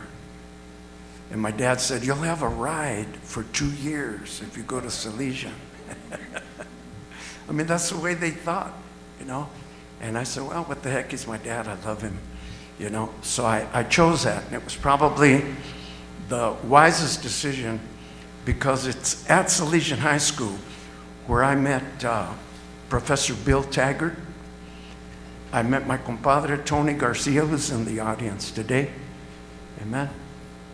And I met Romeo Prado, the architect of the Midnighter sound. I also met Benny Lopez. But above all, I met Johnny Gamboa. Johnny had a band called the Crowns. And Johnny was an innovator. He had a big band. He loved Ray Charles. He loved James Moody. This guy was just versatile in every aspect. And Johnny actually gave me my first opportunity to sing with his band, exposed me to an audience. Of course, my brother had to squeeze his arm a little bit. Güero told him, yeah, you need to give my brother a chance, man. He knows what key he sings in. He knows the chords. And Johnny took him at his word and gave me a shot. And that catapulted me into wanting to meet more musicians like Johnny. In the spring of 1960, my brother, Charlie, the athlete, they were already in spring training for baseball at Evergreen Playground, there on 4th and Evergreen. And there was a couple of girls, they were like what you would call groupies for the baseball players back in those days. Well, they said there was a band that was auditioning singers on Downey Road, off of 3rd and Downey Road. And it would be a great opportunity for me to go and maybe see if I could make the cut. I made the cut. I went down there. I made the cut. It's interesting because Benny Ceballos, the leader of the band, after Lupe and Irene introduced me to them, the first question he asked me was, do you know any boleros? And as I responded, the rest of the band leaned in. And I told him, yeah. I says, you know the usual, Sabor a mí, Gema, La Barca, Cerca del Mar, El Reloj, right? They said, great. What key?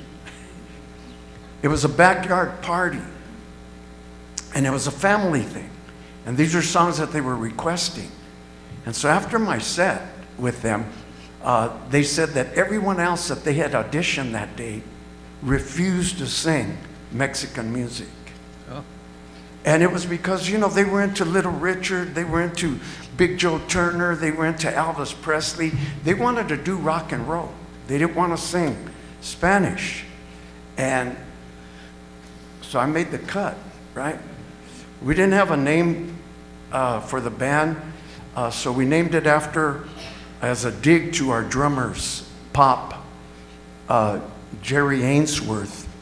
We named the band the Gentiles. We had no idea what a Gentile was. We thought it had something to do with being genteel and a gentleman. Jerry's dad was an Orthodox Russian Jew rabbi. And every Wednesday when we picked up Jerry, his dad would follow him out of the house halfway through the front yard and go, "Jerry, what's the matter with you? Hanging around with those Gentiles. They're unclean." Then he would turn around and go back. So we said, "Orale, we got a name for the band." Well, that band morphed into Benny and the Midnighters, and then eventually to the Midnighters. And our manager, stroke of fortune, was Eddie Torres. And Eddie said, "You're not just going to be the Midnighters. You're going to be the Midnighters," right? And then we said, all right, we started getting all these illusions of the Midnighters. And we went to the Crest and we bought some Long Ranger masks. How many of you remember those little, right? And we bought some glue, Elmer's glue, and some glitter, right?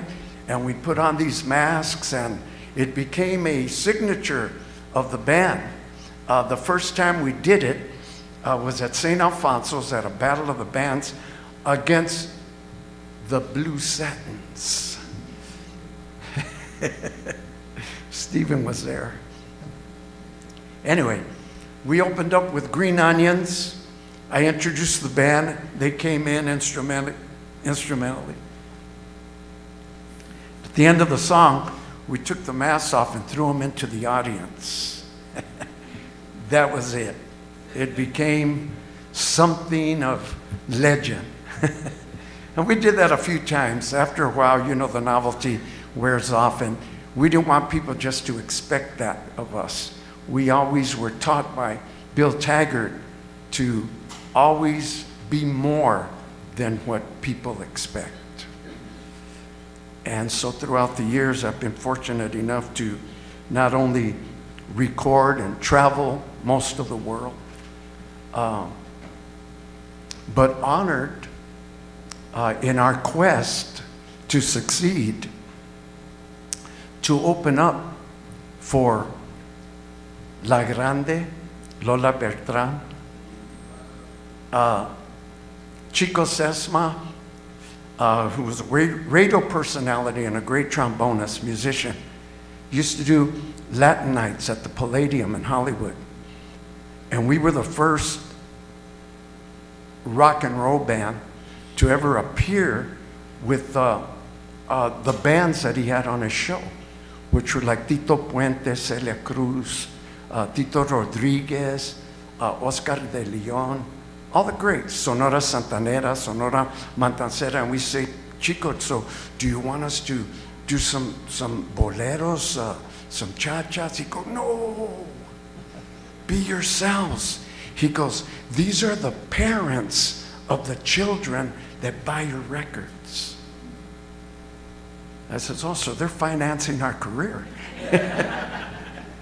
And so these were progressions in our career, our early start. Tony DeMarco was another gentleman who eventually went on to manage Fernando Valenzuela. Well, Tony DeMarco was also a radio and television personality, and he used to do Latin Night Under the Stars at the Hollywood Bowl. And so he had us come after seeing us at the Palladium and the response of the audiences. And one of the things that intrigued us that night, I was selected to introduce Lola Beltran. It's a great honor. And I told Tony, I said, "Well, what do I do? What do I say?" And he said, "All you have to say is, 'Ladies and gentlemen, La Grande.'" And I did that, Watch from the Wings. as she just performed, just amazing. But we were introduced right away at that time to critics. Something that I didn't know a whole lot about. You're young, you don't know a lot of the intrigues of the business. And there was a writer for the Los Angeles Times that wrote these great reviews of the artists that were on that show at the Hollywood Bowl. And then he said, "The Midnighters, a band in search of a song." And we were crushed. We read that, we said, "What, this guy," you know, and I told my dad, I showed it to my dad. And he said, "Son, you're a public figure now. You're gonna have to get used to people misunderstanding who you are, what you do." He says, "This guy just doesn't understand our culture." In the music industry where I grew up, if you wanted to work, you had to play for everybody. And it took me back to the audition in that backyard where the boleros were so important to this family. They had memories associated with those songs, as many of us do. And so it added to my catalog of wanting to be relevant, but not boxed in. And in the beginning, we just did cover songs. But by our second album, we started writing a little bit more. Our manager was adamant. He says, "If you guys don't start writing your own stuff, if you don't start telling your own story, expressing your emotions and your feelings," he goes, "I don't think we should continue recording." He goes, "I'm gonna go get a burger, and by the time I come back, you better have something." So the sergeant, who he was, Eddie Torres, retired from the Marine Corps. We said, "Well, we're gonna show him." So I came up with a horn line. Danny Lamont, the drummer, started coming up with a rhythm pattern. And before you knew it, we had a song called "Love Special Delivery," which just garnered me a Grammy. Los Lobos covered it as an homage, as they do. They pay tribute to many of the artists that influenced them throughout the years. That's me chopping it up with El Machete. You said it. I think we have some questions for you. They want to. Okay. You want to get to that? You know, I just ramble. You know, I have a book coming out. I'm writing a book, so it'll all be in that book, okay? And also in a eclectic street opera that my son is producing. Jacob, stand up right there where you're at. It's my son, Jacob G. It's called Forgotten Village. And it speaks of the era that I grew up musically, the Boyle Heights, East LA, and the bands. And so the songs, the collection of songs that we've written are a tribute, if you will, to that era and some of the artists and some of the bands that were major contributors to our memories. Amen? Absolutely. Our legacy. And I think we have a question for you right now. Thank you. Can you please say your name? And okay, go ahead. I'm Ethan Mitt. Hello?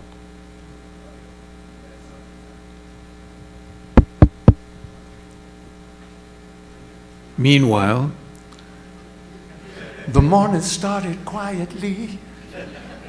People greeting at the bakery. I'm Ethan Mendez. I'm from Puente at San Jacinto High School, and I loved your presentation. It was really it validated me a lot to hear that we have a lot of Chicano culture being represented in our music, and I'm really glad that you were able to be such an icon for our people. I'm going to pass it on to Hector Lopez. He's also from San Jacinto. Hi, I'm Hector Lopez. Hector Lopez. And the question I'd like to ask you is, in what ways did bands like the Midnighters, Cannibal, and the Headhunters use music as a social commentary and a form of resistance? Wow, bro. How old are you? 25 words or less? We didn't start using it until Cesar Chavez and the Farm Workers Union began to resist against the owners of the plantations in Central California. We were not very political as young. We were artists, we were musicians. But it was our engineer, our recording engineer's mom, Mrs. Morgan, who came into the studio one day and cornered George Dominguez and I, and she said, "Why aren't you boys writing songs about Cesar Chavez?" And I told her, "Ma'am, it's Cesar Chavez." She says, "Well, you ought to be writing songs about him." And we were like, you know, we knew who he was, but how do you start writing songs about something like that? So she started us on it. And we were one of the first, I would say one of the first bands to write a song about such an iconic figure, Cesar Chavez, the ballad of Cesar Chavez. And that was the beginning stages. And then in the 70s, after the moratorium there in August with all the barullo there, Romeo Prado wrote a song called Chicano Power. And that became an anthem. And so our consciousness regarding the plight of our fathers, our grandfathers, the immediate public that we surrounded ourselves with became something that we needed to do. I opened up as a soloist for the Teatro Campesino, Luis Valdez, Daniel Valdez, and those guys were another source of education for me. I was not aware of a lot of the things that were happening in our culture. And so our art, the words that we produce, that we speak, should guide youth, another generation, to our ultimate aim.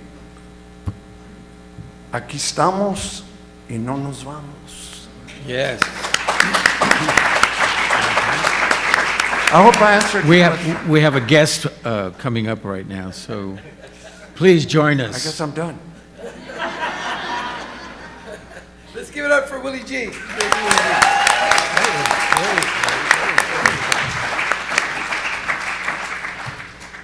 Okay, so we'll actually stand up for, if you don't, Willie, if you don't mind. Disculpe. We want to give you this small token. Actually, I want to give you this small token. Can everybody see him? Let's stand up for the gentleman. Guillermo Garcia, Little Willie G. For your accomplishments and lifetime service to our community, we award you our Lead Education and Advocacy Medallion of Honor.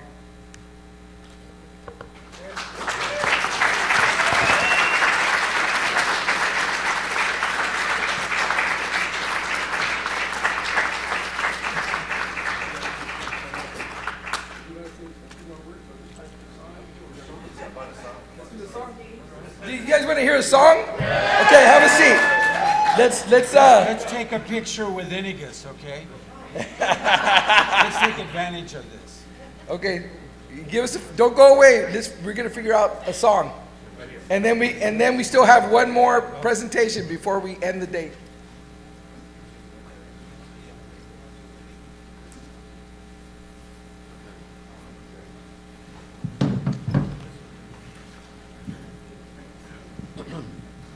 Regarding social commentary.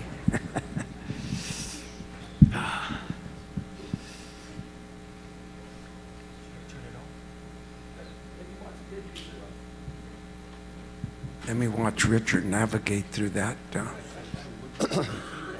I'm going to try a song here. Dreaming Casually? Is that all right? Oh, you're fine right there, bro. You can do background vocals for me. If you guys remember this song, you just feel free to sing along with me. Once in a while, just once in a while, I wish you would come up to me, tell me what you'd like to be. Would you like to be rich and famous? I'm sure no one else could blame us for dreaming casually once in a while.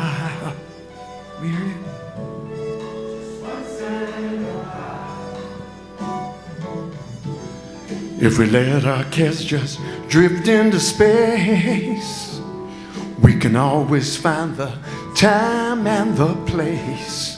It may be Saturn or it may be Mars, the both of us just searching the stars, dreaming casually.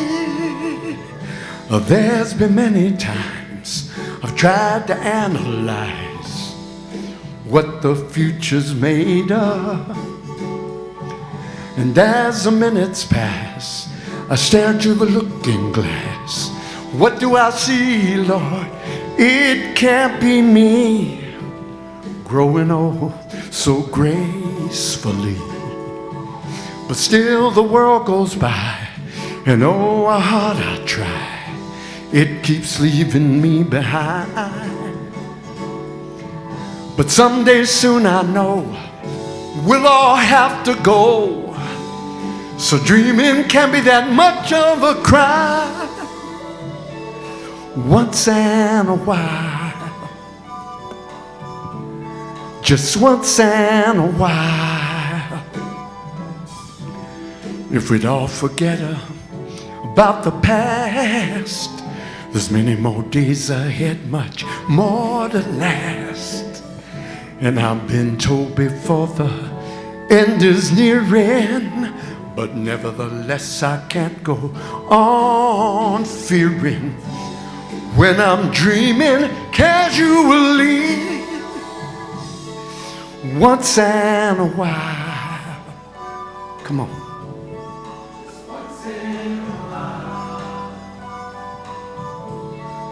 Once in a while, just once in a while, give me pretty loving, honey, give me pretty loving, sugar, keep on loving me, ooh, ooh, yeah. Give me pretty loving, honey, give me pretty loving, sugar, keep on loving me, ooh, once in a while. Oh, girl, once in a while.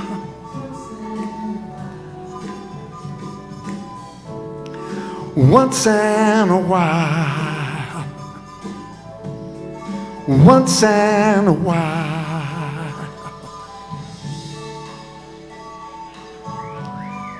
A young man trying to find his way. Amen. Thank you so much for this honor. God bless you all so much. Thank you.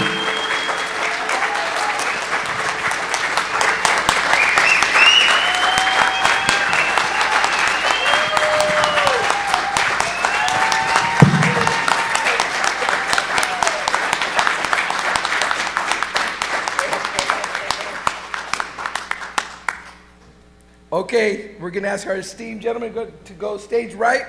We get the webcast, our webcast crew there waiting for you. And we're going to listen to their interview real quick, and then we're going to switch out the front, and then we got one more panel before the day ends.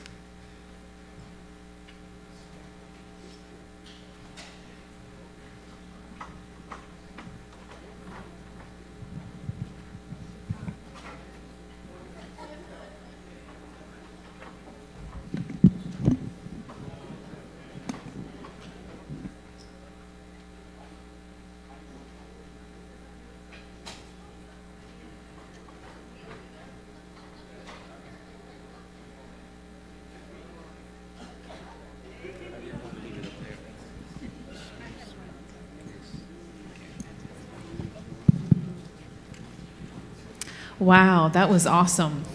That was beautiful. Yeah, that really was. I mean, I don't even know where to start. So many stories. You two are friends, right? Yes. We just met, actually. He's being kind. He's being kind. We just met in the outside of the VIP room. His He bail offered me a- bondsman actually called me and had me go for him. See, he had to go further because I was just embarrassed to say that, but Francine drove me over, and so here I am. I can get away with that. No, we go back many years. He's, aside from what you see as a human being, this man is the best friend you can have. He's somebody that cares. He's genuine, and all I know is that everybody that comes in contact with him that I know loves him, just as I do. Well, we already do. He gave us an amazing show today and last night. So you already have a special place in our heart. The fact that you're here, the fact that you're both here, helping us, advocating for education, finding these spaces, finding this, using the word, using the music, using the art. The East Side sound was a whole movement, more than a movement. Like, how do you feel now when you look back and you see what you guys helped create it and everything that helped forward, moving forward? How do you feel? How does that make you feel? Oh, it's overwhelming. I mean, thanks to the support of our parents and then the community, without their support, we wouldn't have accomplished as much as we did. And I take my hat off to the people that still buy our records. Our culture is interesting. Our children inherit our record collections. And I believe that's what perpetuates, the interest in the music as far as the legacy goes. And I left out a lot. It's when you have 10 or 15 minutes how do you pack 79 years of a life into 10 or 15 minutes? But I mentioned my parents worked really, really hard so that we would get an education. And I thank God for that. My parents, on my dad's side, were from Agua Prieta, Sonora. And my dad was born actually in Douglas, Arizona. My grandfather, on my dad's side, Margarito Garcia, he was an absent father because of the times. He worked for a cattleman named John Chisholm. And so for 10 to 11 months out of the year, he was busy driving cattle from Sinaloa to Chicago and Kansas City. So he was gone a lot of the time. And from my dad's take on him, he was really a rough guy. When he would come home, he didn't have much time, to invest into the kids, but he did sire 9 kids. So, well, they didn't have TV back then either. So, well, let's add something to this. If you all recall, Texas is a big state, but the Chisholm Trail, John Wayne portrayed John Chisholm in a movie years ago, but look how it's, what is that, 6 degrees shy of Kevin Bacon or whatever it's called? my mom was from El Fuerte, Sinaloa. And so after World War II, my dad returned from the theater, the European theater, and he went straight to El Fuerte, Sinaloa to marry his childhood sweetheart. Wow, that's How they beautiful. managed at a young age to traverse from Douglas, Arizona, Agua Prieta to El Fuerte, but they managed. And so I'm a product of that romance, along with my 2 older brothers and my sister. I especially appreciated you going into your experience being raised in LA. You brought so much context to it. I think sometimes we're fed a narrative of who we are. And when you described going from different neighbors' houses and the warm food and love that you received, it kind of brings us back to that brotherhood, you know, and sisterhood. Absolutely. And I love that. And I think that we talked about ethnic studies earlier, keeping that alive, right? Music, art, keeping our actual story alive. I wonder if you have any advice to young people who are listening, like how do they grab the torch and keep it going? Yeah. Learn as much as you can. I don't have a degree, although I attended Trade Tech, I attended East LA College, Cal State LA. Me too. All right, sister. In the later years, I did receive a full grant to go to Fuller Theological Seminary. They began a Hispanics program there, and for the very first time, I was introduced to Acuna, Occupied America. And so that raised my consciousness. Plus, it was a Hispanics program. And so, although I haven't finished my graduate degree, I have never stopped being a student. And if I could say anything to these young students that are here, never stop being a student. Glean as much as you can from the elders, from those who have experienced things in life that can contribute to you. Allow yourself to be transformed, amen, by the knowledge and the wisdom of those that have gone before us.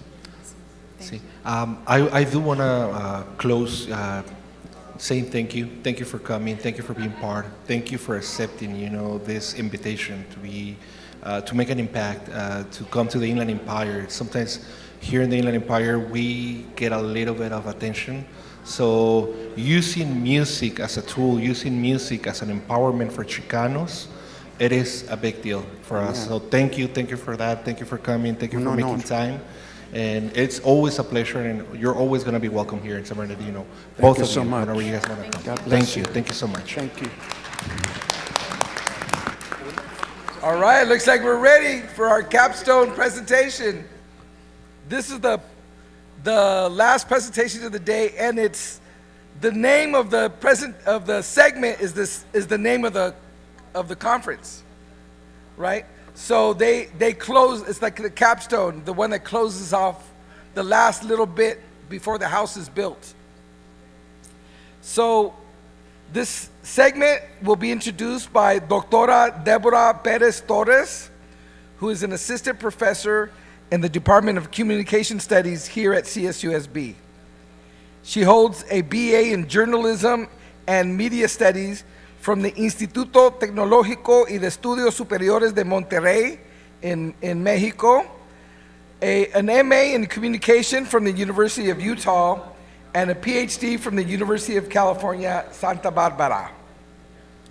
Her research focuses on emotion, social identity, and media effects, particularly in the context of minority populations, namely Latinos.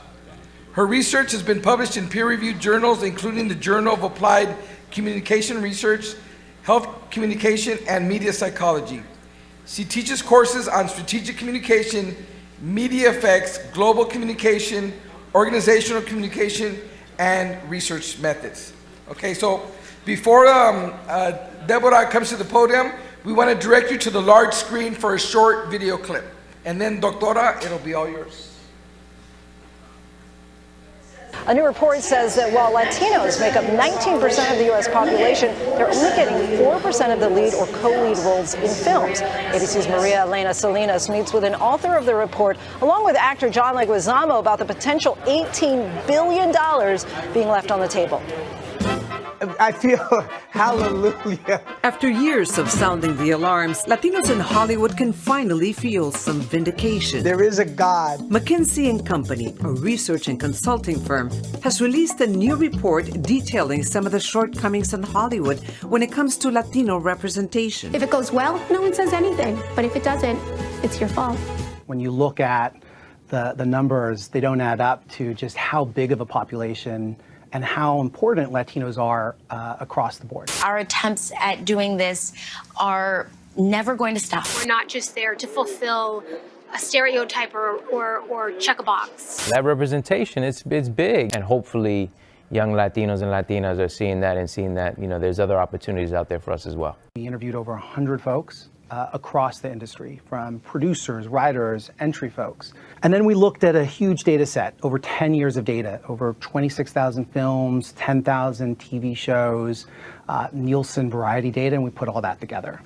And the data was quite telling. The McKinsey report states that just 4% of Latinos have co-lead or co-lead roles. And which is pathetic. Why do you think that is when there's an abundance of Latino talent, both for on-screen and behind the scenes? I mean, it's sad to say, but, you know, hashtag Hollywood too white. You know, I mean, that's the problem. I mean, it's baked in systemic racism. Although 19% of the population is Latino, the report says we account for 29% of box office ticket sales and 24% of streaming subscribers.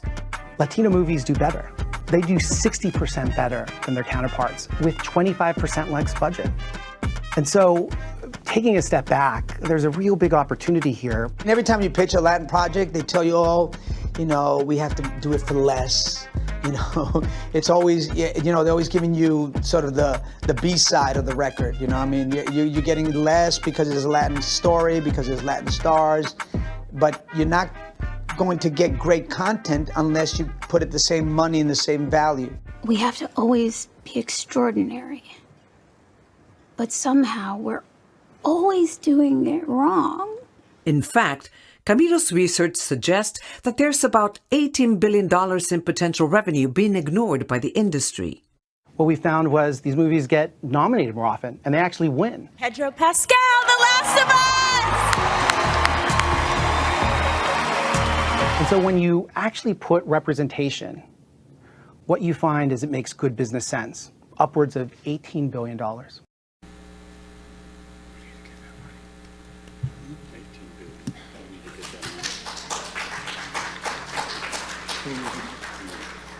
Hello, can you hear me? Welcome. I'm just a moderator here, so I know that no one here just listened to me talk. So I would like to introduce our esteemed panel here. First, I'll go from me. Johnny Murillo, producer, screenwriter, founder of Chicano Hollywood. Come. Yes. Enrique Castillo, actor, writer, director, author, activist, I would say, padrino of today's event. Bel Hernandez, CEO of Latin Heat Media Group Entertainment. Thank you. And Kirk Whistler, president of Latino 247 Media Group. So I thought we would first begin with speaking on leaving the sort of area for you to speak on the issues that you want to talk about first, kind of like a little introduction, and then we can go from there. So, me first? Johnny? Oh, you sure? Good. Yeah, my name's Johnny Murillo. I'm the founder of Chicano Hollywood. And our whole mission is just to build underneath the Chicano Latino community that are in the entertainment industry. You know, I've been doing this I'm not that long, but since about 17, 18 years now. There's others that are way iconic and, you know, that have got the real veteranos here. But in my years doing this, I recognized little by little that we were just pitching against ourselves. You know, the man, if there was any opportunity from the man to hear any of our kind of stories, we're just competing with each other. And a lot of that going in my mind as a producer, where I recognize that, look, my whole thing was like, it's just not going to work going after their affirmation. I'm like, we just got to build it ourselves. And that's our mission. I help anyone that wants to get into the studio system, the bigger system. But as far as our mission is, we want to build underneath content creators, producers that aspire to be in the industry that don't have that connection. We want to be that bridge for them. And I tell our students all the time, I got 3 of them right there, producer students right there. I tell our students, we'll be the bridge to get you in the game, but then from there, your integrity and your character will take you further.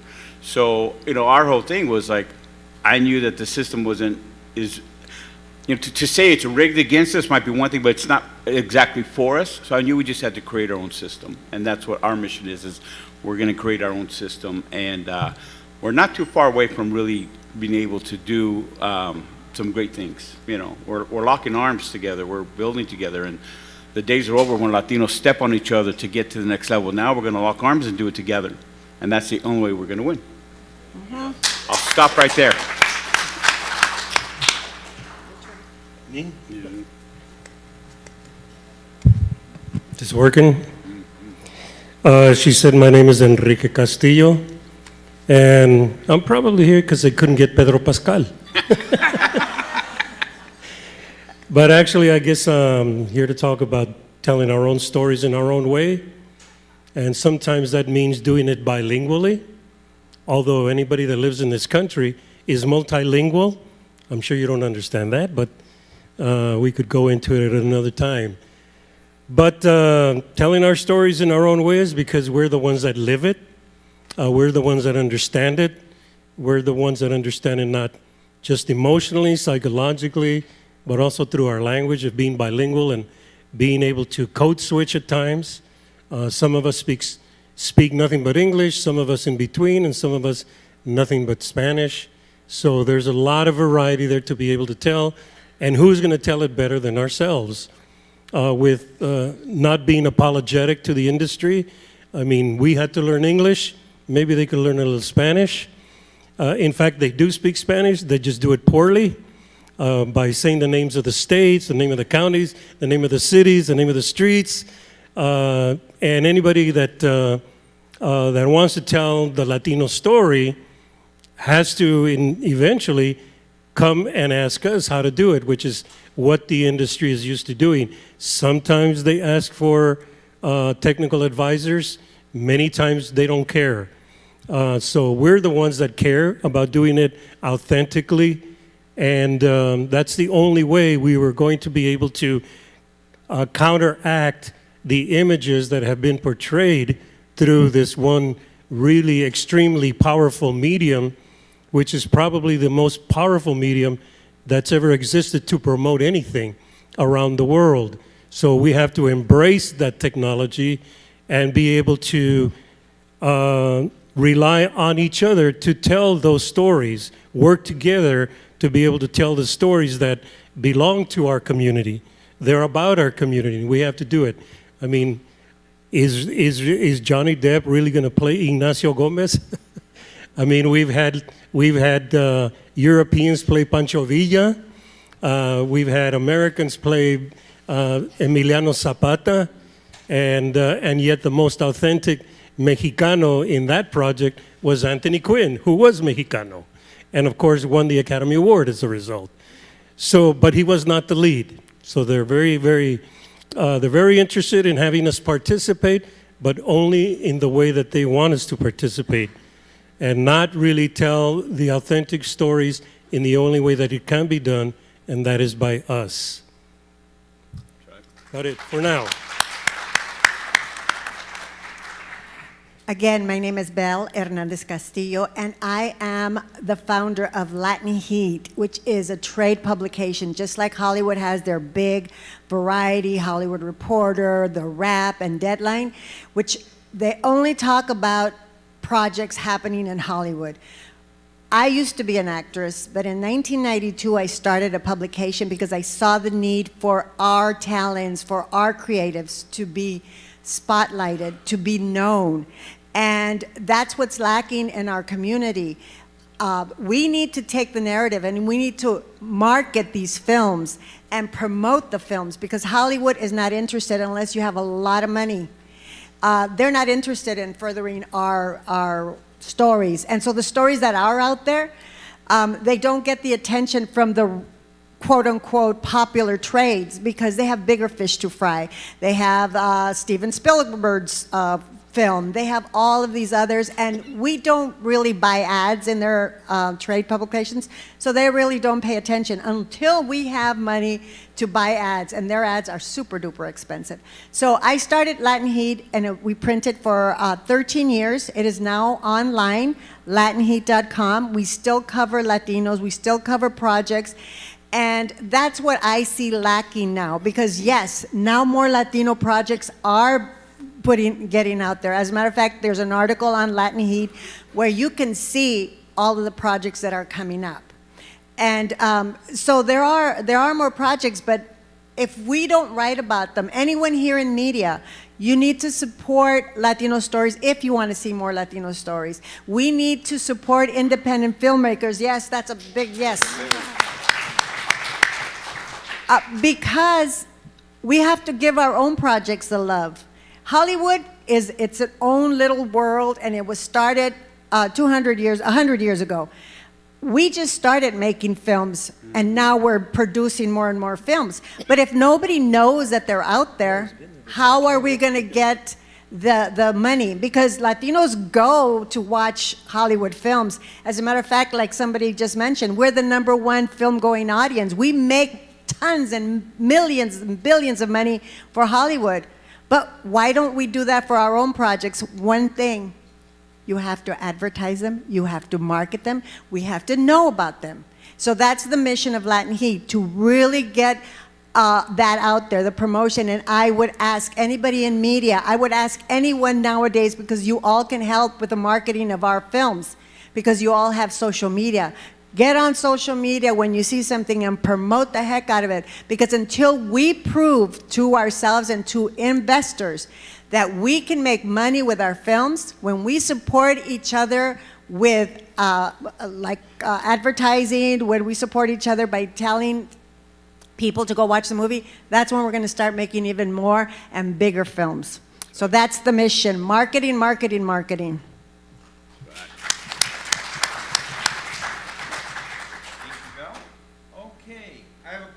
For all of you, what is the #1 idea source upon which scripted movies and TV shows are based on? What? Yeah. I think. Okay, there, that one's working. What is the #1 idea source upon which scripted movies and TV shows are based on? Books. No, books. That is it. It starts in books. More than 50% of all movies and TV scripts. Now they, of course, evolved from that idea. But so you got to look at books. You go back to the year 1980. We all remember that year very well, I'm sure. 200,000 books were published in the United States. Only 300 of them by U.S.-born Latino authors. You skip ahead to the year 2000. 250,000 books were published in the U.S., and the Latino authors published 2,500. Improvement, but still not near where it needs to be. 2005, print on demand came out. The whole book publishing industry evolved. Today, over 3 million books will be published this year. 3 million. Now, some of them shouldn't be published. But over 35,000 of those are going to be by Latino authors here in the U.S. And Edward James Olmos, my compadre, and I started Empowering Latino Futures almost 30 years ago. We've held 77 Latino book and family festivals around the U.S. One of them will be tomorrow, right here. And but then we also do the International Latino Book Awards, which started very small. The number of winners we had that first year was probably a few more people than are on stage. But and actually Belle and Kiki and Jerry that was speaking earlier are all winners within those awards. We've grown the International Latino Book Awards into one of the 5 biggest book awards in the U.S. This year it took 222 judges to judge everything, because we want that librarian who's going, oh, there's no books on this subject. We have 87 different topics. there's going to be books on that topic, so they can see books buying about Latinos. And it's opening doors, and big publishers are starting to pay attention in a real meaningful way on that. But it's sitting there putting it into something that makes sense. And that's that real foundation. And for you younger people that are watching, we have a category, books written by somebody under 18. And that always gets a lot of attention, and it's great having on that college application, scholarship application. Oh, I won a book from, an award from the International Latino Book Awards. It opens doors. For you older professionals, every one of you has a book in there. And if you don't tell the story the way you want it told, I can guarantee you, somebody's gonna come along, they're gonna tell that story, and you may not even be in it.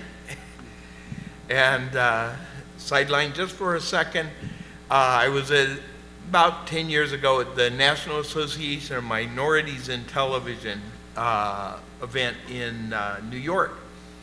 Sitting there, and they were describing somebody who had sat there and changed the whole movie industry and all this kind of stuff. And I'm looking around for Esteban Torres, because Esteban Torres was heading the National Latino Media Council.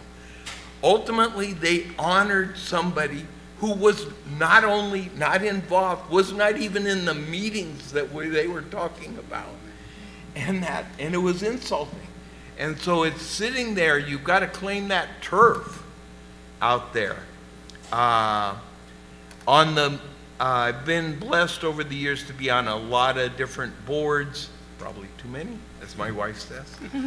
And I co-founded with Eddie the Los Angeles Latino International Film Festival. Same time we founded ELF and that. And I served 9 years on NALEAP. Anybody here heard of NALEAP? National Association of Latinos Independent Producers. It's anybody in front or behind the camera, that kind of stuff. Networking is so key out there. But I just have 6 quick things. 6 things to really succeed in writing or entertainment. If you're considering writing a book, join ISLA. That's our International Society of Latino Authors. We help you on understanding how to get published, as well as once you are published, the different steps there. It's a one-time payment for a lifetime membership. So we make it easy, and you can learn about that and others at latinobooks.org. If you publish a book, consider the International Latino Book Awards that I mentioned earlier. If you want to be in the entertainment industry, you must, in my mind, join one or more association. Go out there to these associations. Everybody in the industry, you've got to have talent to be in there, but a lot of people don't get those calls. But by networking within these associations, that is so key out there. Get to know more Latino media outlets. In 1982, I was honored to serve as the founding president of the National Association of Hispanic Publications. Today, that association has over 770 Latino media outlets as members. And that, so right there, tons of networking. That's helped our book awards and all these other things grow, because we can sit there, reach out, and lots of people hear about it. So you need to be looking at those local Latino media outlets and that. Next one, find a mentor. Key in not only these industries, but any industry. And 6, don't give up. We need more Latino voices in both books and entertainment. Good.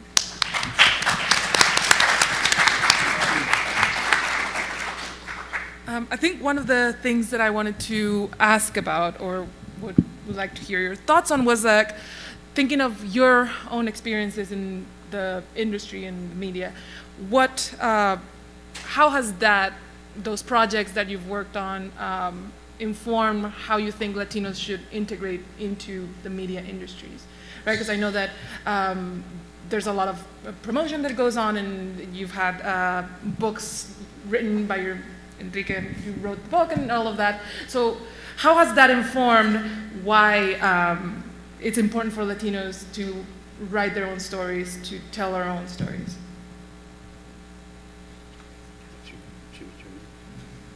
Well, it was said before in the other panels, if you want your story to be out there, you got to write it. But also, if you want more stories, you got to support it. Because everyone says, oh, wow, you know, there's Latino movies, but do they go? No. And why is it important? Because maybe next time it's your project, and don't you want them to support you? So you have to support. I think that, like I said earlier, everyone here has an opportunity to make a difference. I think we need to really make that a priority, because we're talking about our kids that grow up without role models. We're talking about kids that don't know they could be attorneys, that don't know they could be the President of the United States. So it's very key for us to promote, for us to help our projects. And we just have to commit to do it. It doesn't have to be like a big ordeal, but you know, just support. So that's what I would say. If we want to make a change, we Latinos can make a change on our own. We don't really need Hollywood. I mean, that's the paradigm. Hollywood is like, oh, the big studio and the big money. That's even going away for non-Latinos. It's going away for everyone. Now the only big movies that the studios make are the big blockbusters, the ones that are superheroes. But our stories that we want to see, the smaller stories, they're not making it. So we have to make it ourselves, and we have to create our own Hollywood, because they did it, but we have to create our own Hollywood. We have the stars. We have blockbuster stars. You've got talking Zoe Saldana, you're talking about America Ferrera, talking about Pedro Pascal. We have stars that now can open a film. When I started Latin Heat, there were no stars that a studio would say, oh, they can open a film. But now we have them. But we have to kind of think we're creating our own. Hollywood doesn't want to give us a place at the table. It's time to create our own Hollywood. Right, like that. Let me say something about that too. One of the things I tell writers all the time is, writers are the architects of the future. So if we write ourselves as simpletons and just people fumbling around, that's what our children are going to see. But if we write ourselves as what Belle was just saying, the president, the entrepreneurs, startups, astronauts, like with Jose Hernandez. We start writing ourselves in that light and in those stories, whether it be fiction or nonfiction, or based on a true event, or based on based on an actual biopic or something. We have to write those stories. We're the only ones that can do it authentically. We're the only ones that can get the thing right. And I put a lot of pressure on writers, because without writers, we have no industry. We have no producers. We have no directors. We have nothing. We have to have writers. So the power that you have, it used to be the power of the pen, but the power of the laptop is amazing, and it can really, I look at our future in the U.S. To me, I say this all the time, not to be offensive to anybody, but I say the future's brown. And it doesn't matter how many people are trying to, kick out now, that's not going to change the trajectory of who we are as a Latino community. The future is brown, so we have to start writing into that. Sadly, some of us might not even see the fullness of it, but what we're doing now is helping project what's going to happen in the future. And writers, you are the only ones that can say it authentically, that can say it unfiltered, that can say it without any bias. So write our stories. We need you for this industry to grow, the Latino Hollywood industry. I'm Chicano Hollywood, but the Chicano Hollywood industry, we need you to create that for us, because we have nothing unless we have writers, That's exactly right. If you look at the history of television with the TV shows, AKA Pablo in the 1980s, opened to a lot of fanfare. Entire Latino cast, not a single Latino in the writing room, not a single one. And you can look over the last 20 years, and most of the Latino themed shows more than half of the people in the writing room are not Latino. That is a huge problem that persists to today. And I'll use one key example. Who here saw Blackish? Yeah. Great show, right? Did a wonderful job on the black community, conveying culture, all these different things. Same week that opened, same identical budget, Cristela opened. And you look at the different situation, and it really did not compare. And that's funny that you mentioned Cristela. She has a project out, again, promote and support. It's called Upper Classy, and this is her third show on Netflix. But when you talk about Cristela, she was a comedian, and she was given a show called Cristela, and she really decided she didn't want to do it because they were telling her how they were going to promote it in Spanish, and she was like, you don't understand. My audience, yes, Spanish is fine, but they don't speak Spanish. My audience speaks English. So there's got to be a time when you got to tell Hollywood, no, you're doing it wrong. And I think more and more of us are doing that nowadays because they think they know what they're doing when they're marketing films and they're marketing TV shows, but they do not. That's the opportunity where we take charge and we say, I'm going to be your marketing person. I'm going to help you market this show. And then you do it authentically because they don't know how to do that. Your turn. Oh, they want me to speak? No, listen, Hollywood film industry, much like this country, probably wouldn't exist without the participation of Latinos. I mean, yeah, financially, of course, as we've mentioned here, but, you know, both in front and behind the camera, Latinos have always been there. I mean, the first big star, the first Ben-Hur, was Ramon Novarro during the talkies. When in the silent era, and of course a lot of those Mexicanos like Lupe Vélez or Dolores del Rio, Emilio Fernandez, couldn't continue working during the talkies because they had accents. Well, I mean, as far as that goes, Arnold Schwarzenegger has an accent, but he doesn't have a problem. So there's always been a double standard. I think you probably all saw the first Ben-Hur. The first one was Ramon Novarro, and then the big director, Cecil B. DeMille, who's known for the big spectacles, like the Ten Commandments. Well, his first assistant director was Chico Day, who was Mexicano. He was controlling those casts of thousands, you know, and doing an excellent job at it. And he happens to be the brother of Gilbert Roland, who's another Mexicano, but changed his name in order to go along and get along, right? And again, even though a lot of razas changes their name to kind of fit in and get along, they still have an accent, or they have the look. One of the big examples of really regretting that move is Martin Sheen, whose last name obviously is Esteves, Ramon Esteves, and he built an incredible career in Hollywood, and it wasn't until later on when he made, I don't remember what film he made, and it was being released, and he was very proud of the film, and so he took his father. His father only spoke Spanish, really.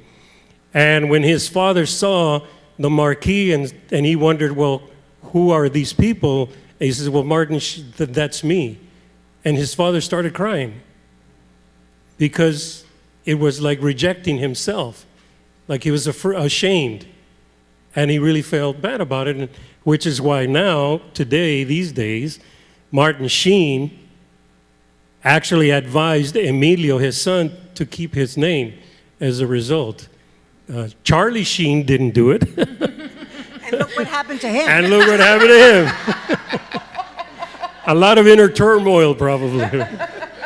But no, I mean, yes, the Hollywood industry has taught us well. We've made good careers. And as everybody says, it's time to build our own house. You know, there's a famous director, Anglo director, who came out of the 60s, and his name was Hal Ashby. And so as a result of being a hippie type, he was always very generous, and he became a big Hollywood director. And as a result, he worked with people like Jack Nicholson and John Voight and all. His movies used to average 3 Academy Awards per film. And there's something he wrote in his autobiography that has never really been published, and I read it.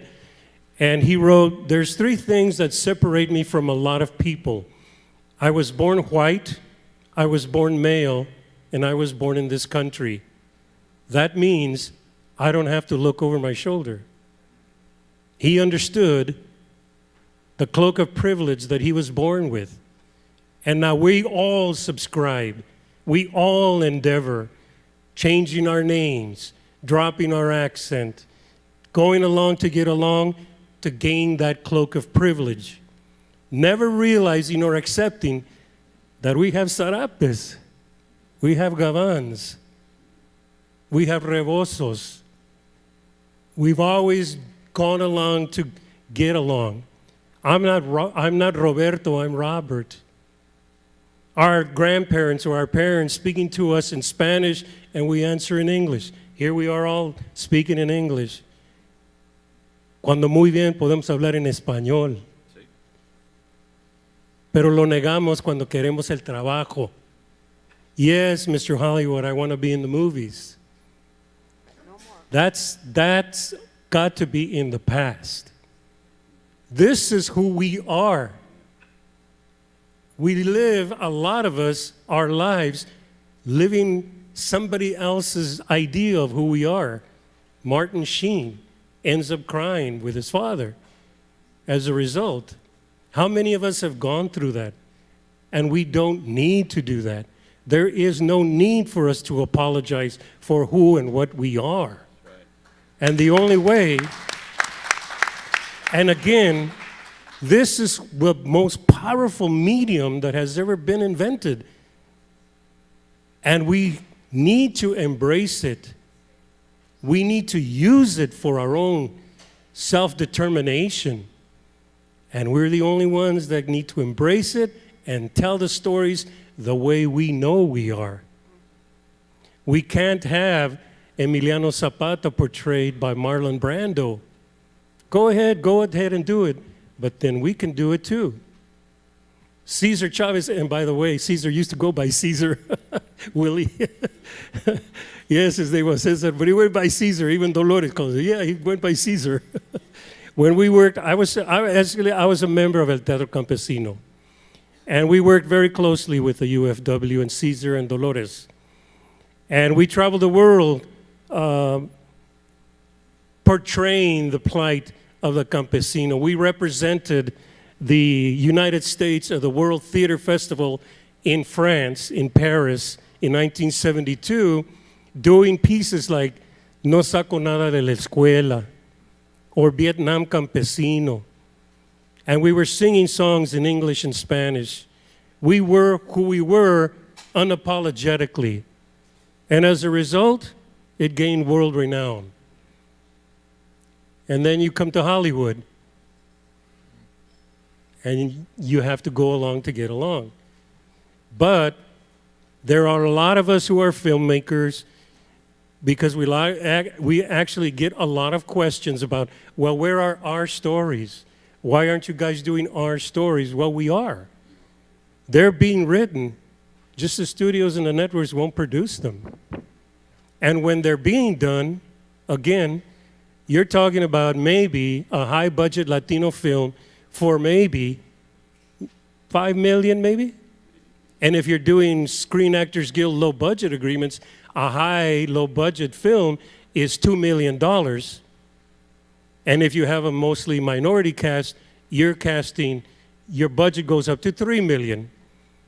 Well, the same year you're making your movie for $3 million, Steven Spielberg is making a film for $120 million. And so by the time you release it in a theater, You're being judged the standard of a $120 million film. There is no forgiveness for saying, well, I only made it for $3 million. You're set up for failure. That doesn't mean it has to fail, because as we said, and I've asked this question around us, is like, why do people go to the movies?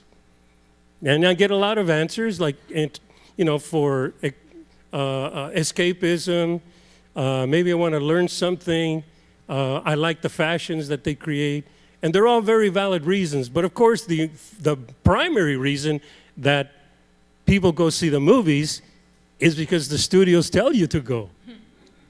Spend a lot of money. They spend a lot of money telling you, especially if their movie is terrible. Then they're going to spend even more, because all they care about, they don't care about your message, they don't care about whether you like it or not. The only thing they care about is put your butt in that seat. Buy the concessions, buy the ticket. So they'll promote it to get you there, because if they don't promote it, how are you going to know it's there? That's number one reason, which goes into marketing.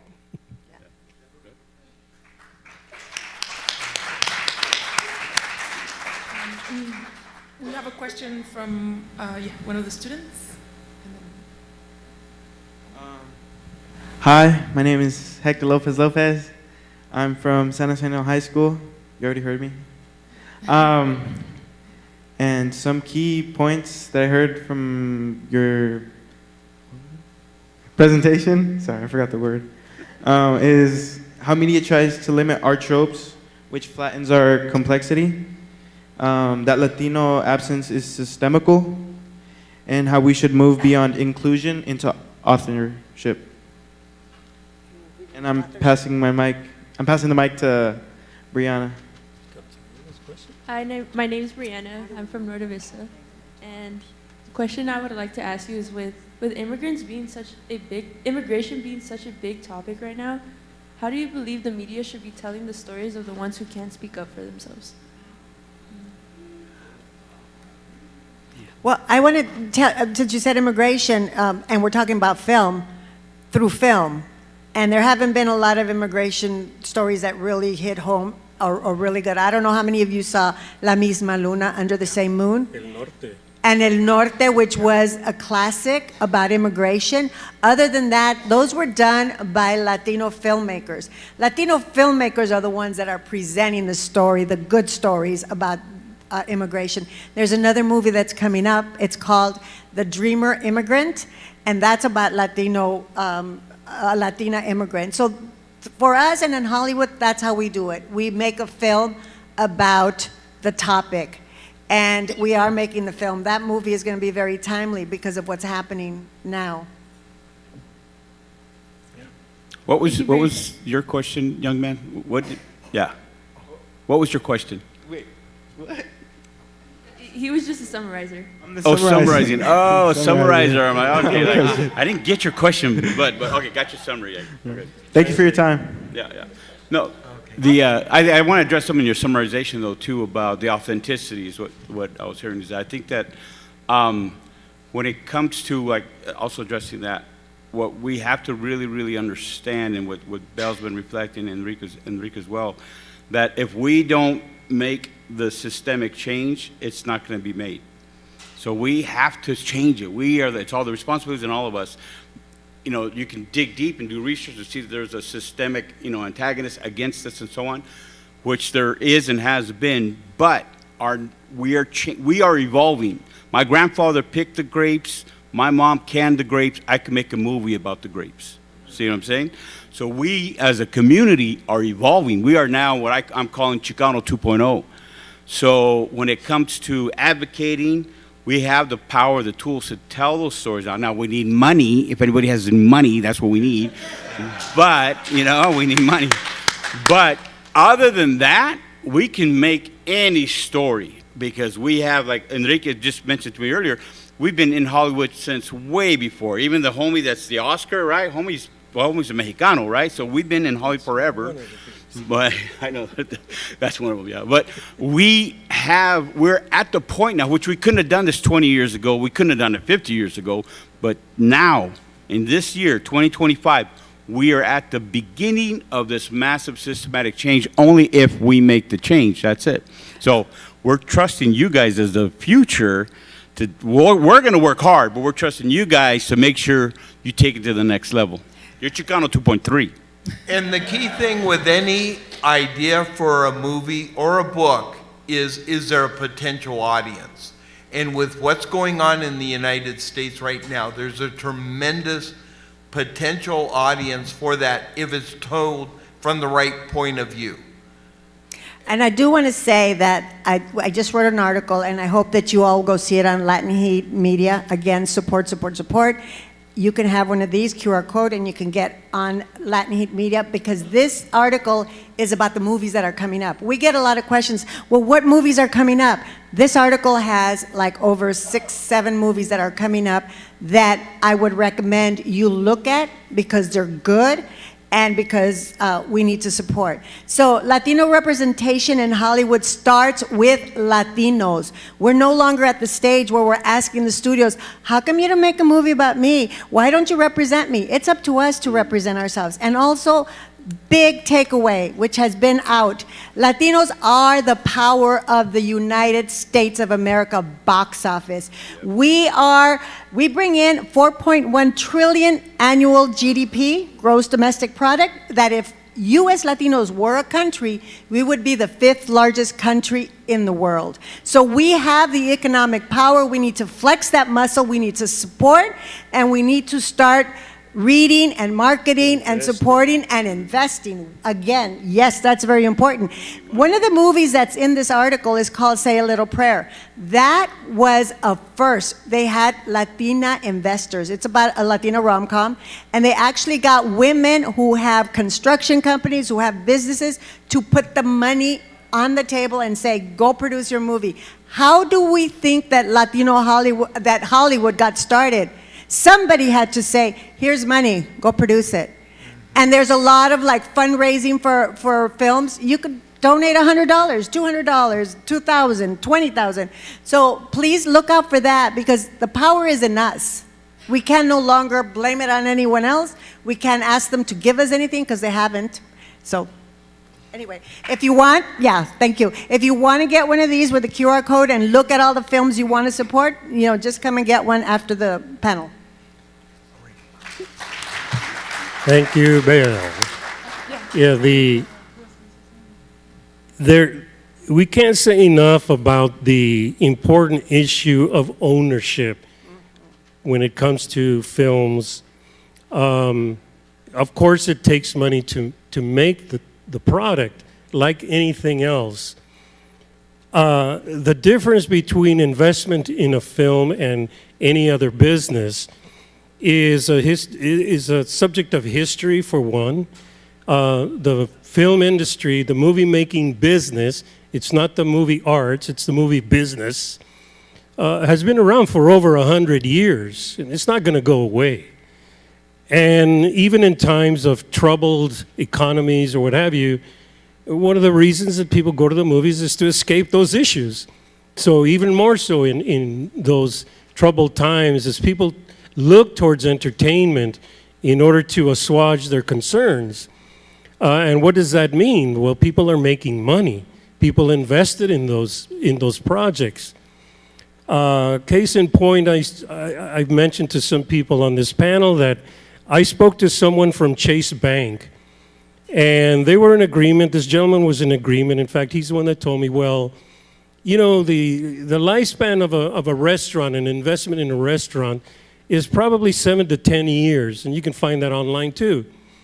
And so you've got this restaurant that's going to exist for 7 years, 10 years, and the owners have invested, and their investors have put money into it, and they've hired a staff, they've hired workers like servers or maitre d' or what have you.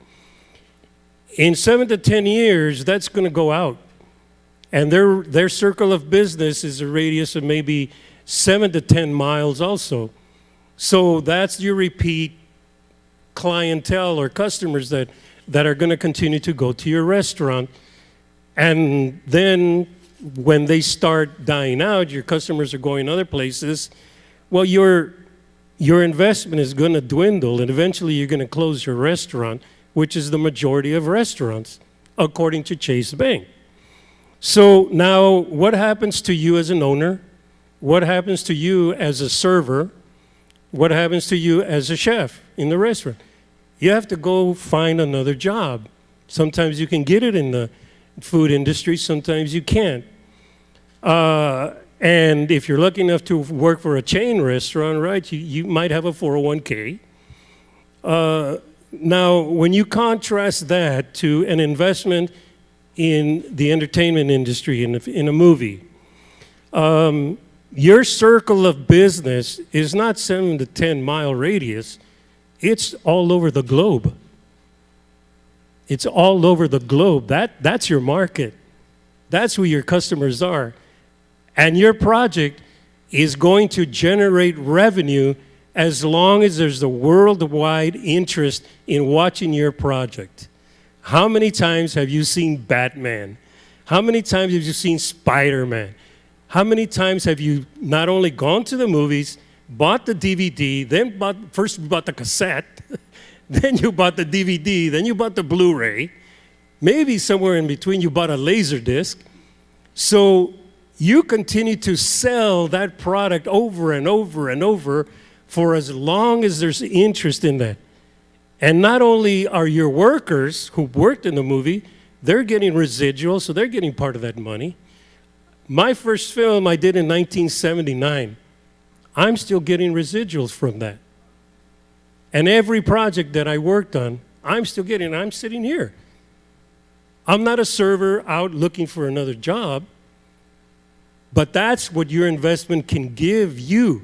So if I'm getting residuals and all the other talent are getting residuals, people behind the camera are getting residuals, imagine what the owners of the project are getting.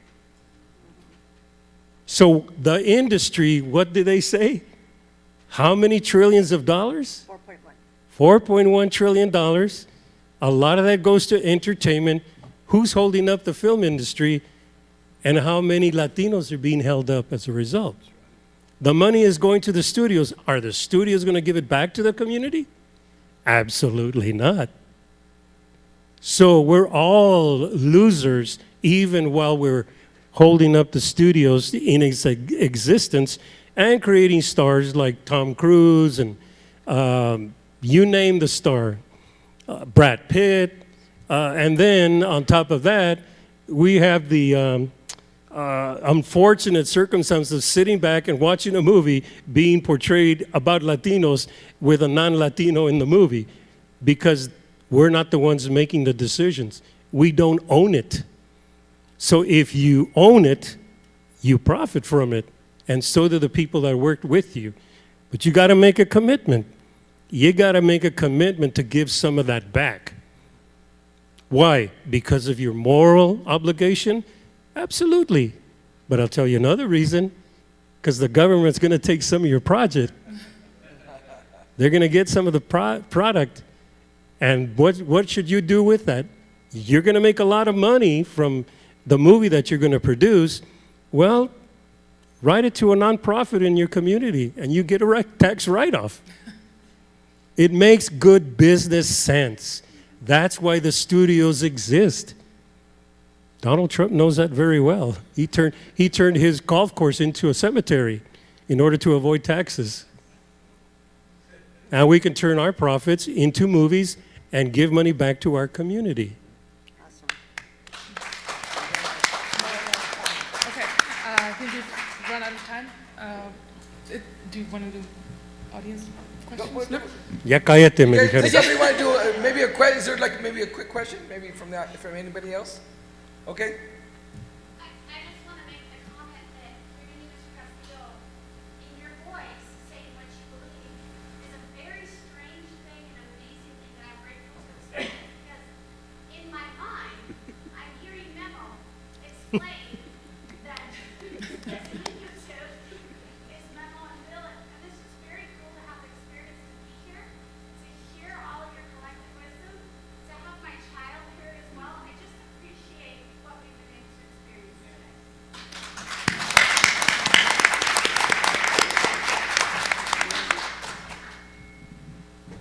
ahead, Bella, you want to say something? No, Bella, you no, wanna do it? we're like really. Okay. Tocayo? No, I Last just, thought? just thank you for the comment. And again, I think Johnny said it also. We want to make a better life for them, for your daughter.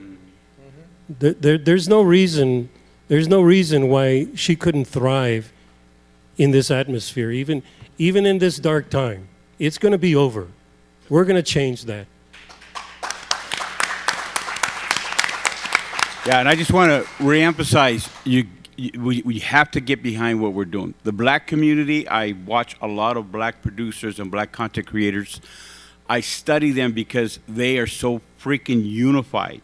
They can come up with a terrible movie and they still go support it, right? They'll still get behind it.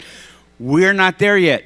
Going back to that TV show Blackish, there's a scene at one of the episodes in there where you got the dad teaching the son about what's called the black nod, right? Two black guys in a room of white people, and they see each other, even though they might be opposing, they might be separate, but they got the nod, which is a nod of support, right?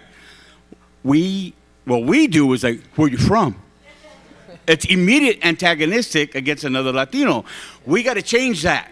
So once we can get past that as a community and we can get our own Chicano Latino nod, and we're down for you no matter what, even if your movie sucks, we're still down for you. That's what's going to change everything in our future for that little girl over there, for all these kids that had to leave earlier in high school. It's not a nod. It's a chin. Yeah, chin. And it says sup. What's So. Okay. Okay, we're going to ask our panel to exit stage, right? Por favor. Thank you. Oh, if anybody wants to, they're right here. Friends and colleagues, we're signing off now. We are happy to report we've stood strong for 14 lead summits. 14. Thank you to each and all of you. Un granito más de arena y muchas gracias.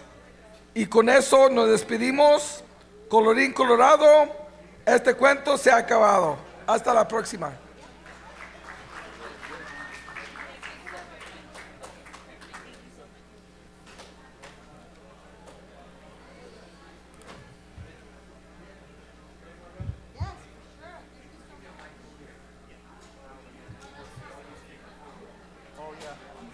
I don't know if anybody's still here. Testing one. If you are part of the planning committee, if you are part of a panel, if you're still here, please do not leave. We're going to take a group photo up front. Just wait up here up front, and then we're going to be taking a group photo. Okay? If you were part of a panel, a previous earlier panel, or just recently, it doesn't matter. Part of the planning committee. Just hang out right here up front. We're going to be taking a group photo. Thank you. Testing 1, 2. La mera mera. Nos falta la mera mera. No se me olvidó. La mera mera y el mero mero. Ah, mira, la mera mera. Ahora nos falta el mero mero. Sí, solamente no tenemos prendido el monitor. Oh, this should be working. Tap it, tap. Testing 1, 2. Test. No, you're not on. Empiézalo, te lo cambio. No. Okay, we're going to come to, that was awesome. This is so fun. I know most of the panel, so I'm very excited to interview you guys. No, this is awesome. A question that came to mind as I was listening to you guys, can we take one step that way just so we get, this lovely background? No, let's see. Okay. Something that came to mind is like those microaggressions in the industry. When the person's in front of the camera and they're in the middle of an audition and they're like, actually, let's try you for the Spanish role. Do you guys have any advice for folks that are faced with these moments that are still barriers to where they see themselves going? And it could be in front of the camera, it could be behind the camera. Any thoughts you may have? Well, my first thought is be yourself, be authentic. Now, again, you are an artist, you are an actor, but if you feel that kind of a microaggression towards you, to me, it's like, that's not the job for you. Walk out. We don't need that, But the actress will know more than I would. So.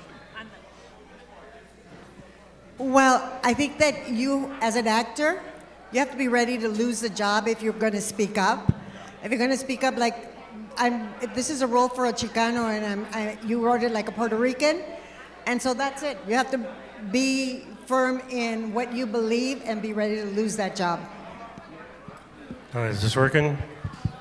Yeah, I mean, authenticity is, and truthfulness is the key for me. Actually, like she said, you got to be willing to sacrifice, and I've done that quite a bit.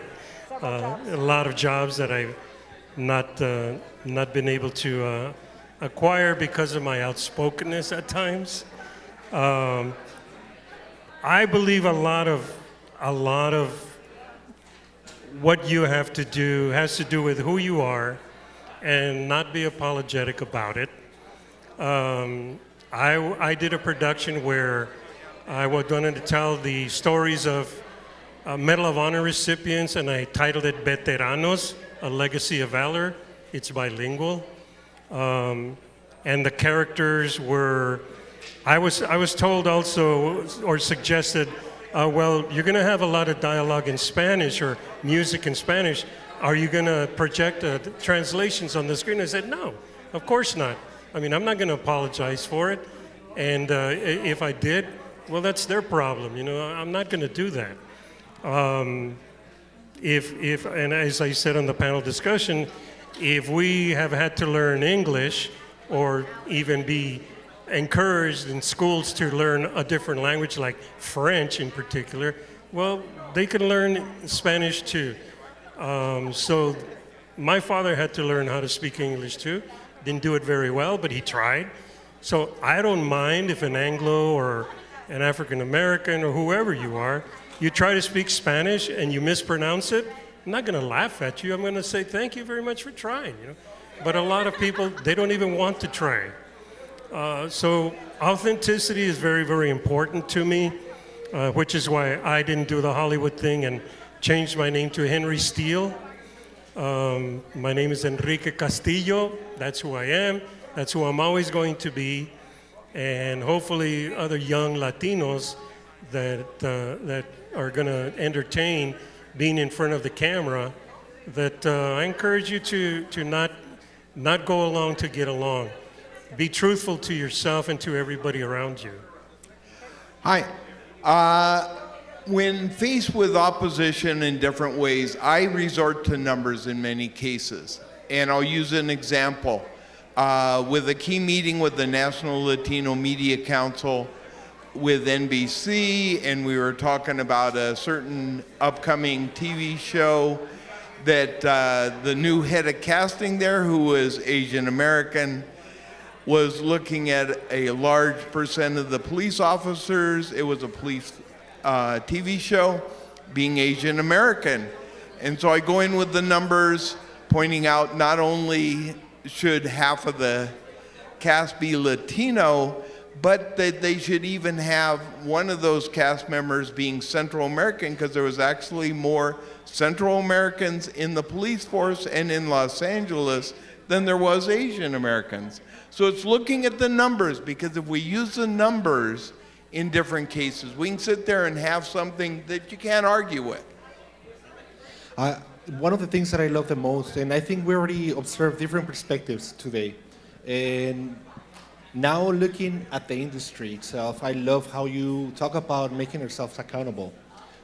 We have to stop asking people to make our stories. We need to start making our stories. We need to start becoming accountable to ourselves. What do we need to change? In terms of making the stories, that's why earlier I talked about books. That's such a great place to start, especially since it's a foundation for movies and TV shows. Get those stories out there, because you know the stories you want to tell, because you lived them. I think what we need to change is to start thinking, I can do it, I can make a difference. I'm not going to wait for Hollywood to do it. So we just need to be proactive. We need to be proactive about supporting. We need to be proactive about speaking up at events like this and events where Latinos are not represented, because we need to have our presence known, that we are a powerful community, that we deserve to have the films out there and that we deserve our space in society, but we need to take it. We're no longer asking. So, and along with all that, we have to train. And one of the things that I'm really focusing on is training producers. Right now we have a class called the Producers Mastermind. We have 34 people that are learning how to produce their first micro-budget film. Once they can figure out all the details behind producing a film, after that, after I help them produce their first one, which God willing in 2026, we have at least 33 or 34 movies made. After we help them make their first one, then it's off to the races. Then they will continue to do it, and that will give our community more green lighters, more people that can make it happen. So we got to actually get from this point saying, I want to ask permission to actually, I know how to do it, I could do it myself. And once those 30 films are made, we got to promote. Yep. It's a whole ecosystem. It's not just one thing, it's all together. So we promote those films, and then you're the part that goes watch the films, that goes support the films. Yep. And promotion, just jumping on bells, don't wait till it's over. If you don't start preparing for the promotion when you start a project, it doesn't come out the same way. You know, when Kirk was talking about the writers, most of the projects, as he said, in Hollywood, producers are looking for intellectual property. So they're looking for books, or if you have a script that was a novel.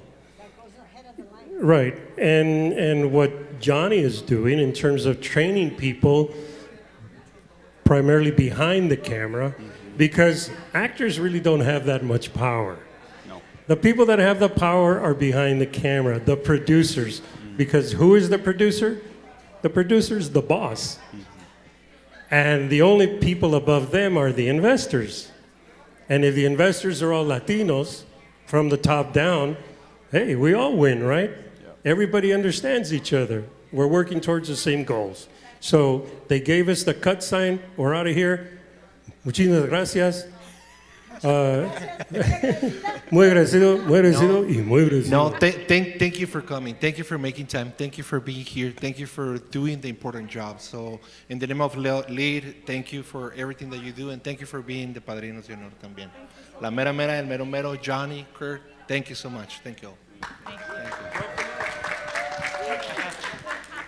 Let's do a picture. You gotta get up here. Let's go. This is